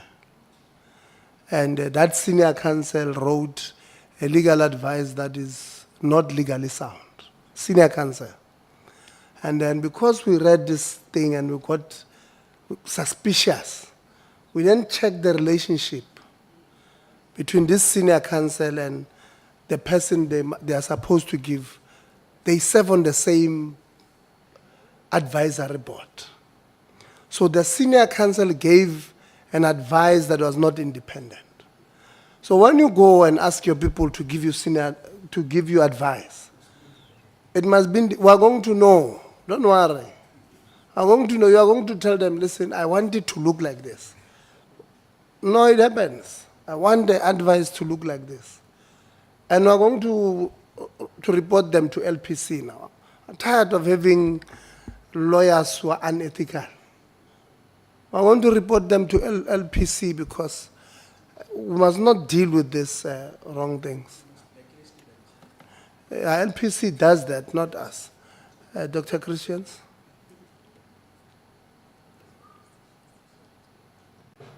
Thank you, Chair. In light of the time that we have left, I will just ask a few questions.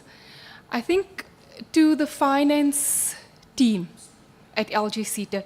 Now, I think we've heard extensively about the serious governance issues, the irregular CEO appointments. We've heard about the unlawful, the dissolution of the risk and all the other factors associated with the procurement irregularities and so on. So you've had a tough job so far. That is noted. The problem is what we haven't heard so far is that while all these investigations were happening, have you actually had any financial recoveries within the LG SETA? Cases were made, charges were laid, people were suspended, but have there been any preservation orders, any asset recoveries from any of the individuals that have so far been laid off or have been involved in these matters?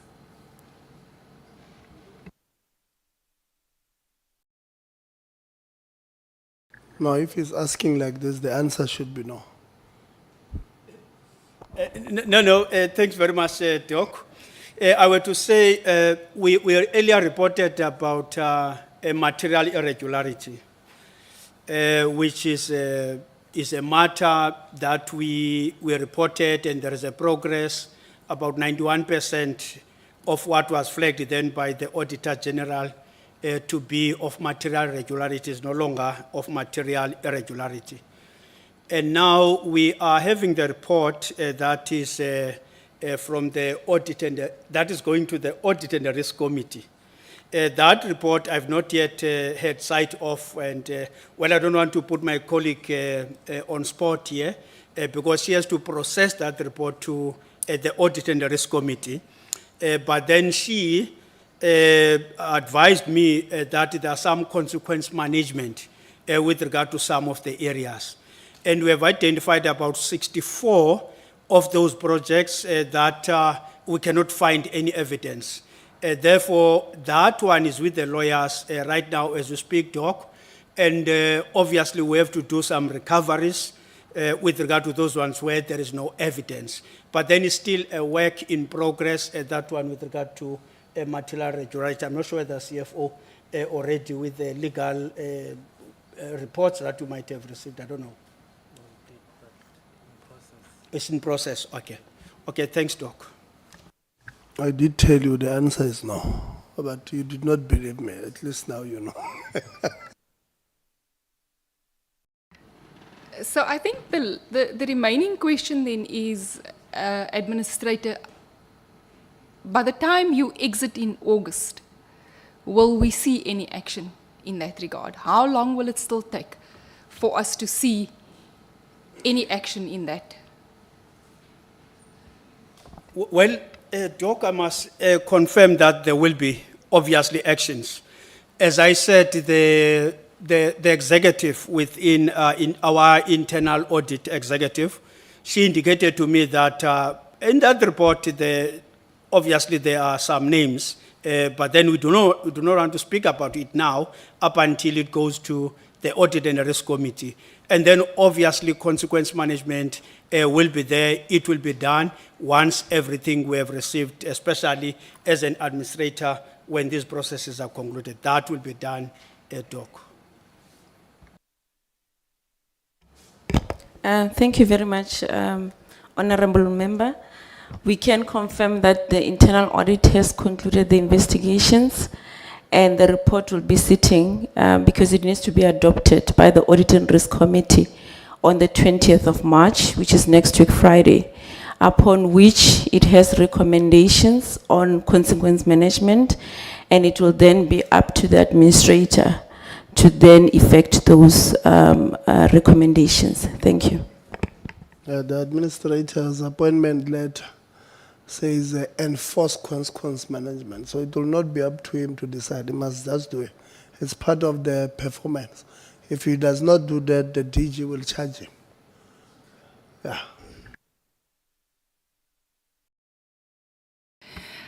I think lastly from me, Chairperson, I think in light of what you said about good governance earlier on and just the overall mandate of LG SETA for me, I mean, it's clear that LG SETA exists specifically for, or amongst others, for building capacity in local government.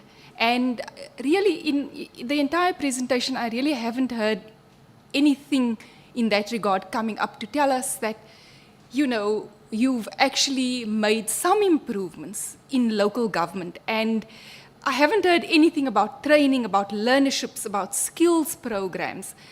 And, you know, just the overall management of municipal councils and councillors, because we rightfully all know that the management of councils or municipalities currently are hugely problematic.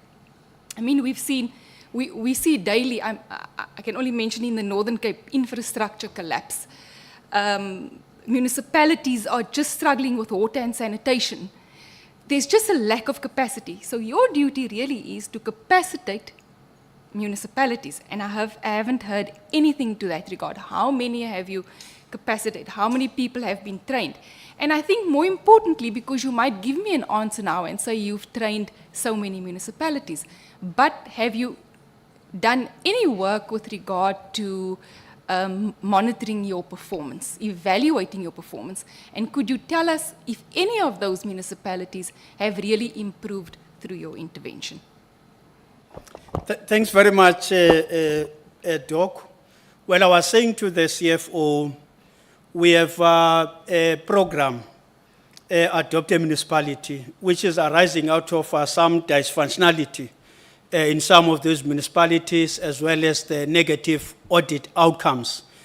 So far, we've adopted 11 municipalities. We received the report in December 2025. Then I was saying perhaps maybe the CFO can quickly, just to show in some of the areas where we've seen improvements in some municipalities, now are submitting their financial statements, they are complying with the Municipal Finance Management Act and so on. But then you will just quickly indicate that. Unfortunately, Doc, for the purpose of this, maybe when we come for the annual report, we'll be able and then to zoom into all other areas of performance by the organization. But then we can quickly just, in this case study of these 11 municipalities, if the Honorable Chair allows us. Yeah, you're saying you'll come, the annual report is around November, so you'll come in November? Anytime. No, the contract ends in August. You must work towards finishing in August. Tadimvalo. TG, before I give TG. Thank you very much, Chair. I thought it would assist if I can just, in answering the question of Honorable Christian. Yeah, I know you'll come on the white paper tray. No, I just wish No, to... it's a good addition to what she's asking. I know, but I know. Okay, let me not preempt to continue. Yeah. But we've received a report already on the diagnostic an assessment, which covers the current status of local government, which Ms. Mvalo has submitted. And I think it is useful enough, and we can share that to complete the response. Just lastly, Chair, I'm not going to delay us any further. Maybe before, the CFO was about to answer Oh, something, okay. and then you'll continue. Well, thanks, Chair. I think based on what DG has indicated, we will obviously provide reports on the programs that we do offer to support municipalities. I think the specific one that Mr. Mvalo is referring to relates to adopting a municipality, where we actually adopted 11 municipalities out of the 66 classified as dysfunctional by COCTA, where we actually provide on-site support in terms of specialist skills in efforts to train those officials that work in those municipalities. I think in terms of the results so far, we've seen improvements in audit outcomes. Municipalities that did not submit financials for the past 4 years were able to submit in this financial year that passed, based on the support that we did provide. It's obviously a pilot phase. We do anticipate extending the numbers, obviously with the approval of the administrator, because initially it was just a pilot, just to assess if this program is going to work. But it's very critical in the sense that we offer on-site support. We don't dictate what we are offering. The municipalities tell us what they need, what they are short of, and we bring in those skills. Just briefly on that, but as we have said, we will then provide details in terms of the number of municipalities, the names, etc., and the notable achievements achieved to date. Thanks, Chair. Okay, now I think that helps a lot, because at the end of the day, we need to see improvements in our municipal services, and you exist for that express point. Service delivery is really lacking. But I think just to the DG, just a final question. So the LG SETA is not an isolated incident with regard to SETAs having problems with their finances and their overall functioning. And I know not all SETAs are problematic. I know that there are SETAs that are actually functioning quite well, but there are also a few SETAs that are not functioning that well. So I would just like to know, because really it forms part of the broader SETA architecture in the country. I think the problem that we keep on being faced with SETAs coming to us, and they are presented with problems, or they are placed under administration.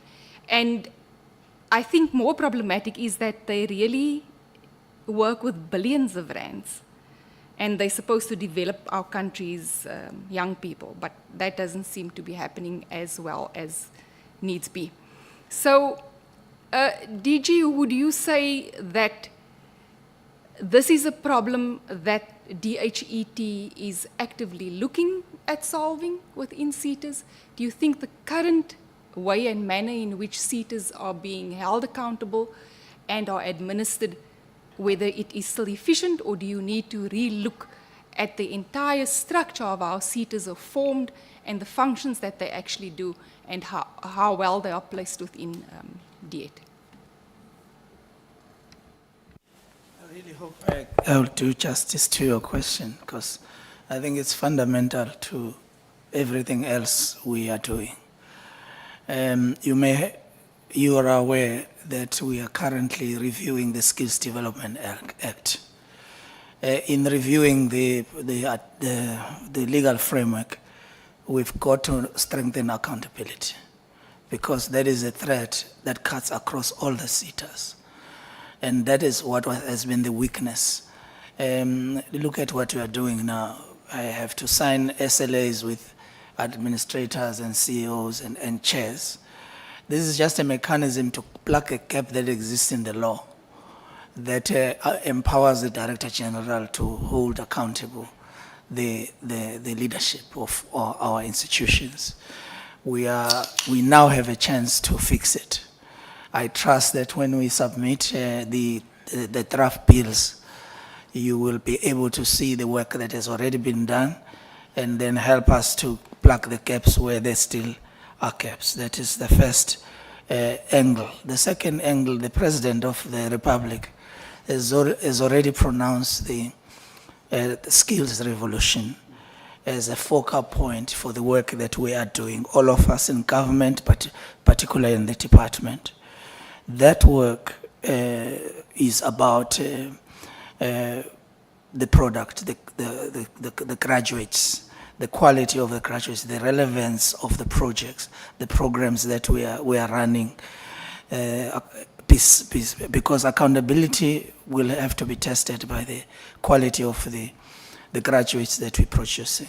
So I believe that that work will also help us. We've already tabled a conceptual document, which once it's approved by our minister, who has appointed a steering committee that is looking into this work, we will be able then to begin to engage the broader society about how we shape and reshape and reimagine the future of our SETAs. There are daring submissions which we have received that ranges from reconfiguration of one SETA or merging others.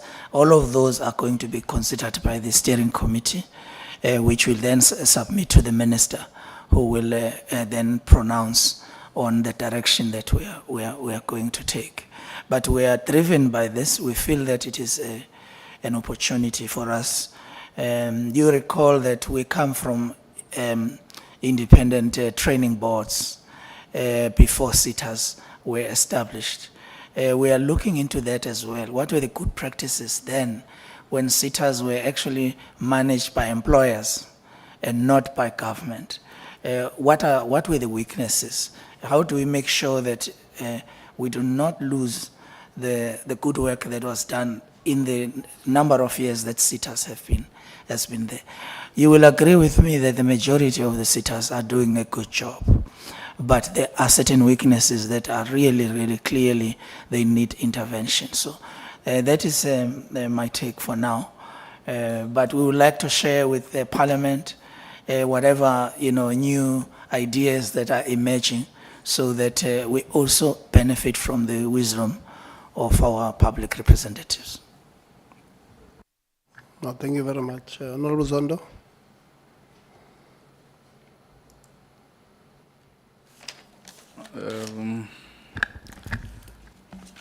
Thanks, Chair.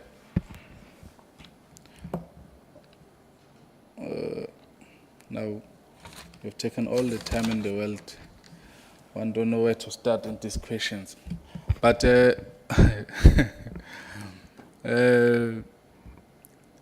I want to check, Administrator. What was the mandate that you were given when you were deployed to be an administrator there?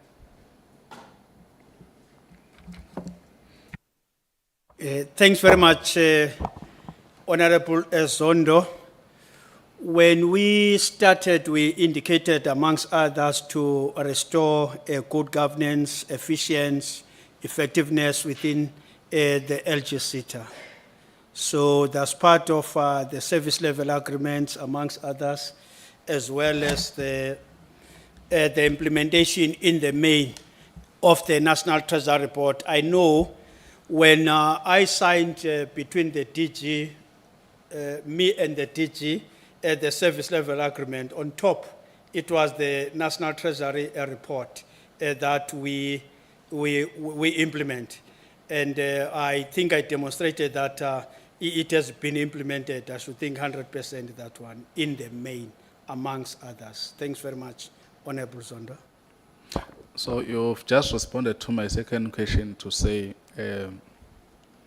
according to yourself, have you worked toward achieving what was identified there is a need for you to be there?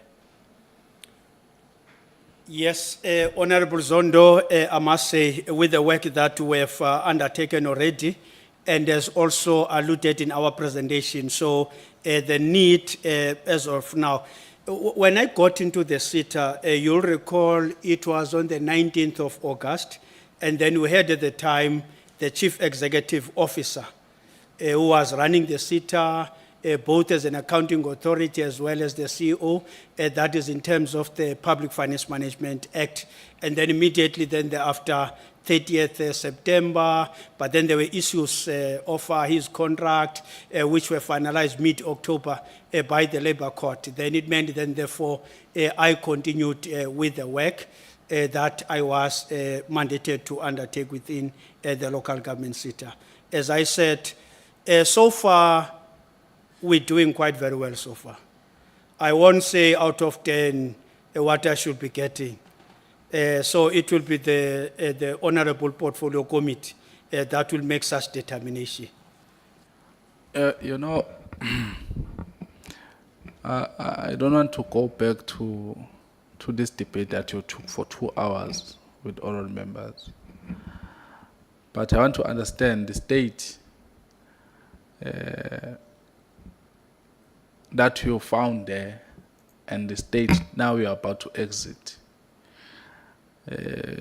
Then I know when I'm looking at your presentation, there are many improvements there and there, but you remember there are key things that when we look at, you need to see the improvement. So please don't try to be clamorous. And I'm trying as much as possible not to be personal, to sound personal on my question. So, yeah. Honorable Zondo, we presented amongst others the work of the Auditor General, the findings that were there, and the progress that we have achieved so far, standing at 60%, and other deadlines are coming, and others obviously are coming later. So we've done quite very well. We are standing at 60% there with regard to that work.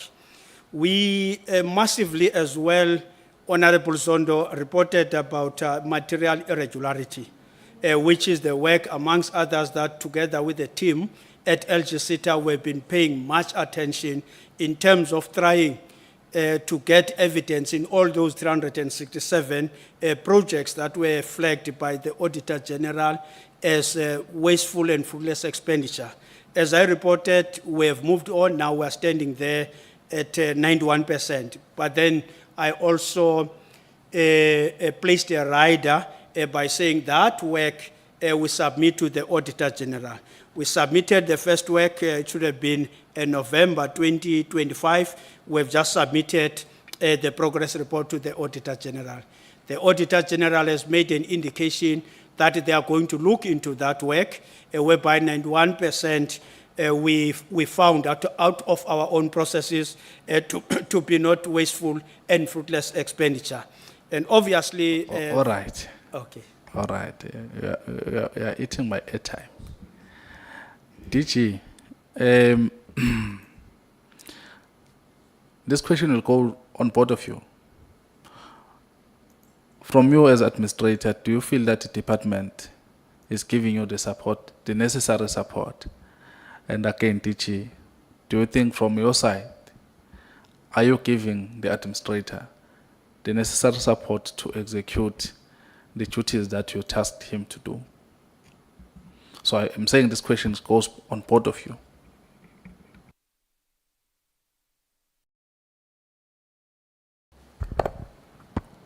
I would like to start. It's an enormous work that Mr. Mvalo must do. It's not only just. Remember, teacher, when you are eating my airtime, you must remember that we may have not a same good blood as members, so I may have a limited time. So try by all means to, yeah.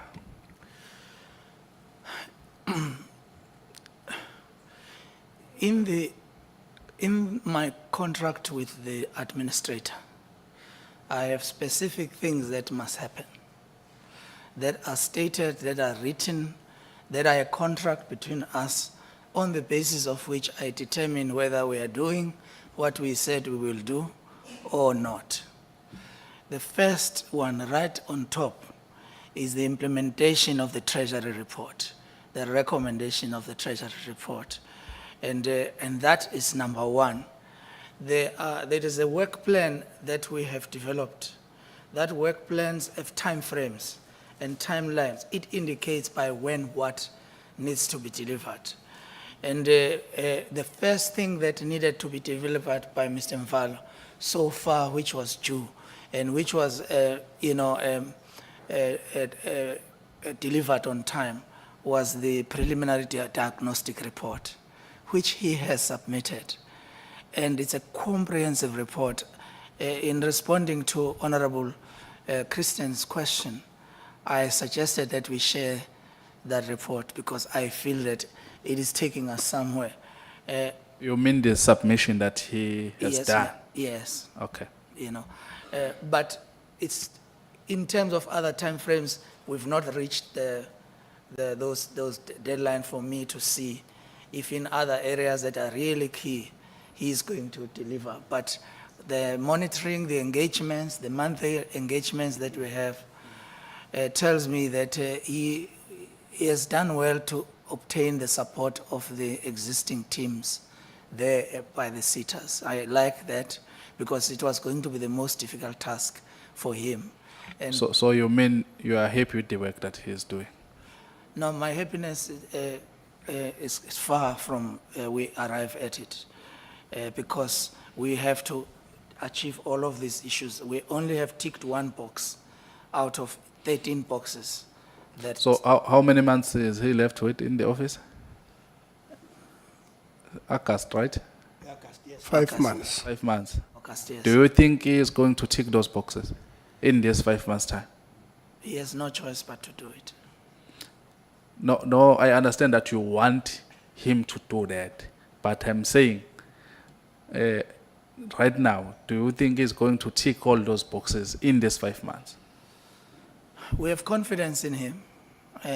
We believe that if he didn't tick all the boxes, but he will not disappoint this portfolio committee and our department.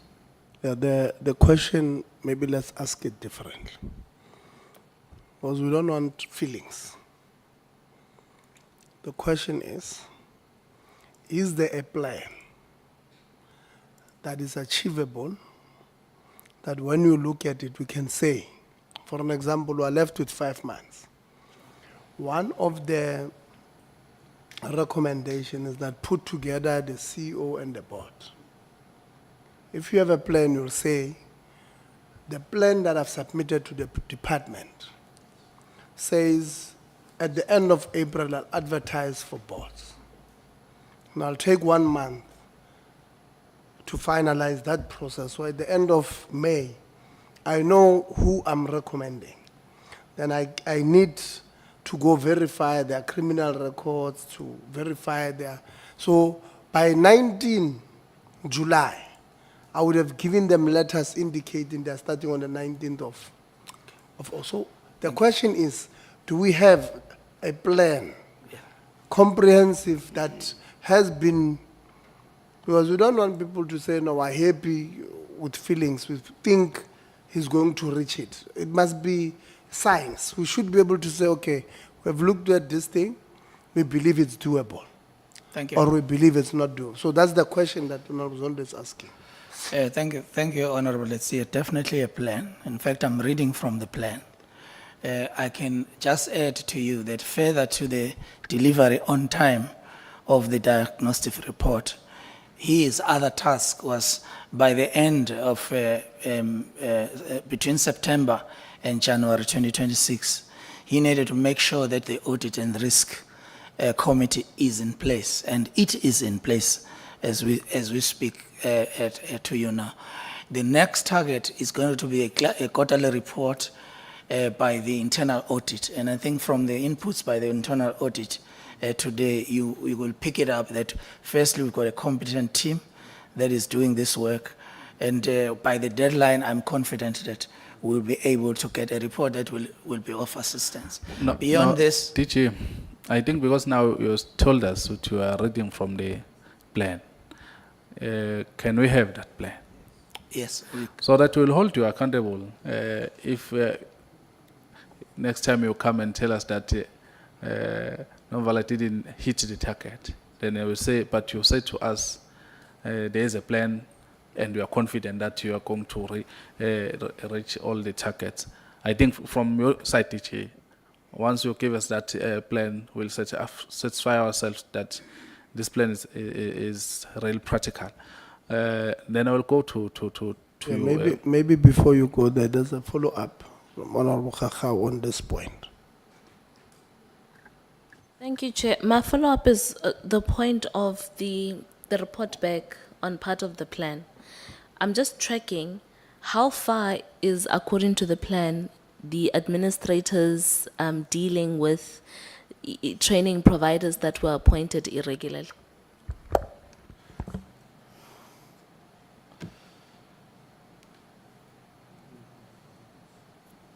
okay.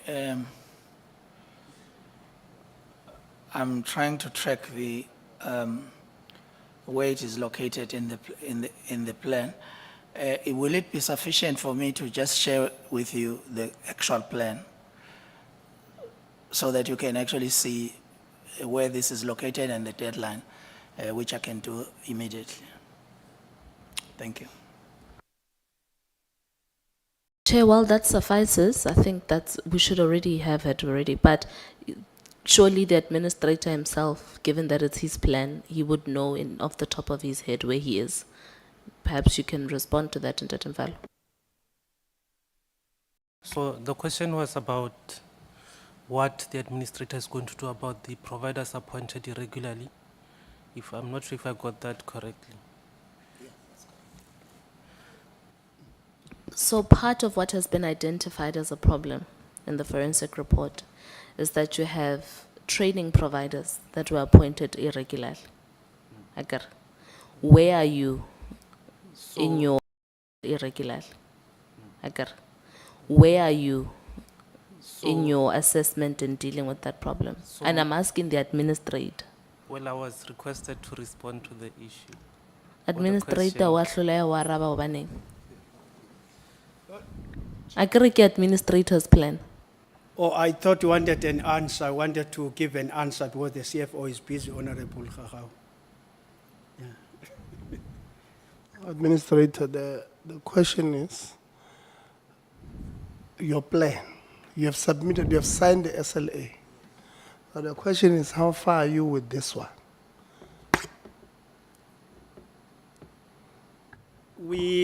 Well, in the plan, DG was going through the plan because it's detailed plan, and we are reporting on a monthly basis to the DGT about the progress. And all what we have done for now, we have already submitted to DGT. That part that Honorable Khahau is referring to, then we are not yet there. Wabona Chair, I want to raise a dissatisfaction. I've been very patient with Ntatemvalo the whole day. I experience him to be very patronizing, quite disrespectful to myself. I don't understand why the sound of my voice is not worthy of response in the same way that you respond to the chairperson. Because when I asked you the question, delegating the response, I repeated it again, and then you tried to be feisty to say that you thought I wanted a response. The chairperson reiterates the same question. You have all the energy to respond to him respectfully. I take great exception, Ntatemvalo. And you're not doing this for the first time. Quit doing that. You ought to respect all members of this house equally. My apologies, Honorable Khahau. Yeah, I'm going to give you an answer, but Ntatemvalo, let's not create an impression that if it's me asking a question, there should be an answer. And if it's other members, we don't have to answer because it creates a wrong impression. And I don't honestly like interjecting when members are asking you, but I only do that, and today I've done that a lot. I only do that when I believe that we're not responding to their question. So let's refrain from that.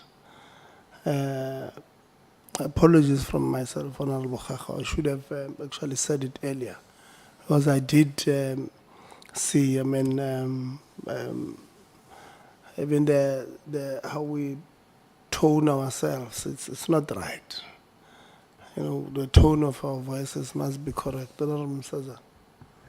No, thank you very much, Chair, and apologies for Uzondo for getting in your train of thought. But I thought what was raised by Honorable Zondo is very important in terms of reaching the objectives of the administration as responded to by the DG. But maybe the administrator could assist us, because the DG says he's very confident in you that you'll meet the targets of your administration. You refer to the audit and risk that you have put in place as one of the targets. I'm of the information that that exercise had already begun before you got to the administration. There had been an advertisement and possibly even interviews. So which means that you would have found the process halfway through, if not just for you to sign through. So it can't then be something that can be added as something that you've achieved as yet. I may be wrong, but if you could just give us clarity there in your response in finishing the objectives that you've been given. Honorable Msazana, you're bequeathing an organization here. There is a lot that has been taking place. When I joined, it's like we're dealing with the performance. The performance has been moving before I got into the SETA. So there's a number of things that were there. But then obviously for governance related matters, the Audit and the Risk Committee is very critical. So in December, Chair, therefore... Chair, please, if you could guide, because Zondo's time and we're going to go to plenary. I just wanted to deal with that aspect. Then the administrator could have just been straightforward in terms of the response. I don't have the time. Honorable Msazana, yes, the process was already underway, but the final authority to do approvals, it was me in December. Okay, Honorable Zondo. Thanks, Chair. I think administrator, I was on you. I asked her one question and said you must respond from different sides, and the DG has responded.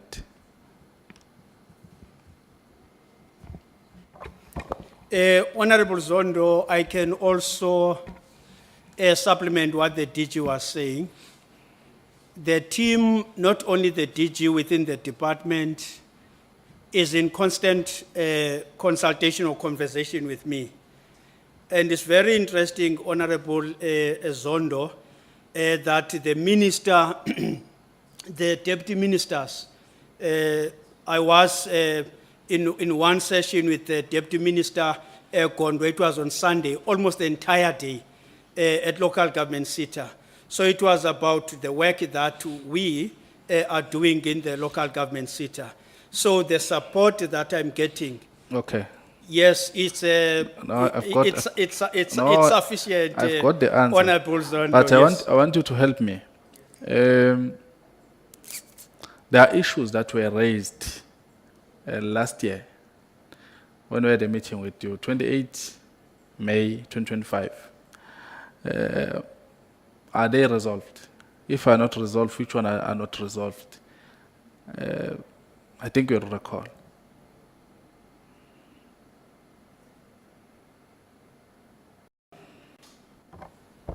Yes, Honorable Zondo. Now I would have wished to enlist the matter so that we deal with them one by one. But I must say that the work, as we started with that in our very first slide there. Our very first slide, because we were advised that the portfolio committee is going to require us also to reflect on the meeting of 28 May 2025. And we've done there, we have dealt with a number of areas that are enlisted there. The very first one is the review of litigation against the AXA. That matter, it has been concluded, it's a closed matter, and everyone is happy within the organization, and I got the support from the management and everybody. The other issue there is with regard to the marketing and outreach program, especially targeting rural areas. I think Let's move from this question. I'm trying by all means to avoid a question that will take me back to that conservation, because I think you had it until I feel like no, it's okay now. So I see that my question now is, it will take me back, because if I'm starting to pinpoint what I'm talking about, we'll go back to that conservation. Then I don't want to. Okay. Okay, Tichi. Thank you, Honorable Zondo. I really am trying to do justice to your questions. Because as you speak, as you ask questions, I'm reading, what did we say we would do by when? There are three categories under legal and forensic implementation. One is forensic report actions, and these include implementing recommendations and cases that needs to be referred to SAPS and the Hawks. And that include docket acknowledgement and quarterly updates. And the deadline there is by the end of August. The disciplinary cases, which is the second category, there it's review and finalization of suspensions and hearings. It's a review of reports in place and implementation by May. By the end of May, all of this must be done. So in the manner in which the responses come, they need to provide detail as you request. The last one is legal compliance. It says developing a register of legal risks, and then indicate or provide a submitting a matrix by the end of April.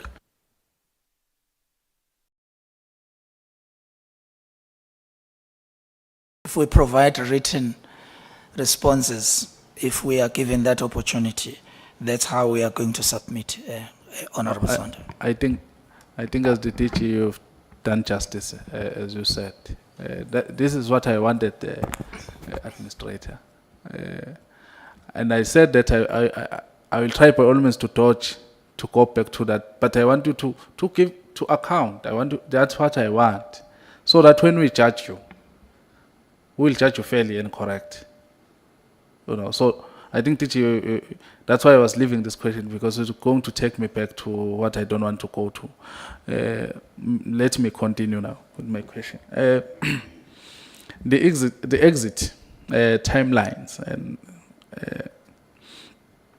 I think there's a condition that we found in the sector when you get into the sector, and now it's your time of exiting. Do you think we still need to have an administrator, or when you finish your time, the problems that were encountered will be resolved, and then there will be no need for an administrator or extension of your time?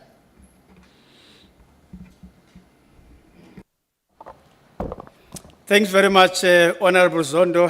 That's a very fundamental question, and obviously, as DG was already alluding to this, because of the work plan, it's quite very clear of what needs to be done so that by the time the administrator is exiting the system on the 19th August, all these activities are done. To me, in the main, because once you have the chief, the CEO in the organization, once you have the accounting authority, so it means then therefore the system is ready to go. And then the report, if there is some other work that was not concluded, and then I would have handed over to the CEO as well as to the accounting authority by the end of the term. So that's my plan currently, Honorable Zondo. Did you get my question? My question was, the administrator is about to exit. On your side, because you are getting reports, do you think when the time comes, we'll have no reason to extend his period there, or we'll say it's fine now? All the points that were flagged that made him to come, the situation, the condition is stable. Thank you, Chair. I must be honest with you and indicate what is my concern. My concern is that in the manner in which we are responding, we are very operational. We are touching on what is in the question and what was, but it's not giving the whole picture of what actually is the mandate of the SETA itself, which therefore means what we are doing needs to help us to drive those levers that define the mandate of the SETA. One easy thing is we know the problems in local government as a whole. And many of those problems relate to the capacity of the municipalities. What is the role of this SETA in ensuring that the capacity of municipalities to improve their performance happens? We have not gotten into that point. And so for me, if this period of administration was going to do justice, it will not only just to give us documents, it will be to show that truly the SETA is dealing with those issues. That's why in my comments earlier on, I started by raising the issue of the white paper, because I thought the white paper defines what that is, so that they are guided in how it is done. So if I were to be direct in answering, I would say I'm not in a position to say yes or no, but I can assure you that we'll be rigorous in taking a decision about this. And I think I can speak on behalf of my minister and the deputy ministers. TJ, can you be fair on this one? You have a plan in front of your desk, or your desktop, or your computer or something. As a DG tells you that we'll reach this point, I'm asking you, is that point, is that where we want to go to? Is that where we can say, now we're fixed the sector, is stable, is moving toward the direction that it's supposed to be going? Because it's not, there's nothing wrong to say that, no, I feel like we will need to extend the period or to reach some point, or we'll need to appoint another administrator, because it's not about the incumbent, you know. So that's what I want from you. You have a plan in front of you. So you must tell us. He has delivered what was due to him for the last reporting. He's actually two deliverables. Both of them he has delivered. After that, you mean to say we'll lift the administration and let the sector continue the work? I really wish that we get. No, not the wish, DJ. Not the wish. The indicators should tell us at this time we'll be in the stage, at this time we'll be in the stage, and be fair to the process. Because if the incumbent is not performing to our secretariat, we will have to appoint another one. You know? So it's not about him. I'm talking about the sector. Because if you appoint an administrator, you're trying to save the sector. You're giving intervention to turn around things, to put it on a positive mode, to put it where it's supposed to be, so that you'll be able to move at its own. Then that is the question. I don't want your feeling, TJ. I want the reality, because when tomorrow you come with something that suggests the extension of an administration, then we'll ask, how now? Because you said you feel like, so that's why I say I don't want the feeling. I want the indicators that what are they telling you as the DG.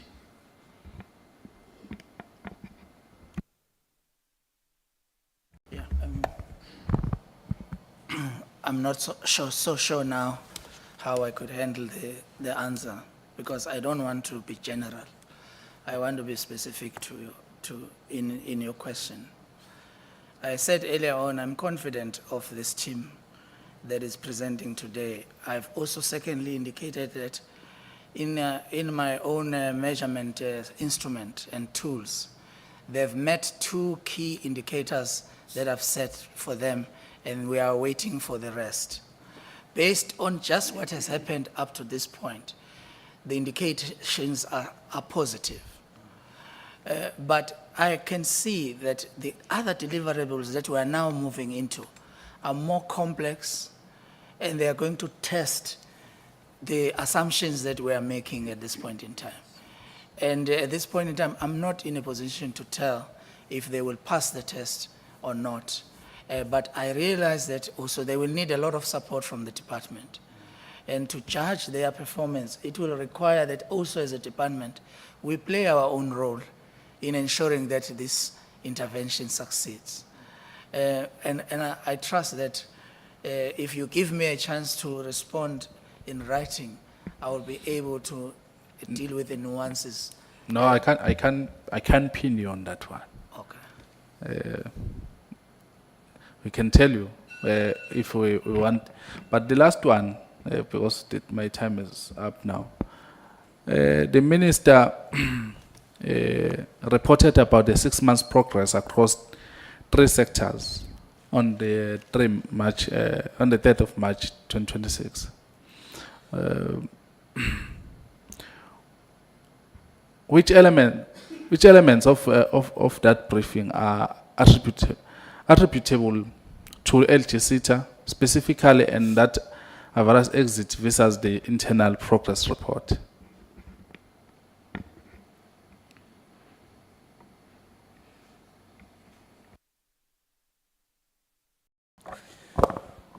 Well, Honorable Zondo, amongst others, were issues relating to, because it was all about how far we have gone with regard to the 6 months being in the organization, implementing especially the National Treasury forensic report that was quite very high in the organization, and then also the introduction now of the organizational efficiency study as well as the climate survey that we are due to undertake, and obviously the issue of that now we do have a functional Functional Audit and Risk Committee, and that we dealt with the issue of the AXA up to date.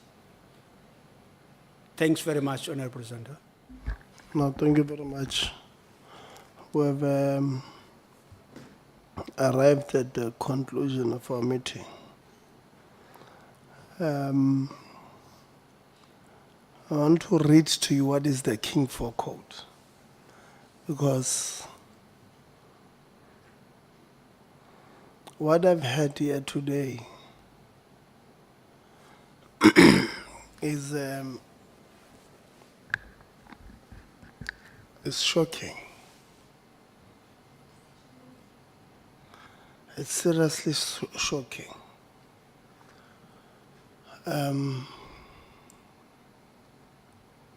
Earlier on, sometime last year, I was referred to pay some time on Google. I want to report back, DG, that I'm very good with Google now. Now I've asked Google here. Just maybe you'll understand him, because it looks like you don't understand us. So I've asked Google. Google, he uses what they call AI overview. So I asked him, Google, is it good governance practice to extend the contract of an already declared irregular signing of a lease? So that's what I asked Google. Is this good governance? So I'm asking Google here, Google, is this good governance? Here's what Google says. It says, extending the contract of a declared irregular signing of a lease is generally not considered good governance practice. Such an action risks perpetuating illegality, bypassing competitive procurement processes, and exposing an institution to legal, financial, and reputational risk. Then he says, he gives headings: incompatibility with good governance. It says there's 3 issues: perpetuate. When you continue, perpetuate illegality. When you continue, you violate principle. When you continue, it's an accountability failure. Then it tells you about legal and risk implications.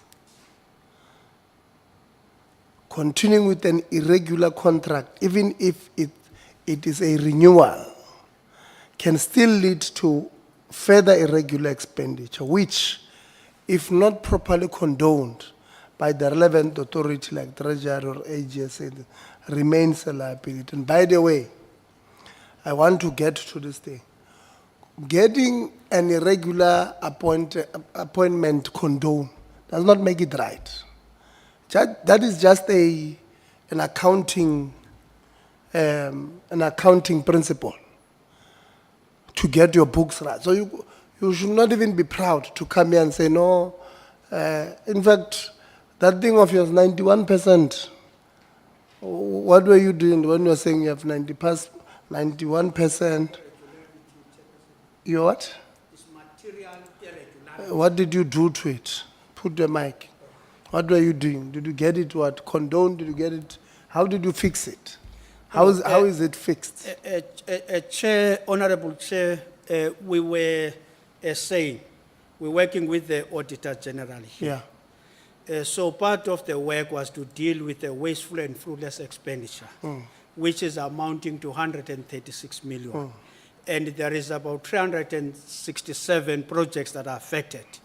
Now, 91% as of now is declared to be not wasteful and fruitless expenditure. Why? So it means Why are they not declared? because there was evidence that was required. And now everything is there. The evidence is like a chair, you know, there is this young person who was in learnership, and then we could not get the records during the time when the Auditor General was doing the auditing. That work, Chair, is starting in 2019. It's a work from 2019. So we had to deal with it now. So then when we say that 91%, it means now the evidence is there to say Mvalo was in So the leadership. evidence was there. We say You've now. just provided it to the Yes, to say, the AG. to say now, Honorable Chair, there is evidence. Mvalo was participating in learnership, Mvalo completed the learnership, these are the results, these are certificates. So then that is why then therefore there is that 91%. I've also mentioned that we take this information to, we take this information to the AG, because the AG is still going to look into that information. Yeah, okay. I made the indication also, No, it's Chair. okay. We don't Okay. have time.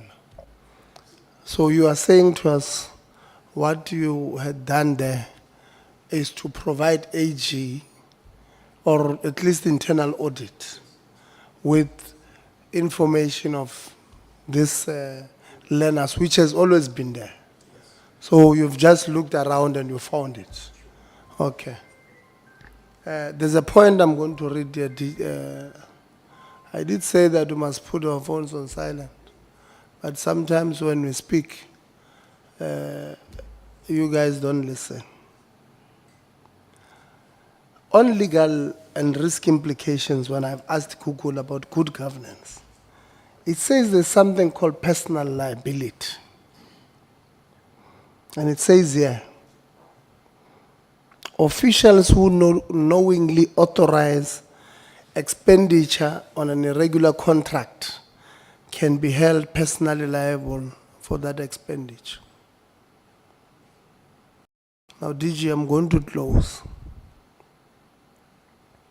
I've already indicated what documents we need. Because seated here, I can tell you, you colleagues have not even looked at properly at those forensic, because we can't be the ones who are telling you what is a forensic say. I've asked intentionally, give us the charge of this one person that we say, actually in that Dodge, this one person was found not guilty. I'm waiting, that one I want it. Because we read those documents. You see here, when you leave here, I want to give you some of the documents to go read. It was for the ad hoc committee, legal documents. So when you take them, go read. Because you colleagues have got this mentality that it's either we don't know what we are doing as these members, or we don't have, or we have comprehension problems. So we have asked you, give us those documents. And you must pray and fast that you have not misled us today. Because it will also be, we will also be complicit to good governance if we allow you to mislead us on things that are supposed to help our people at home. I've already spoken about what is it that we ought to do. DG, it will be extremely difficult for the LG SETA to help municipalities to achieve their targets. When you, as an LG SETA, you don't achieve your target. Even I, as a municipal manager, I'll just laugh at you. As a LG SETA, you can't reach your target. You are coming here with a program to say we want to capacitate municipalities to reach their target. You will sound like that person who wrote a book, How to Become a Millionaire, and then goes around us asking him, please fund for my book. Read your book so that you are able to become a millionaire, to fund this book of yours. So you sound exactly like that. Ours is to capacitate municipalities to achieve their targets. How? When yourself, it means before you take that training program to municipalities, yourselves you must take it. And let's see if it's working. Because if it was another SETA that was doing that, because the boss are SETA, who else has been a constant performer? MQA, you know. You see, your substantive position is DDG skills. You are struggling to get to 5. You only know 2. So we've got problems. So we have problems here, colleagues. Because I can tell you now, that Mval, your performance won't be good. When we deal with your annual report, your performance won't be good. And I must have a conversation with the AG about what must we do to consistent underperformance. Because these members were having serious conversations that let's go open criminal cases against you colleagues. That's what they were saying. But when we do, we're not going to open criminal cases for the sake of it. I'm telling you here now, as a non-lawyer, your case against that former board, you'll see. You'll come and thank me. No, you are going to lose it. You are opening a case against people who can't take a decision. And you are saying their decision has caused the entity. The court will say, show me a decision. I told the University of Limpopo many times that the reason why you know when you go to court, the student goes to court and says, University of Limpopo is refusing to confirm my degree of master's or PhD. University of Limpopo responds, sends what we call responding affidavit or answering affidavit. On the answering affidavit, this is what they say. But they say, Rona as Senate, we can't confer Ntate to be a doctor. And the reason is that, one, Rona's University of Limpopo, we registered him irregular. Now the court asked, okay. So the same institution that is defending, on the answering affidavit accepts that it's us who registered him and we registered him irregular. Why must the person who must suffer be the other one? So the university must go and prove that in fact this person must suffer because we are also suffering. How? You must prove that. Then I told them, I've read about 4 or 5 of the answering affidavit, and I told them, before even they went to court, I said, you are going to lose, because a judge, when they get there, you must say, here, it is the fault of this applicant that we are here. We've caught him cheating, that's not on us. Plagiarism, not on us, whatever, But I can't say it's my fault, it's your fault that I admitted you. And then for 2 years, and I don't want you to graduate. And I'm telling you on this one, your case says you are opening a case for financial misconduct against board members for appointing. Then they are going to, if they've got smart lawyers, they are going to write, struck this thing off the roll, 1, 2, why? Because and when it's worse, it's opened by you. The affidavit is yours, but not the person who disposed of this affidavit is the DDG responsible for these things, and therefore should know that there's something called the Skills Development Act that tells you, or that tells everybody, that we don't have the powers to appoint. We have never appointed. We have written to the minister. And by the way, when the recommendation that came from that board to the minister did not even have 3 names. It had 4 names. So when we ask you, I always tell you, we know. It had 4 names. The minister gave concurrence to the appointment. So when I say to you, literally what you have done is to open a case against the minister. I was not joking, I'm telling you. You will be told even in court that no, you are wrong. That's what you are doing. You have opened a case against people who recommended. It's like in the SETAs themselves, you do what you call DG grants. Then it says management, you can only recommend. But the approval comes from the board. Then because management recommended, you were now, instead of going to the board and charge the board, you are charging management. It's an easy case, I can tell you. So this one I can tell you now. There's nothing that is going to come out of this. Here you are just wasting state resources. I'm telling you now. You are wasting state, I can tell you now, and I'm not saying withdraw it, continue. But you are wasting state resources. This one is for TV. I'm just doing it for TV. People must see that we are doing something. We are not. I can tell you now. Because it doesn't make sense. I want you to give me full details on this thing of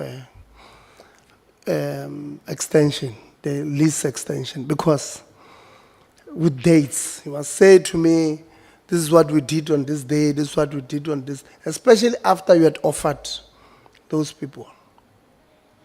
Because I can tell you, the legal opinion that we're asking you to go get, it will tell you that there is a reasonable prospect of success for the leaser, the person who are leasing you. I don't know if my English is good, but for a person who will be leasing you to succeed in court, if they can prove that your letter, the offer letter that you gave them, may have made them to exclude or to disregard other offers. That's what, if you go to a reputable person who's not going to take Madala side instructions, when you ask them for a legal opinion, they'll tell you there is reasonable prospect. But it will depend on them proving that whilst they, after receiving, they decided to disregard others. And then you'll then have to tell us, if that happens, what must we then do? Because we would have cost the institution money, unnecessary. So we'll give it to you in writing. I want you to respond to all those members as they are leaving. We have 3 o'clock and we've got questions to, you must answer, ne? Or the minister just landed. Yeah, the minister is answering our questions, so we'll have to rush next door.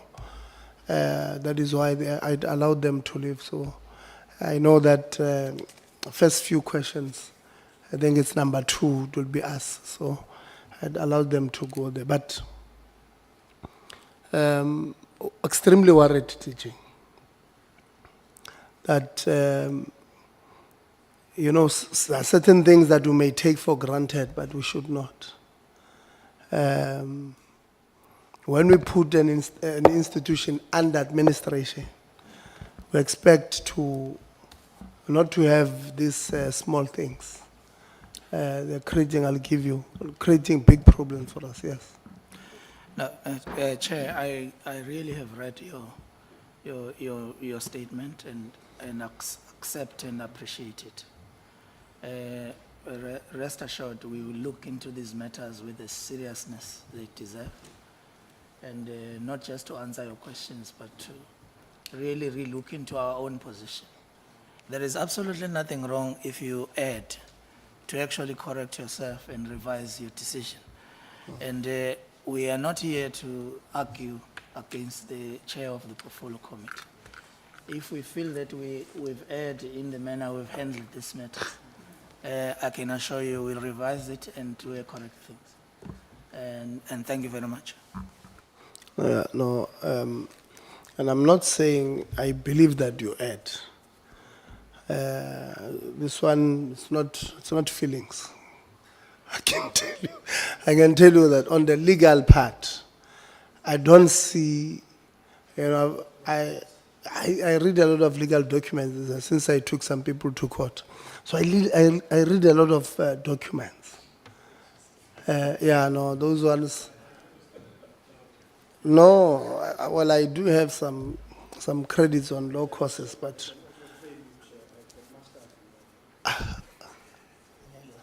I think from where? I'm joking. So colleagues, I'm going to release you guys. Thank you very much for coming, but we'll do follow up. A few things that I think we must. The contract to DG was 1 year, and I'm also a bit worried about your comments, because the comments should be, we have not received anything that suggests that we will not finish, and therefore the contract still remains.